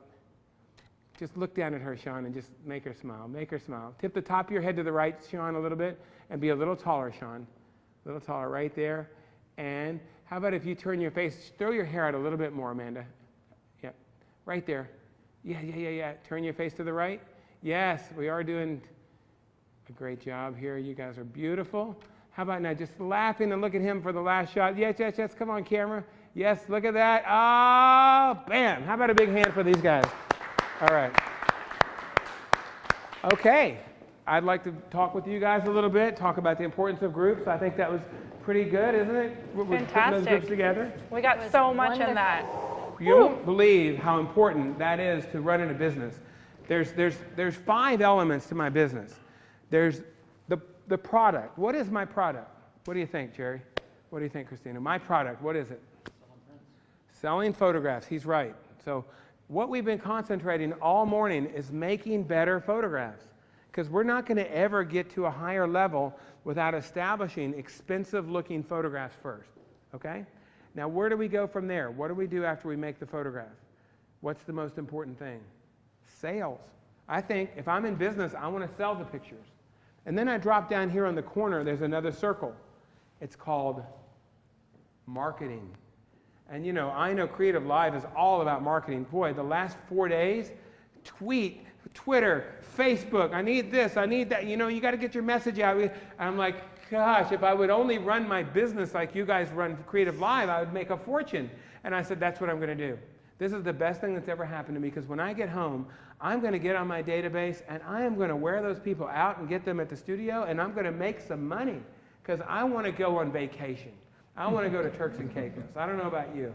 My wife and I, we have this beautiful place picked out, but we need to get some business in and get the money in, and so we can go lay on the beach and say, life is good. The last thing in the corner over here is a word that none of us like, production. That's the hard work. That's where we take inventory and turn it into sales. That's your computer full of pictures. How do I take this folder full of pictures for Mrs. Johnson and get $1,250 from her? How do I do that? That's production. There's a lot going on that little wheel. And then there's a big wheel right in the middle called admin, administration. And admin means just returning phone calls, doing email, get the checks get your employees paid. And so that's a big, big thing I'm building for you.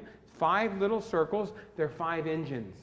And when your business is hurting, it's usually, you can look to an engine and say, hey, our production is way off. We need to get some work out. So I say that to you because if you're at home and you want to become a super professional and you want to say, hey, I want to run my own business, you can't do it by yourself. You need at least 2 people. I run the 3 corners of my business, which is I make the product, I sell the pictures, and I market. Everywhere I go, I'm telling everybody, hey, love to do your portrait. Hey, let's get back in. Those are my areas. My weakness is production and admin, so I have people helping me there. So 2 people can do it. Mom and Pop, let's do it. So any questions, any comments I can help you with? Absolutely. There are lots in the chat rooms. Yep. Let's check in with our studio audience and see if you have any, and if not, we'll go to the phones. Just one quick question. You mentioned putting a mirror underneath. Why not a reflector? Does it not give enough bounce?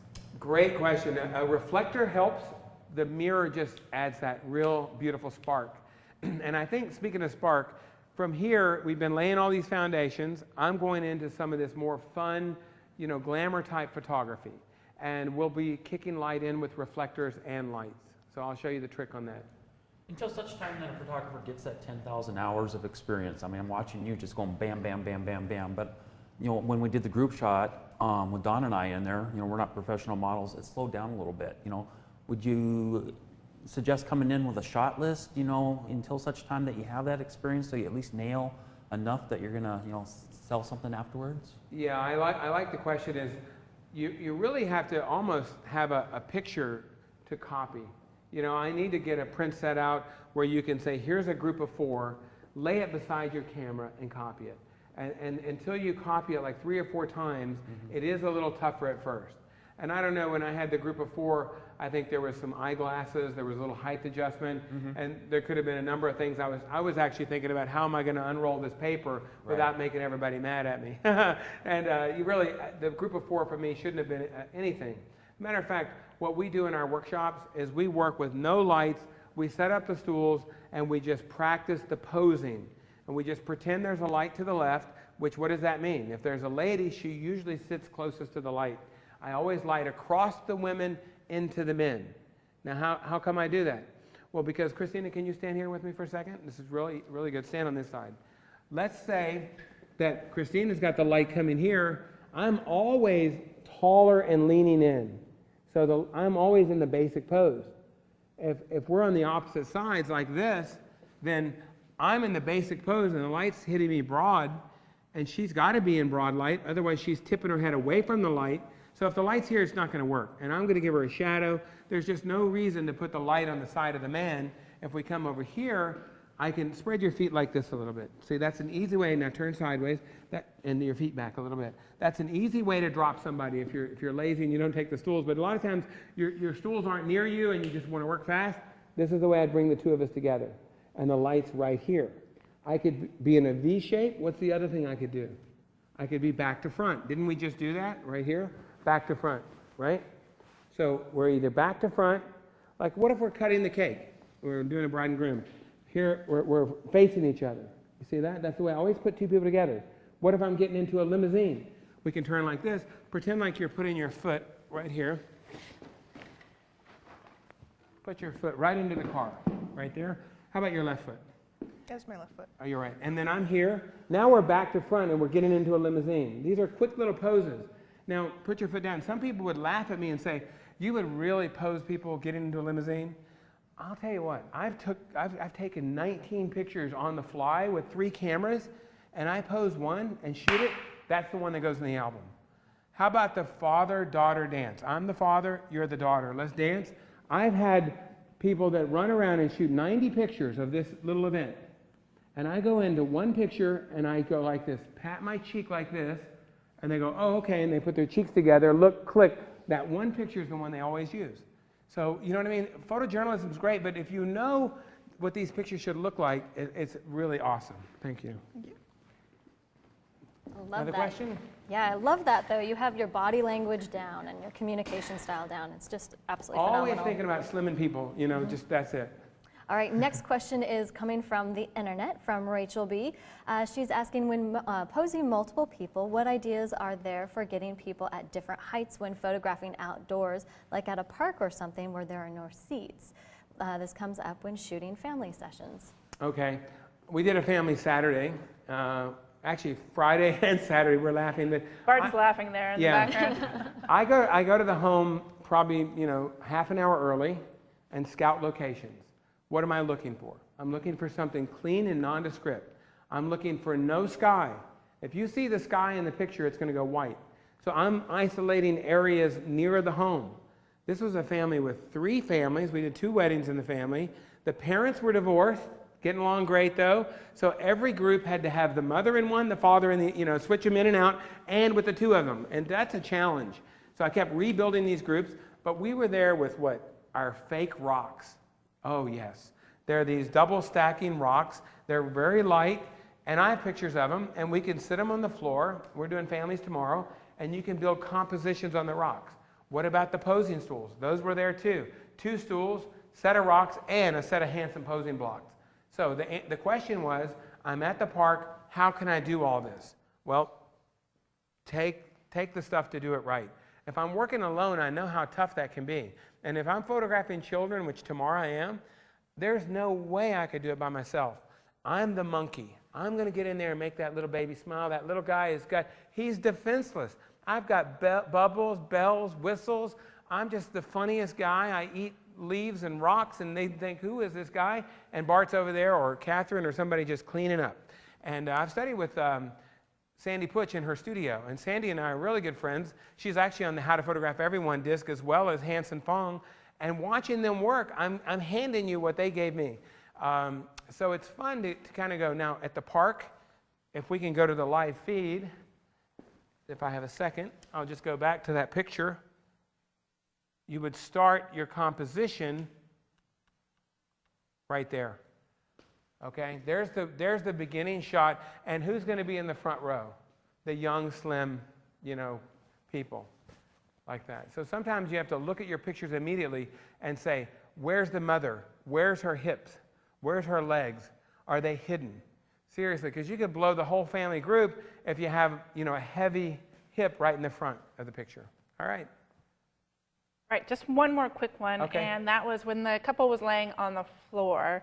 Was there a reason that the height of the camera, that it wasn't eye level? That it was a little bit higher up? Yes.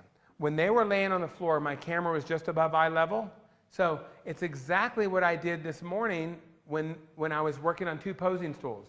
My camera was a little above eye level. So, you know, same thing, we just brought them down. I brought them down because I kind of went through everything on the posing stools, and I honestly just kind of ran out of material. And I said, well, what I would really be doing in my studio is doing groups like this anyway. And you know what? They're so fun and easy. I have booked a lot of weddings just bringing a couple in and say, let me do a few pictures. I mean, let me roll forward. Let's just say the couple come in, and I say, hey, you know what? Can I just do a few pictures of you guys? Just, you know, let me just show you what I can do. And I would encourage you to go talk to every studio in town, whoever you're talking about to your wedding, and encourage them.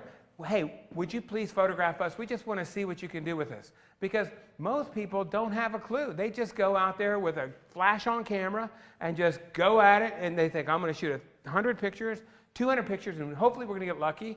I'm serious. That is what's going on in this community. And I'm not afraid to say, I know what I'm doing, and I put it to the test. But I don't want to sound cocky, and I'm not. I just know how to do it, so I want to say, hey, let me just show you. Let me show you how good you can look. And then I make it look easy. What I do, I get it all ready before they come in.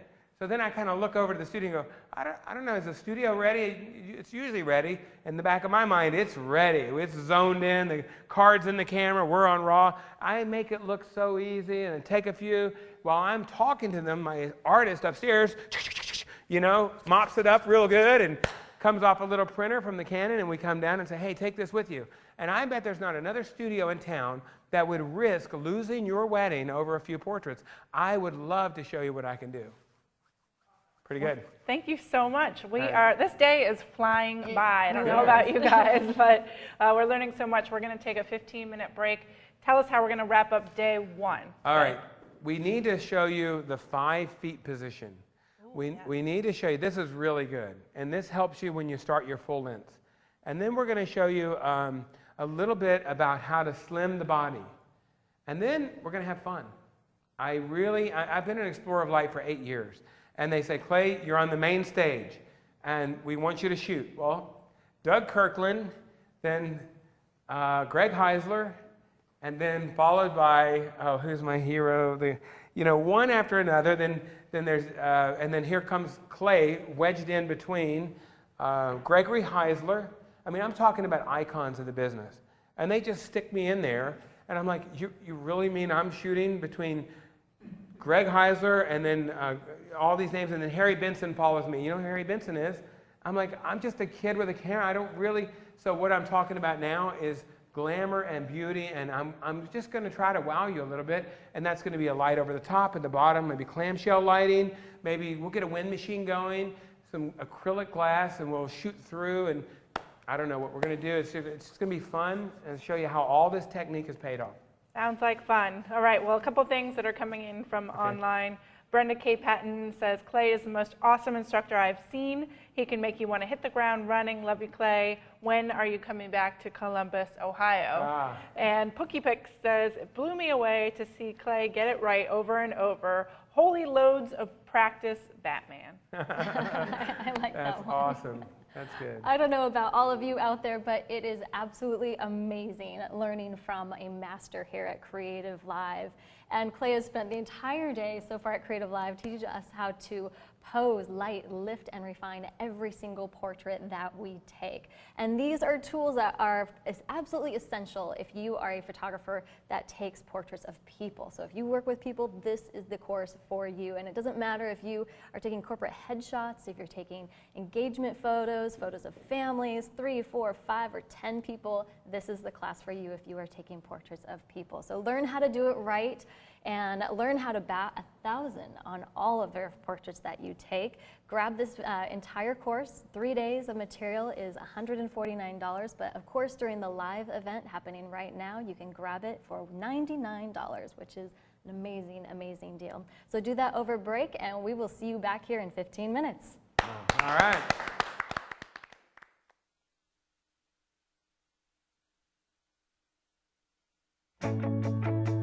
Who do you want to see next in CreativeLive? I'm Craig Swanson, and we want to hear from you. Go to creativelive.com/suggest, where we've created a special form for you to tell us who you would like to see next in this CreativeLive classroom. CreativeLive is here to help you unleash your creative potential by bringing you the world's best experts in this unique, live, worldwide creative classroom, and helping you build a sustainable business and lifestyle around your creative endeavors. We're looking for your suggestions for the best instructors in design, business, filmmaking, photography, audio.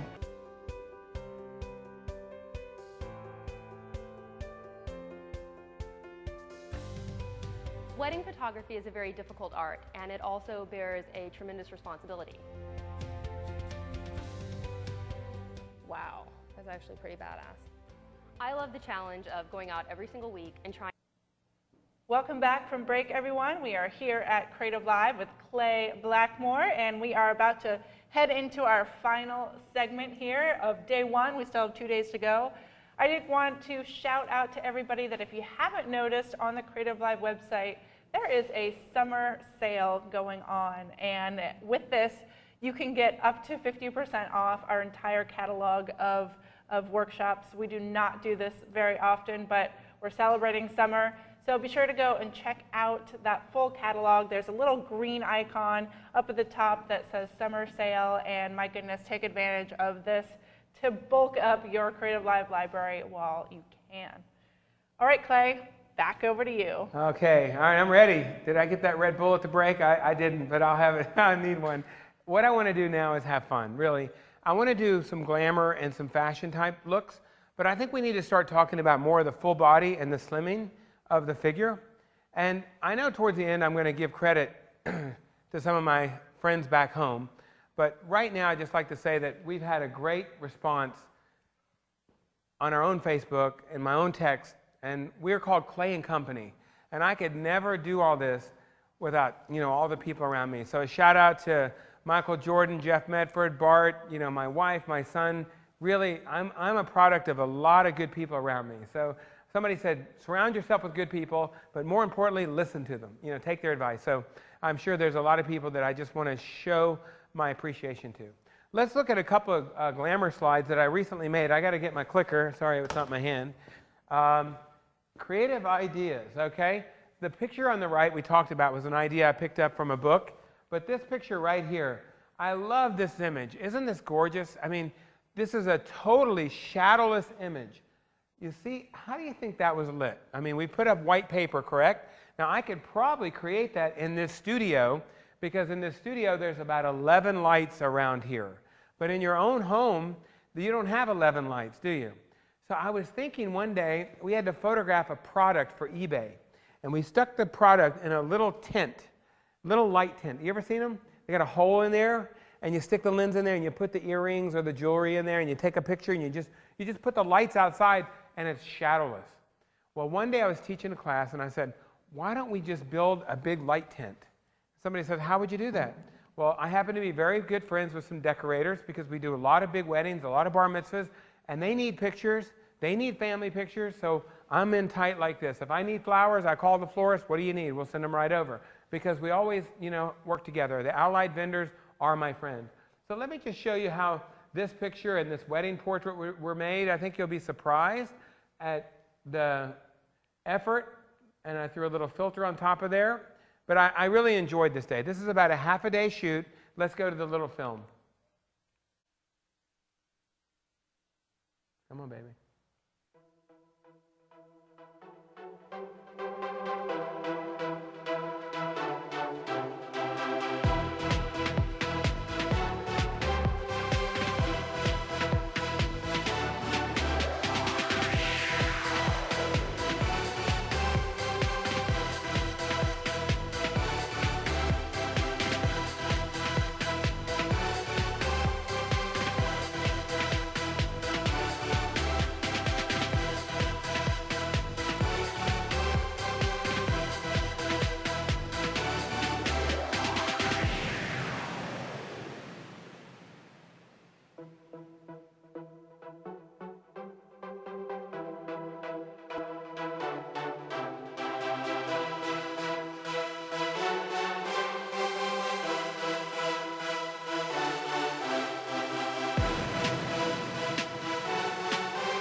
All right, that's pretty fun, right?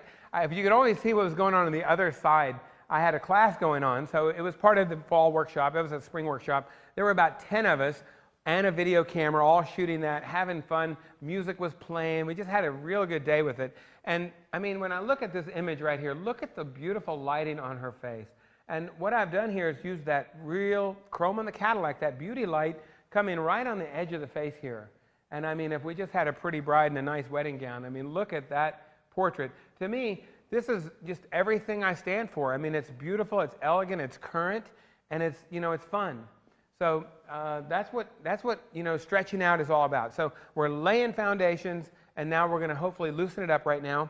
One thing I really want to share with you is I think one of the best techniques, I see everybody missing this, and that's feet position. I'm out there teaching, working, and I see this over and over, something like this slide right here. Let's take a look. The feet just spread apart. So how do we know how to pose the feet? Here's what it should look like right here, okay? So why don't I just do it with Amanda? She's got great shoes on. I made her take them off earlier. And we'll turn our light on, and we're going to call this the 5 feet position. 5 feet position. Now, some people kind of laugh that, that I would really pose models, because models know how to pose themselves, right? But I find that a lot of girls and models like direction, because sometimes they're a little nervous and they're really not sure what to do. And if I start saying, I'd like to show you some feet position, and I'm running them through these little exercises, you know what?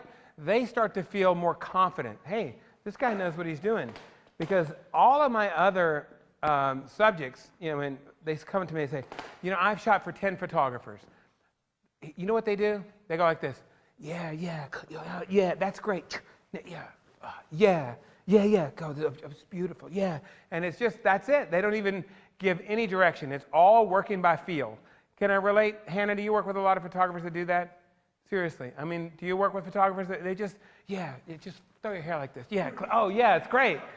Wet your lips. I love it. That's great. But I think having direction is much stronger. And so coming in and giving them little things to do, I think works very well. Some models don't do well with it. And then at that point, then I know that I just have to kind of unplug from that model and let her do her thing. You can't bridle it. But I guess the whole moral of the story is I work by method, not by feel. Let me slide you back and get right about here. Let's go live on the camera. And I'm just going to kind of let the video camera go here. The live view. I'm going to show it to you. First of all, let's go the other direction. I'll tell you why. My point here is that this whole circumference right here, the radius is a clock. So the clock is 3 o'clock, 6 o'clock, 9 o'clock, 12 o'clock. So the first foot position is 5:30. So hands on your hips and turn this way a little bit more and point your toe right to me. Good. Now bring your foot over just a little bit, and now bend the knee in front. Perfect. Now that's it. There's where she needs to be. Let me see if I can see the knee, if I back up a little more. Now, I'll tell you a great trick. Hannah, jump out here real quick, and I'll just show you another way to do this. Just stand right over here next to Amanda, right there. Yeah, just slide in there. And here's a great way, because we've already got Amanda perfectly posed. Now look, stay right there. Look how stiff the front leg is, the front knee. You see it? So watch this. Pick up your left heel. When she picks the heel up, where's the weight? It's all on the back, isn't it? It's on the back. And we'll do a little Jerry Johannes now and say, just kick your knee in. So I showed her how to do it. She's mirroring me. Even if she's under a wedding gown, this is important, very important. So Amanda, you slip out for a second. No, I'm sorry, Amanda, stay in. I'm sorry, Hannah, you slip out, because I think the jeans and the shoes here are working perfect against the white paper. Turn the toe right to me a little bit. The toe to me a little bit, right there. Hands on your hips. Now this is great. I wish I could just throw on a wider lens, but the audience at home, are they seeing one of these cameras? Because all I can do here is tip your head here, fold your arms like this, and tip your head here. What is she in now? Basic pose. Where's the light? Right here. How about tip your head this way? What is she in now? Feminine pose. Where's the light now? Here. Hey, it's starting to sink in, right? Crystallizing. So this foot position is my favorite. The next one is this is 5:30. The next one is 5 o'clock. You just come out a little bit. Now roll up on the toe. Yes. This is a little more sassy, a little more sexy, and I like this as well. For these type of photographs that we're doing now, these full lengths, that's beautiful right there. I love it. And I'm not lighting her face. If you're at home and you're seeing a feed, I'm trying to put the light low on her feet, so that I see the light on the face is looking a little bit like monster lighting from below. Thank you. That looks great, Bart. Now, 5:30. The next one, let's just say we have a little chair. Bart, bring me that chair, please, right there. Because a lot of the homes I deal with have period antiques, or we have some pretty cool furniture around town. Stay right there. Put your left hand right here. Right hand, I'm sorry. The next one is you bring your foot out. And you look right down your toe line. Good. She's definitely going to be in a feminine pose here. And how about the knee in a little bit right there? Perfect. Turn your nose this way a little bit more. And she's going to look right down her toe line. That's the third foot position. Where's the light? She's in a feminine pose. The light's right here. See that? Okay. So this chair is really not helping us that much. Move your hand for 1 second, please. And put both hands like this. And then look down your toe line there. Drop your right shoulder. Yep. So now she's in a feminine pose. Look right here at me. I feel just kind of loosen up here. Lean forward a little bit like this. Yes. Now your nose this way. Now look down the line there. I can't stand to look at this without having a little bit of light where it goes. And that's kind of the loop shadow I would be looking for. Taking that hair light away. And the next two poses are very casual. The next 2 feet poses. So the next one, how about loosen up here? It's going to feel kind of funny. I want you to put your foot around the back. Yep. Hands on your hips. Now around the front. Yeah, there you go. 5 feet position. How about I review it? Pivot around the other foot. Okay, so now you're going to bring your right foot to me. Yep, face this direction. There we go. And that is 5:30. But look how stiff the knee is. Bend the knee in. Perfect. That's 5:30. Bring it out a little bit. Roll on the toe. That's the sweet and sassy one, the very sexy one, and that's one you see a lot of. That's the 5 o'clock. You can see where that would be 5 on a clock, correct? The next one, you come out a little bit more. Hand on a chair. Doesn't have to be, but fake chair. Put your left hand down here. Yeah, now look down your toe line. Good. And of course, the light's on the wrong side now. And then look at me real quick. How about go like this and give me those 2 casual ones? One around the back. That's kind of hard. You're going to kind of reset, don't you? I do that. It almost makes you want to fall over. Come around to the front first with your left foot. Like this. Yep. Up on your toe. Yes, that's easy. And now swing it around. It's a little easier. Yep. Okay, 5 feet position. So that's great. Now, take a break. Let's do a little bit of beauty lighting, okay? Beauty lighting would be kind of like that light coming from underneath, right? So let's just have some fun. Bart, you stay close. I don't know what's going to happen, but I know at a lot of times when I'm working in trade shows with Canon, they give us like 30, 40 minutes, and they said, you know, just make some great pictures, and that's what we do. Where are you, Bart? Come over here. This is, you kind of have to re-catch that. If you come out, you can, somehow you have to tighten that. I'm going to seat you. Where's my stool? Right here. I'm just going to do some kind of glamour lighting.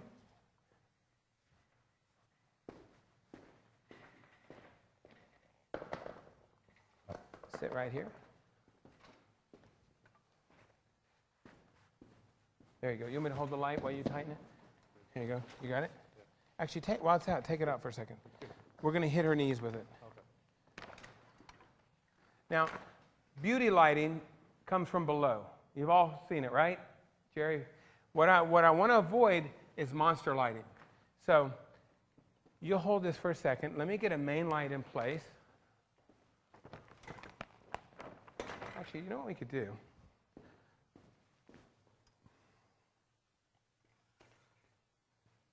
I still want to remain true to the fundamentals. I'm going to put the main light over here, okay?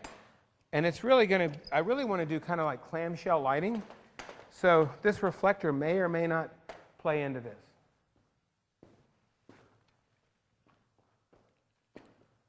Good, right there. Now, hands on your hips. Let's raise the camera up. Bart, lay that down face down and just turn on the light in the back, that little kicker light, and light the paper. You know, do you have any heroes in photography? I have a lot of heroes. One of my favorite guys in the world, Douglas Kirkland. Oh, the man is just sweet as can be. His wife, Francoise. You just get around the guy and you just feel lucky to be in his presence. I mean, really. He spent an evening with Marilyn Monroe when he was 19 years old. He has a book called An Evening with Marilyn, I think. And he's photographed Chanel. He's done movies like the Titanic. His work is prolific. He's just been on the set for Australia. He went over for the big movie, The Great Gatsby. He did all these portraits of Leonardo DiCaprio and all the cast. You know how he shot him? 8x10 Deerdorf camera. I mean, you're speaking to a guy right here. I love film. And so what Douglas told me was, you know, get one big light overhead, which is kind of what we've just built here. And let's get a little fan nearby. I know there's one in the room somewhere. And let's kind of get some power on that. We might bring a little fan from below. So that we're going to kind of get a soft light going here. You might need to help him, Jerry, pull this out. As a matter of fact, my class has just been looking too comfortable all day long. I want you to put those chairs on the wall, and I want you to get over here and get involved. Just slide them over. We're going to shake this thing up a little bit. We might have you hold something, hold the light, hold the reflector. So here we go. That's great right there. Hey, Dawn, why don't you come down low, and you take your knee, Dawn, and you just kind of you just blow this fan on her hair. Now, Douglas Kirkland, here's the whole story.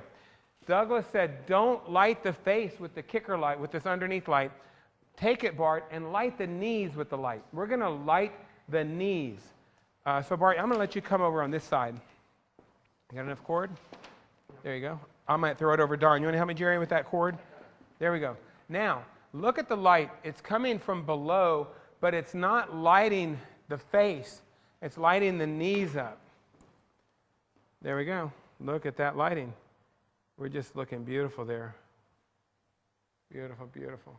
I think we've got a home run there. Now what do we do? Chin up a little bit?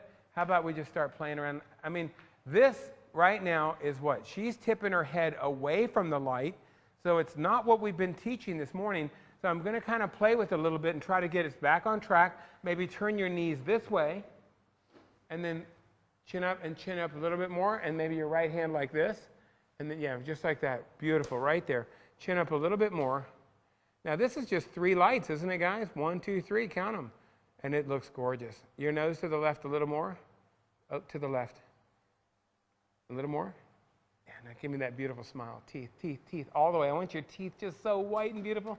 Chin up a little bit. Throw the hair off your shoulder a little more. Your left, yep, right there. I mean, that's a magazine cover right there. I think it's gorgeous. I haven't seen your Facebook profile or your Model Mayhem pictures really, but I think I just gave you your new cover shot.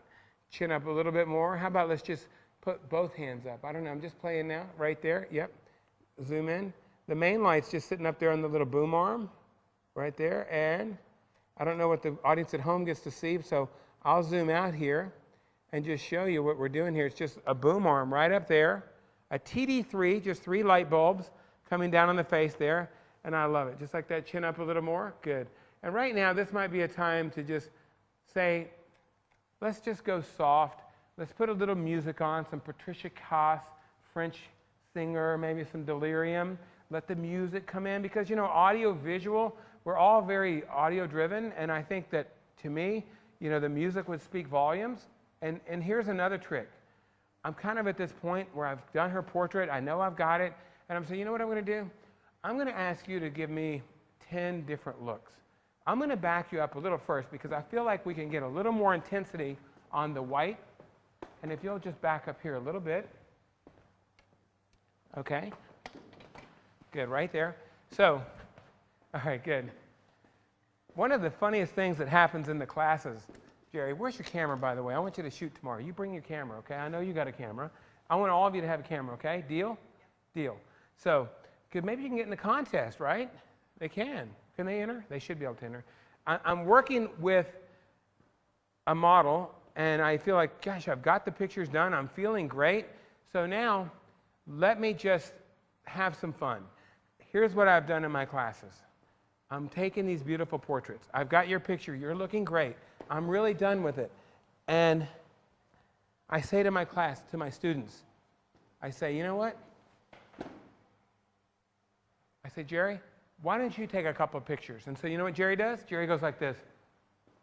Brr, brr, brr, brr, and he shoots like 90 pictures, and she's sitting there. He never says a word. I'm sorry, I'm not disrespecting you, but in most situations, the students just put it on motor drive. They give no instruction. And guess what? When you get to your computer and you look at your photographs, you've got like 30 pictures that look identical. I know you're out there. Can I get a witness? I know you're out there. I used to do that too. Why are we doing that? I mean, in the film days, we would never do that. We would make these pictures count. So here's what I'm going to do. I'm going to say, Amanda, you've got so many new pictures. You've got so much beautiful things going on. I would like you to do 10 different pictures for me. And I'm just going to get started. Let me get you focused. I feel like I'm a little hot there, right? Did we go to ISO to, we're on manual. Let me bring that down. There we go. That's pretty good, isn't it? Exposure. I say pretty good. It's +1/2. Anytime you're doing high key, the white paper is going to shut the camera down to gray. So I'm definitely going to go a little higher ISO. I need something legendary. I need you to do it for me. Look at that. Look at that. I almost want to unplug off the live feed so I can get this camera going at 10 frames a second. All right, here we go. On your mark. Oh, look at that one. You weren't even looking at the light. That's okay. 1. Then let me take a look. Let's take a look at that. That's beautiful. 1. Let me just make sure I'm focused here. I got to zoom in. They've just, on the new camera, they've moved the zoom on me. So the zoom is on my left finger. And I'm going to zoom right up here. Right there. I'll show you another trick too. I didn't plan it out. My projector is here. What would I bring my projector to CreativeLive for? You know why? Because I can go like this, and I'm rolling 1080p beautiful video right now. So how about just moving for me, just like this? Yes, looking up, looking down, having fun. Look to the left, look to the right. I love it. I love it. And just, yeah, that's it. We're making a video right now. What would I do with that video? Guess what? I could project this video right back up on top of her. And if you're here tomorrow or the next day, I've got this in my library for you because I've got you. Just, yes, look at that. Look at that. She's just looking beautiful. Can you take all your hair up right there? Look at that. We could also show this in slow motion. I could shoot 60 frames a second. Or I could show it in reverse and in slow motion. And why not? You know, this is the fun time for our video. So what are we going to do? We're going to take all this footage, this assets, and you know what I could do? I could make a photograph from any one of those video clips. I just go slow, stop, and do a screen grab. I could make an 8x10 from any of these pictures. Isn't the world changing? That used to be something we used to say, someday we're just going to videotape the wedding and make the album. And it's here. You could do that. But I'm more, you know, I'm into the raw files and the portraiture, but who knows where we're going to be next week. You know, I think the industry is changing. It's changed since we started this morning. I don't know where we're going to be at the end of the day. I can't wait to get on my computer and see what new software has come out. Someone says, hey, have you ever heard of, you know, da-da-da-da? Someone asked me yesterday, are you Instagram? I'm like, I want to be, but my mind can't wrap my head around it. You know what? I've had enough. So here we go. Look at all this stuff. All right, let's take this off and make some pictures. Beautiful, beautiful. Yeah, right there. That's great. How about turn sideways? And then tip your head way back. How about look straight up into that light? And pull your hand down just to put it behind your head. Right there. Right there. There's your shot. Right there. Going slow. Come on, camera. Come on, keep up with her. Don, you're doing great. Let me even get in closer. Right here. Tip your head back a little bit. Beautiful. Right there. All right, beautiful. I love it. And how about laughing? Those big white teeth of yours. Good, good, good. I want to move this box out of the way so you guys can see what I'm seeing. Good, good, good. Come on, camera. Go faster. Go faster. Keep up with it. That's great, Don, what you're doing. How about spin around your back and look over your shoulder at me? Yep. Yep, right there. Yes. Turn your nose to the light a little bit more to the left. To the left more. And yeah, right there. And perfect. Beautiful. Take a break. How about a hand for Amanda? That was good. No, it's really good. Now, take the lights off for 1 second. I've got all these helpers. Let's turn the fan off for a second and pull back. And let's have beautiful Hannah come up here. And, you know, Hannah, before you walk in, Bart, just lay that face down. I want to do something. When I walked into this CreativeLive studio, I saw these rust walls here. Bart, together, we're going to bring the first one in, right here. And we're going to put it right on the paper, and then we're going to put the other one in, and we're going to make a V shape out of them. Take off the sandbag, and then hold it down low. Remember on the board down here? There's a board in the back. And let's just go in. Beautiful. Actually, let's start with just one of them. Right there. Nice, nice, nice.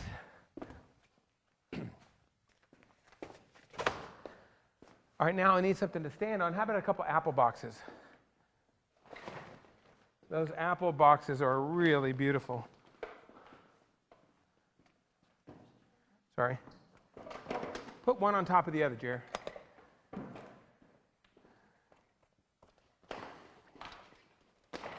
I don't know where I can get some of these, but I want some of these rust-colored walls. They're beautiful because they're real thin. They're not that heavy. They're real rust. They're real metal, too.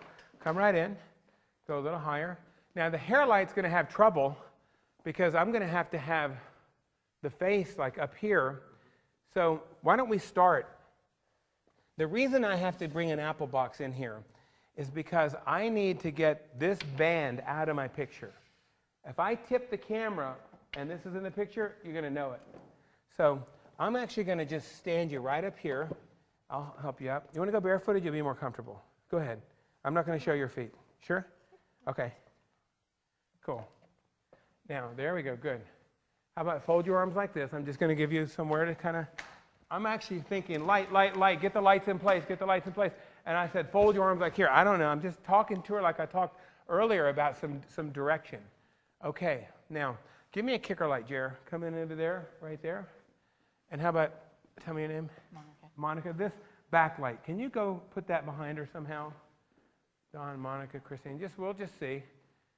I feel like it's very flat in here. I don't know. I know that it's probably some of these studio lights. We're all unplugged here. So let me get my main light in a little tighter. Why is she so high? Because I want to isolate her against that rust wall. Your hands on your hips like this. Tip your head back like that. How about, Monica, let's turn the fan on, and you just blow it underneath there. I think the fan's a good thing. In my studio, we use an Elinchrom wind machine. And you know what? Kids love it, too. I have like 6-year-olds, little girls. Hey, get the wind machine out. It blows their hair off their face. What did we do a shoot just the other day for a magazine? And they wanted me to show the top. They wanted me to show the clothing. And all I did is did a little wind machine on the model, and the hair just lifted up. And the real way to use a wind machine is 2 wind machines, one on each side, lifting the hair on both sides like that. Well, look at what we're getting to up there on the screen. Isn't that gorgeous, that rusty color there? Yeah, just like that. Turn your nose to the right. Point your toe to me a little bit. Your chin way down, because look where I'm at. I'm down low, so look at me here. Tip your head to the right a little more. Good. Now, this might be a time where we take an 85-1-2, and we open that 85-1-2. Look at the background. See how busy it is? So it's right here on the floor. I think I see it right there. And let's get in a little closer, and let's go with a wider aperture. And what is that going to give me? It's going to give me bokeh. Well, bokeh is really something for video. But what it's going to give me, I need the clip. Actually, I should be able to just hand hold this, but when I'm projecting, I can't hand hold. You okay, Monica? Yeah, I was just going to Okay. stand up. We might even give you, Bart, give Monica the posing stool to sit on. You'll be much more comfortable. Yep. And put it.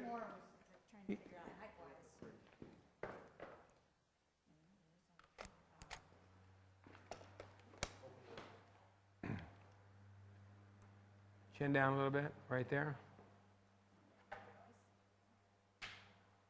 Go like this, something like this. The hair light's kind of on the face a little bit more. Oh, that's pretty right there. Come on, video. Come on, show me love. Turn your nose to the right a little. Oh, isn't that pretty?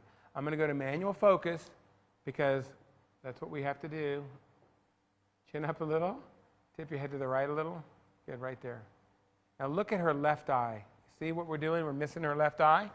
So look, all we need to do, Jerry, get that light in her eyes. Look at the difference. You see it? Good, good, good. Hey, Bart, why don't you go ahead and plug in my fill light back here? And let's throw that big white umbrella on it if you have it, and let's show them how we do our fill light. And we might even do a couple of portraits in a minute. All fill light. Boy, that is a strong picture there. Chin up a little bit right there. Oh, is that looking good? Monica, that's you, baby. Look at this. Come on, let me just see. Ah, I love it. Now, what am I shooting? I'm going to go ahead and get this thing up into 1-2 here in a second. I'm at 7-1. See that? 7-1. Relax for a second. Take the fan off. The fan can also dry the eyes out. So when I'm making changes and adjustments, I want her to relax. And what I'm going to do is I'm taking my ISO to 100. 100? What are you going to go to 100 for? I'll tell you. Because I want to get my aperture at 1.2. 1.6 or 1.8 is safer. 1.2, one eye in, one eye out. You know what I mean? I'm now at where I should have 2 eyes in focus. Now I'm taking the shutter speed wherever it needs to be. All right? I'm shooting a 200th of a second at 1.8. All right, I just love it. Let me have that wind again.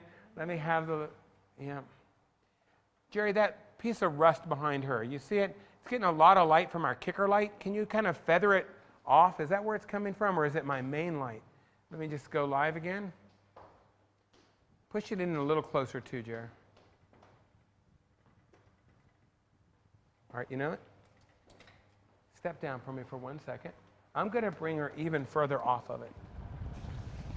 Do it again. Now I can kind of control what's going on here. I know, I think it's good. Just keep it off of the rust. I mean, I could, look at that hair. Look at that portrait. Here we go.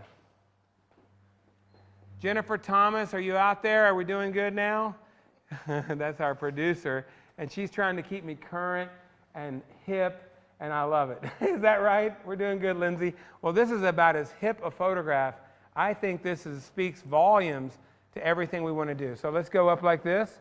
Do we have any music we could play, or is it's all going to be royalty free? So don't worry about it. But if you could turn some on in the corner, she'll loosen up more. And I know that it's a good vibe, but don't do it if it's trouble. Don't worry about it. Let's shoot a few more of these. Beautiful. I'm going to go a little darker. Whoops, wrong way. That's it. That's it. All right. How about 10 portraits? 1. Change it. Real slow. Yes, yes, yes, yes, yes, yes. Right there. Beautiful, beautiful. Stay there. And come on, live view. Turn your nose to the right. All right. I'm going to do something for you guys at home. You guys, you take up the camera. I'm going to unplug here. I'm going to take it off live view, and I'm going to shoot like I would be in my studio so I don't have that delay. All right, go, go. Come on. Yes, I love it. Woo! She's looking great. It looks really bright through my lens here, so let me feather it. I don't know. The monitors over here could have been fooling me all day because I just looked through my camera and I felt a little hot there. Let me just see. Let me just look at the back of my camera. Now I'm liking it. Here we go. All right, it's beautiful. Yes, look at that. Now guess what I can do, guys? I can do some verticals. Here we go. Yes. Oh, that's good. Yes. All right, I want 20, not 10. Just like that, moving. That's where she does great. Look at her. Look at her. Throw all that hair back. Just keep it going. I'm afraid to look at these. Don't show them to my wife. Here we go, just like that. Yes, look at that. Look at that. See? Let her do her thing. Look at that. Let me keep backing up here. You know, that little band in there, we can take it out if we have to. Bring your left knee in front, just like we were talking about. And there we go. Your right toe to me. Your right toe?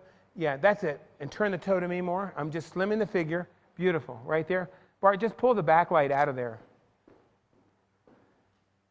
That's good. This is good. Let me do a few more, and then we'll show the audience at home how good it looks. Oh, look at that. Right there.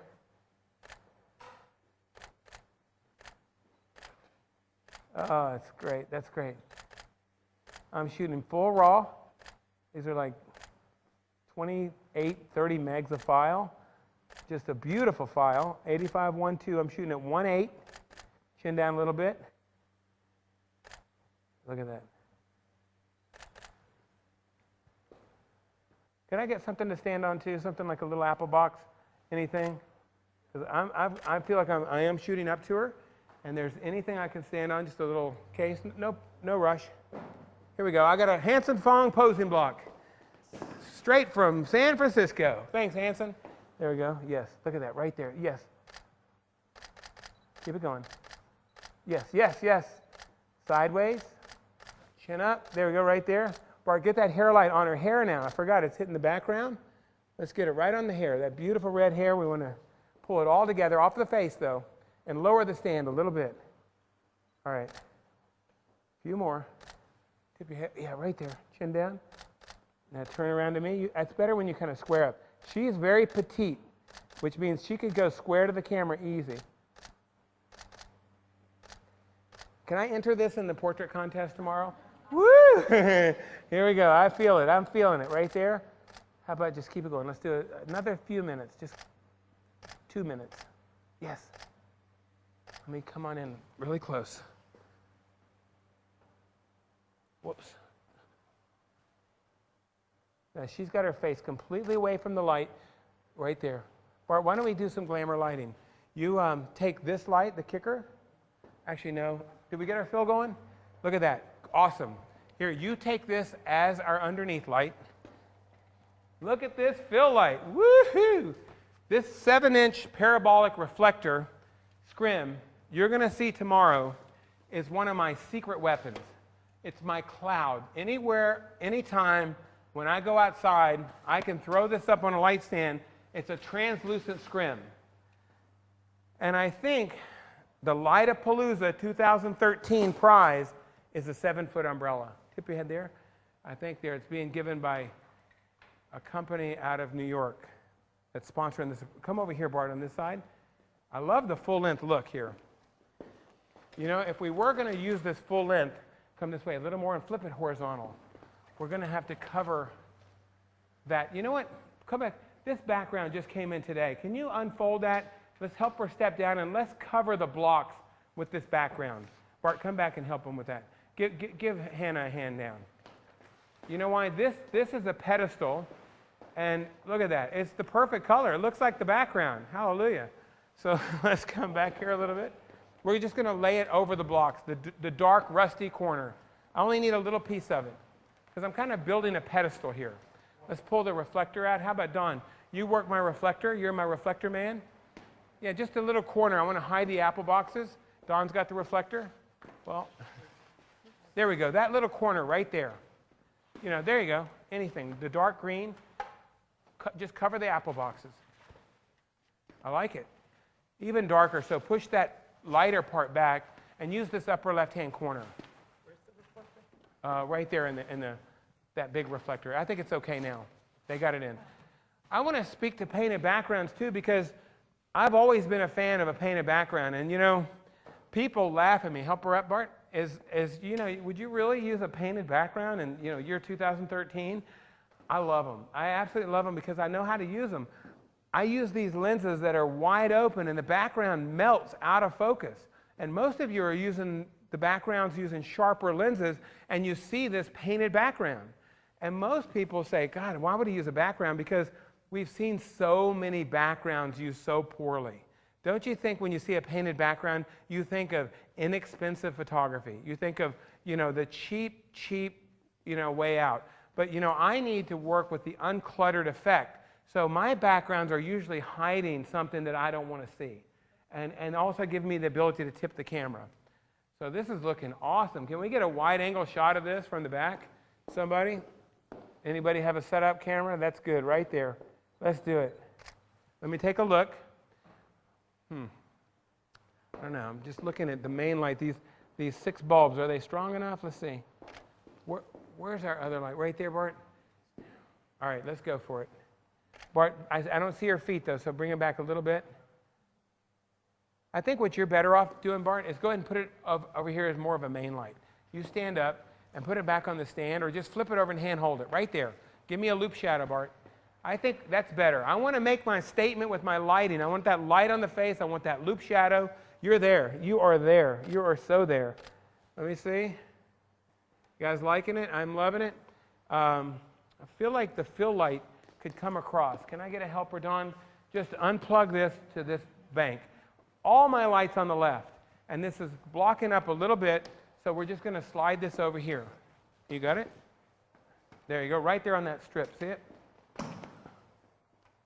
Am I blocking all the cameras? Is this really bad? Whew. They're not going to invite me back, I know. Hey, this is Clay's Clinic, and let's get busy at CreativeLive right now. Here we go. That's looking gorgeous, isn't it, guys? I mean, we started so formal, and this is what it's all about. You know, this is fashion at its best. Look at Hannah up there looking so beautiful. I'm going to go back to my autofocus. You're barely in the picture, Bart. Right there. All right, here we go. 10 shots, and we're going to change the whole thing. 1, now change it. Really beautiful. Yes, 2, 3, 4, 5. I love it. 6. Is there any sheer fabric in the room? Just a piece of real sheer. I saw some yesterday. We'll use it tomorrow for sure. We'll use it the next day because that wind can catch that sheer fabric, and she can just let it blow. Yes. There you go. Right there.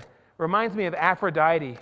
You know, really, really, that picture of that, she's in the seashell, you know, that picture. Yeah, just give that to her and see what happens. The long piece, put it around your shoulders, around the back. See if you can get the wind in it. You know, try to get as much body open as possible. Can I get 2 people, one on each side, to kind of give me a V shape? You know, there we go. And then where's one of my, Dawn over here? Just kind of bring me yeah, just hold it out like that. And then Dawn's going to get it from this side. All right. It's a little bright. You know, the white's a little bright, but let's just play with it a few minutes. How about hold it up above your head? As much body as you guys can get out of it. Wings. I love it. The fan's barely in the picture. Chin down. Yes. Point your toe to the right. Shake your hair back. Good. Right there. Beautiful. Tip your head right there to the right. Yeah. Boy, that David Mayhew background came in like just in time. It fits right in with the rust. All right. I think I've got that. Let's throw that away. I think the white in here against the rust is totally taking my eye away from her face. And I want the face, you know? How about just sit there on the background for me? Help her down. Let me help you. I got you. Just, I'm not going to really worry about the band right now. Just sit there and let me see. Do you need fans still? Yes. Am I going to worry about that band? Let's see. How about if I get up high, Bart, and just shoot down? Yeah, beautiful. That's it. This is really special right here. Beautiful, beautiful. Look at that. Nice, nice, nice. Now your eyes at me. Yes, right there. Monty would be rolling in his grave. Slow down. It's $1 a picture, he used to tell me. There we go. Not anymore. Turn sideways like this. Left knee over the right. Yep, right there. Beautiful. Look at that. Tip your head back a little more. Chin down. That's great, right there. You know, I'm just about done here. I was going to do I think I've got an idea. This is looking great. I mean, look at you. I can't stop. I know the picture's in there. You ever feel like I just can't settle right now? I just got to keep it going. I just want that one shot. It's in the camera. She's there. We're there. It's all working. Beautiful. The lighting looks great. Let me just see. How about, Bart, give me profile lighting. Pick up this big, heavy light. Look at that. And then just pick it up over her head. Right? And then you look straight up for me. Right there. And then go behind her face a little more. Good. Right there. Tip the top of your head to me a little bit. Yeah, a little more. Good. Hint of a smile. Let me make sure it's not too bright. This is great. Right there. Laughing. Laughing all the way. Pull the hair back. Put the fan on the other side. The fan should always be on the side of the main light. So come over here. Yep, and just blow that hair. Now looking straight up into profile. Pull the hair out of your mouth a little bit. There we go, right there, beautiful.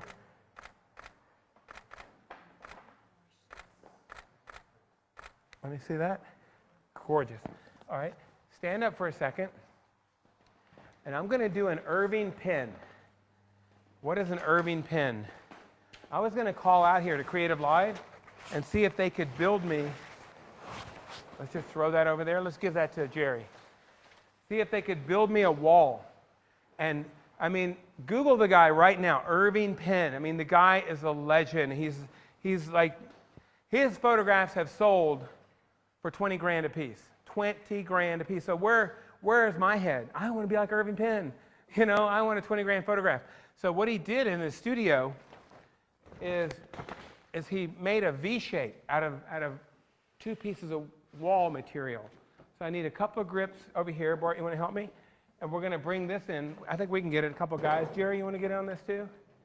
And I'm going to take the weight bag off. And there's some cords in here. Let me get these out. That's going to be a problem. There's a big yellow cord in there. Let's just come out real slow. I know it's kind of hard. Move that light, the hair light. Pick it up, Bart. Down low. Look, Bart. Look at my hand. Yeah. All right, Bart, you go out that way for a V. You turn it, turn it, turn it more. Keep going. More. All right, weight bags on. How's that looking? Is that a V shape? Pretty close? All right, see if we can butt them together. And how about just step in here? What I'm going to do now is turn off all the spider lights. And I just got a new toy. And Earth, we have landed. This is a Tiffin GL1 light. It's just a flashlight, but it's a focusing spot. It's a video light. And I want to kill the Jerry. And let's just take that umbrella off and just take it so the cameras can work better. And we're just going to come in here and we're just going to do a spotlight. So you'll be my light man? And how about if I go with a tungsten balance? So we're going to take the camera. Hey, I got my, now that I'm not on live view, I push the thing and I can see that little wheel for black and white perfectly. So now, tungsten. Give me 1 second.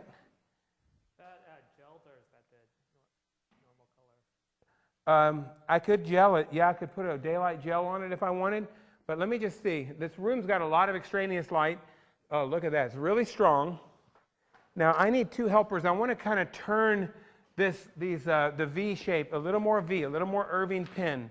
I think if I bring this one in a little bit like this, and you bring that one in a little, good, right there.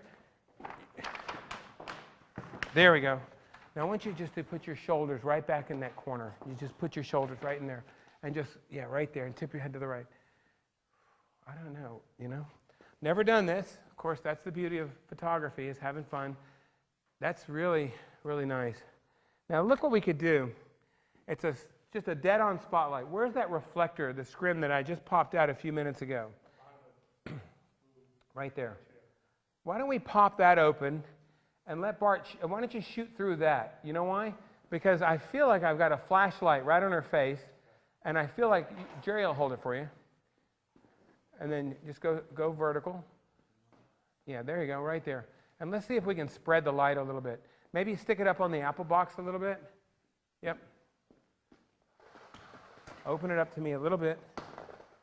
Good, here we go. Now you're going to look right here at me. Good, right there. Shoot, I haven't been sharing these pictures with the audience at all. Can you kick that box over here a little bit more?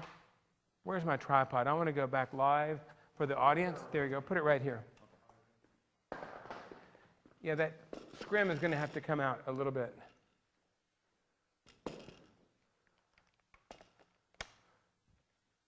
The only other thing I could do, see, these are mixed lighting sources. You've got two things going on. I'm going to put this guy right in here. Good. Now I am live, I think. Just go ahead and pull the scrim out for a second. Let's just see what's happening. Let's slow down. We have about 10 minutes, don't we? Yep. Let's make some beautiful portraits here. All we need is a few good ones. That's the thing. You get to a wedding, and you know, you start getting to this feeling you have too much to do. You know, if you look at a wedding album, how many portraits are there in a wedding album of the bride and groom together? 4, maybe 5 portraits. Then later on, there's some groups and full lengths. But really, in the beginning, there's 4. And how many of the bride alone do I have in my wedding albums? 1 or 2 or 3.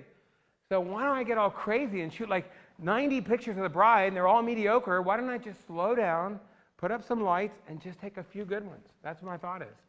All right, let's go live. Let's see here, live view. All right, Bart, why don't you throw that in there? Maybe back up a little, Bart, we can see. There we go. And you're kind of blocking my view on that screen, so keep coming back. Maybe that looks good right there. How about the ISO now? How about 1250? Oh, that's starting to look real nice. Bart, go on the other side of the monitor. Go in closer. Go in closer. Give me that spotlight. Get in closer. Yep. And higher. Give me that spotlight and point it down a little bit. Okay, right there. There you go, right there. And you know, that's the setup. I think in the end, we're going to just review because it's going to be so much better for me to flip this vertical, guys, and shoot it like this. Let's see what happens back at home when you see it vertical. And it's crazy looking. So let's just go live. Somebody kick those Apple boxes out. Don, you got those? Or anybody like that? We're going to go off of live view. I'm thinking black and white only because of all this mixed lighting. And yeah, boy, that's blue as it can be. So I could white balance against this lighting, but I think what I want to do is I'm just going to hit this big button and go over to monochrome. This makes a beautiful black and white, and guess what? I am raw. I can always go back. All right, that's cool. That's cool. We're there. We never talked about this today at all.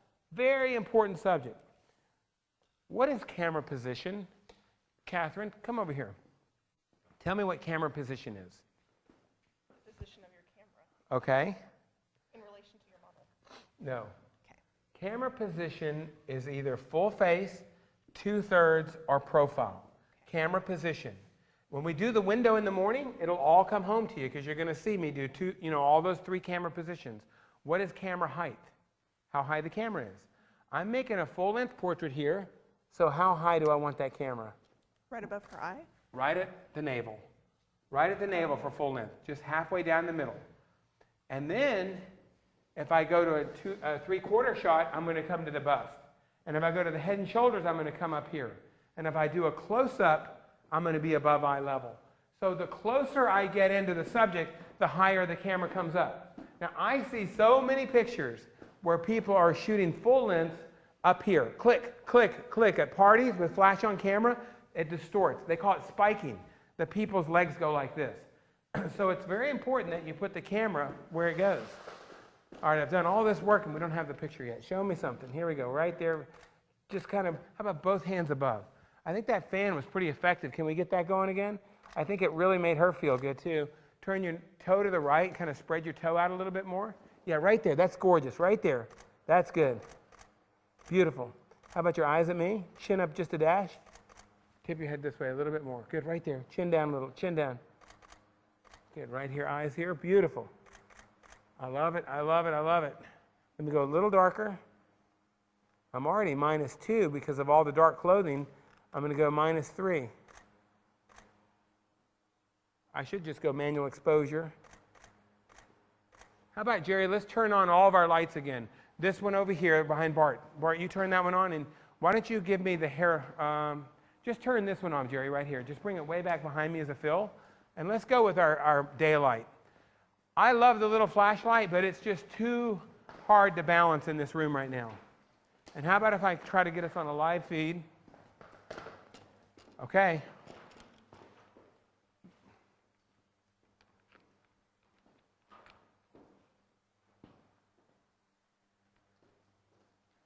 Don, can you plug this in? Give your glasses on. See that? Good, good, good. You got it? There we go. We're going back live for you guys at home. And we're going to go horizontal. And we're going to go off of autofocus and right there. And let's go back to color. So it's real easy. Let's see if it does it now. Now when I have the menu, yeah, it doesn't do it the same. So we're going to go this way. All right, here we go. Just a few more minutes in this class today, and I want something legendary. I want to run in there close. What's wrong? My white balance is on tungsten, and tungsten's incorrect. So we're going to come over here to daylight. Love it. Pose it, light it, love it. And look at her. She's looking so good. I'm just coming in there tight. I'm coming right in here. Let's see it. Here we go. How about Jerry and Bart? After I take this picture, I want you to close that V in tighter. But let me get this one in the camera. Okay? Beautiful. Right there. Turn your nose to the right a little more. Turn your nose to the right. Good. Right there. All right, 10 shots. There's one. You know, this is definitely a vertical shot. So I'm just going to show you a couple of these horizontals, and I'm going to flip over to vertical. Okay, good. You guys close the V a little bit. Jerry on one side, Bart on the other.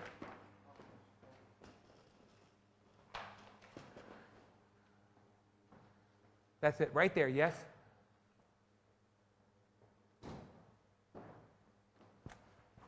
Good, right there? Yes, and just 10 shots. 1, show me something else. 2, show me something. 3, tip your head more. 4, show me something else. 5. Can I get 2 posing stools on each corner, and then 1 on each corner, and then we're going to use, there's a stool here. We're going to put a piece of plexiglass in front of her, and we're going to spritz it down with water. I've been planning this all day. I just thought of it. Let's put 1 on each corner. You keep working to me. Let me get some beautiful shots. Lots of wind, though. She loves the wind. Good, good, good. Point your toe to me more. Do something better with your hands. On top of your head. Yeah, right there. Beautiful. Good, good, good. Real tall in the back. This is the feminine pose. We got good lighting in there. Chin down. All right, the plexiglass is right here. And get a spritzer bottle. There's a spritzer bottle somewhere. You know, you've been so patient over here, Sean. I might get you over here, okay? Because I don't want to make, you've been here an hour and a half and we didn't get you. As soon as I get this portrait, I'll switch the 2 of you. Good, right there. All right, so Bart, you take one side. We have the spritzer with the water? Okay, let's just put plexiglass in front of her. Okay? Is it heavy? 2 people. Jerry, you want to help? Yep. Yep. So this is just a standard piece of plexi. Piece of plexiglass, Home Depot. Okay. $39. Now, here's what I want to do, I think. You guys lay it open to me, okay? Lay it open. I'm going to spray the inside of it. Keep coming. You know where this idea came from? I looked on the internet and I typed in the most beautiful woman in the world. And you know what her name is? According to the internet? Monica Bellucci, Italian film star. Now pick it back up, and there's a picture of her, and she's going like this with her hand, and she's looking through this glass, and it was colossal. Now I've got a huge reflection, so I've got to play with that. So let me see here. Oh, it's like soft focus. I can go back live for the guys at home because I am working on horizontals here. Now I want you to come in here. Can you grab a tripod for me right in here? Good, good, good.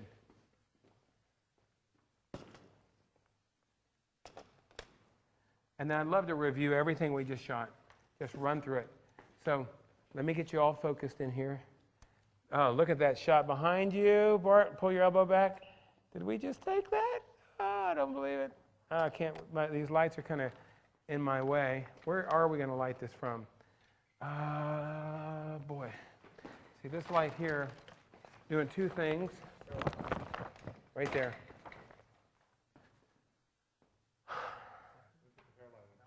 I think I can't see the monitor is my problem. I'm going to bring this over. I don't think it matters which side this is on. You got that, Jerry? Yep. How about come around, Sean, and hold the glass for Jerry. Just come back a little more. Give me a little slack, Bart. The only problem is my light was blocking the monitor, and I can't see what I'm getting. Right there. Look at that. Look at that. Look at that. It's still in the picture. I've got the reflection. Tip your head to the right a little more. To the right. Chin down. Turn your nose to the right. Can someone relieve Bart for a second? Bart, run give me my pictorial. Now I want you to take your hand and just slide it across real slow. Wait, let me go live. Oh, come on, camera, go live. Live on CreativeLive. Now just slide it a little and look through there for me. Yep. Right there, right there. Go slow. Do it again. Now right there. Now go real slow. Come across. Right there. Let me see your eyes. Don't go away. Right there. Both eyes. Fingers over. Right there. There's something. I'm going to move the camera over here. Get your face in closer. See that little bit by your nose and your mouth? Can you clear that off too? Yeah, right there. That's it. That's it, right there. Now, Bart, you have my lens? Chin down, right there. I'm taking off the 85 1.2, and I'm putting on an old Canon soft focus lens. It's got a Tiffin #2 soft focus and a Pictrol. What is a Pictrol? The Pictrol was something we used for enlarging lenses to lower the contrast.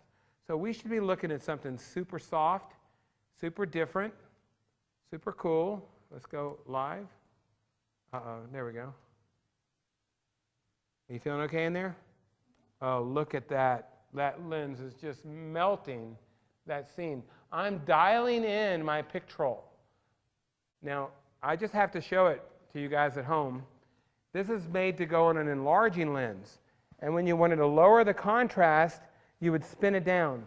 Then once you get it all spun down, I've got one tooth cut out. And that tooth is where the eyes go. So now I've got it all zeroed in. I've got a Tiffin warm soft, so the picture is warm. This is just beautiful. Here we go. Let's take a few shots. I didn't get one yet. Pull your hand across. Now I'm on autofocus, so that won't work. Or auto exposure. See when it brightened up like that? There we go, right there. Chin down right there. And when it brightens up like that, it's on autofocus. So we're going to go to manual. There we go. Look, chin down. Good. Okay, I'm there. What I want to do now, can you come back a little, Jared? Can you guys fold the glass down and spray it one more time? What do I have, 2 minutes? 1 minute?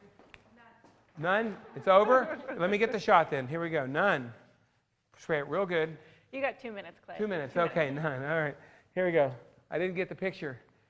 I think it looks so beautiful. I don't know if we can respray or not. Before you put to your hand, let me see what it's going to look like. All right, here we go.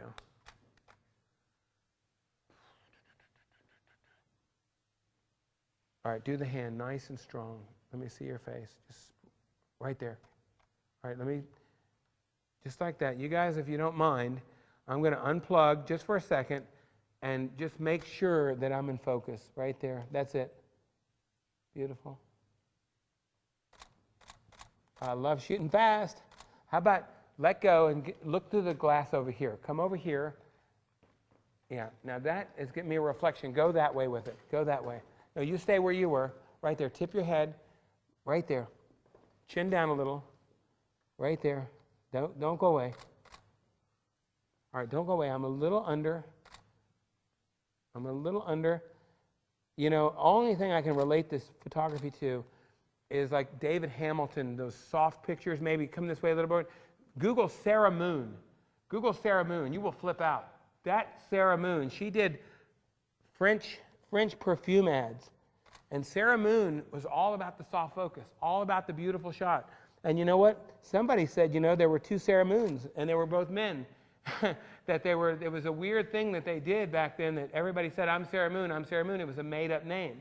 But then again, I've seen a book by Sarah Moon that was hand-signed from a female. So somebody, I'd love to know the story about Sarah Moon, other than I have a book of hers, and the work is just very representative to this. All right, let's just do it. Put your cheek in there, come in close, chin down. Now go the other way. Now chin down and look at me. Good, right there. Now slide your hand across, either one. Yeah. Now the other hand. Let me see your face. Slide it again, slide it again. One more time. Yes. Finito. Woo! We're done. Thank you. All right, so I hope, Sean, you'll come back and I'll do you in the box. Not today. I think we're done for today's session. Okay, cool. Let me help you with the glass here. If we have time, can I review like that little session? Clay, maybe we can do it tomorrow? Maybe we can review tomorrow. Let's review tomorrow. So if everyone could just take stay your in their seats, places, or take a seat, what have you. That was really incredible. Thank you so much for getting that shot. It's just beautiful. And also what I love about you right now and all day long is how much enthusiasm you have for teaching this stuff. Lorraine and I just keep sitting here laughing at each other, not laughing at each other, smiling about everything that you're doing. These are just gorgeous. So this was day one, everyone. We have a full 2 more days. 2 more days? I have 2 to more keep doing days. this? Clay, I thought this was it. Clay, tell us about tomorrow. What are we going to do tomorrow? I don't know. We're going to make it really easy. We're going to open up the bank of windows. This is a magnificent studio. and it's going to have just a flood of light. Now, what do we do with that light? We're going to harness it, and that means we're going to put that light right on the face, exactly like we did here. And guess what? We're going to go on the roof tomorrow. Can't wait to see that little session. And that's going to be, we're going to, everyone at home, you know what they do? I got a portrait, let's head outside. That's the hardest place to work. Outside, the light's coming from everywhere. So I have to really control the light on the roof. And then we're going to come back in, and we're going to do some wedding discussion, and we're going to do a little bit of my corporate 1, 2, 3. I hope to get a portrait of my two ladies here. I think Ken and Lorraine said maybe I could just do a portrait of them with the 600 speed lights. And I think the whole idea is to move fast. And I've been asking and asking and asking if I could do the CEO's portrait of CreativeLive in the next room. And the next room looks like, it is Seattle, and just over the wall here. We should be working in there. It's the best window light I've ever seen in my life. And I threw that out to George today, and he's going to try to help us. We might pre-tape that or tape it before or after and show you how I would do a location portrait, which is critical to what I do at weddings. Show the room, put the subject in. So tomorrow's a full day. Can't wait. And earlier we were talking on break about the in-studio audience has been really cool today. I love how everybody just jumped in and was helping out right away. But you were mentioning that they have homework that you're going to be assigning. Okay. Talk to us about that. All right, number one, this is homework for these 4 guys. Okay, good. You have to show me a full face, 2/3 and profile portrait, okay? You can do it by window light, or you can do it with your studio lights. And we're going to critique that. So you have to go home and do it. And you can use a light bulb if you have to. Go to Home Depot, get a pan reflector and a light bulb. You know what? You can borrow one of my lights. I've got 4 on stage. Take it home, bring it back, don't break it. I want to see some good homework. Now tell me a little more about the contest. At 2 o'clock tomorrow, we're going to be judging something huge. And I said this so fast today, neither one of you heard me. But I'm teaching a workshop. It's $1,200 in my studio the last week of October. I don't even think it's on my website. It's got the April class. I'll call the web guy and update it. I don't know how you guys stay so current. And I'm going to say, make sure the October class is on the website, because tomorrow, the winner of the portrait drawing, there'll be some runner-ups, there'll be 3rd, 2nd, 1st. The big prize, not only are you going to get all this beautiful things from our sponsors, you're going to spend 4 days in my studio. Wow. Wow. Cool. That's really, really cool. He just doesn't stop. Well, I just want to encourage and invite the folks at home to do the homework as well. So, we have got these 4 fine people here, but go ahead and test these things out, because really it's one thing to listen all day, but you got to get out there and do it. So again, Clay just talked about that contest. You have until 2 p.m. tomorrow, that's Pacific time. In order to enter the contest, all the details are on Facebook.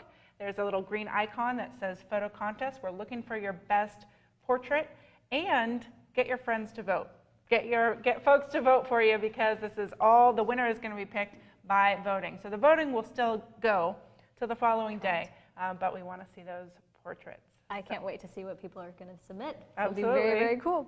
Let's see. Clay, the chat rooms have been off the hook today. Oh, good. They are just packed full. People are engaged and sharing so much knowledge with each other and helping each other out. They're like, what did he just say? Was that Rembrandt lighting? And they're just like so pumped up, and you have everyone completely inspired. And this is just some of the things that people are saying out there. Lola says, Clay's workshop is packed with so much information. I love it. And Gareth Lee says, loving Clay, I now have a great understanding of the basic and feminine poses. And Tanya Herder over on Facebook says, I love watching Clay. He's so full of knowledge, wisdom, and I feel like I'm learning so much as a beginner. I'm not intimidated, and I feel like I can do this too. Great. Love to hear that. That's awesome. I think that's truly key, is that I sit here and look at you and say, wow, I would be very, very intimidated if I were to have a client right there in front of me trying to get all of those poses, even just sitting there and knowing what to come up with. And I think, as you've mentioned, you've been doing this over and over and over, 10,000 hours, 25 years. It takes the practice, but you got to know what to practice. And that's what Clay is doing here today. So in addition to the videos are $149. However, you can purchase them now for $99.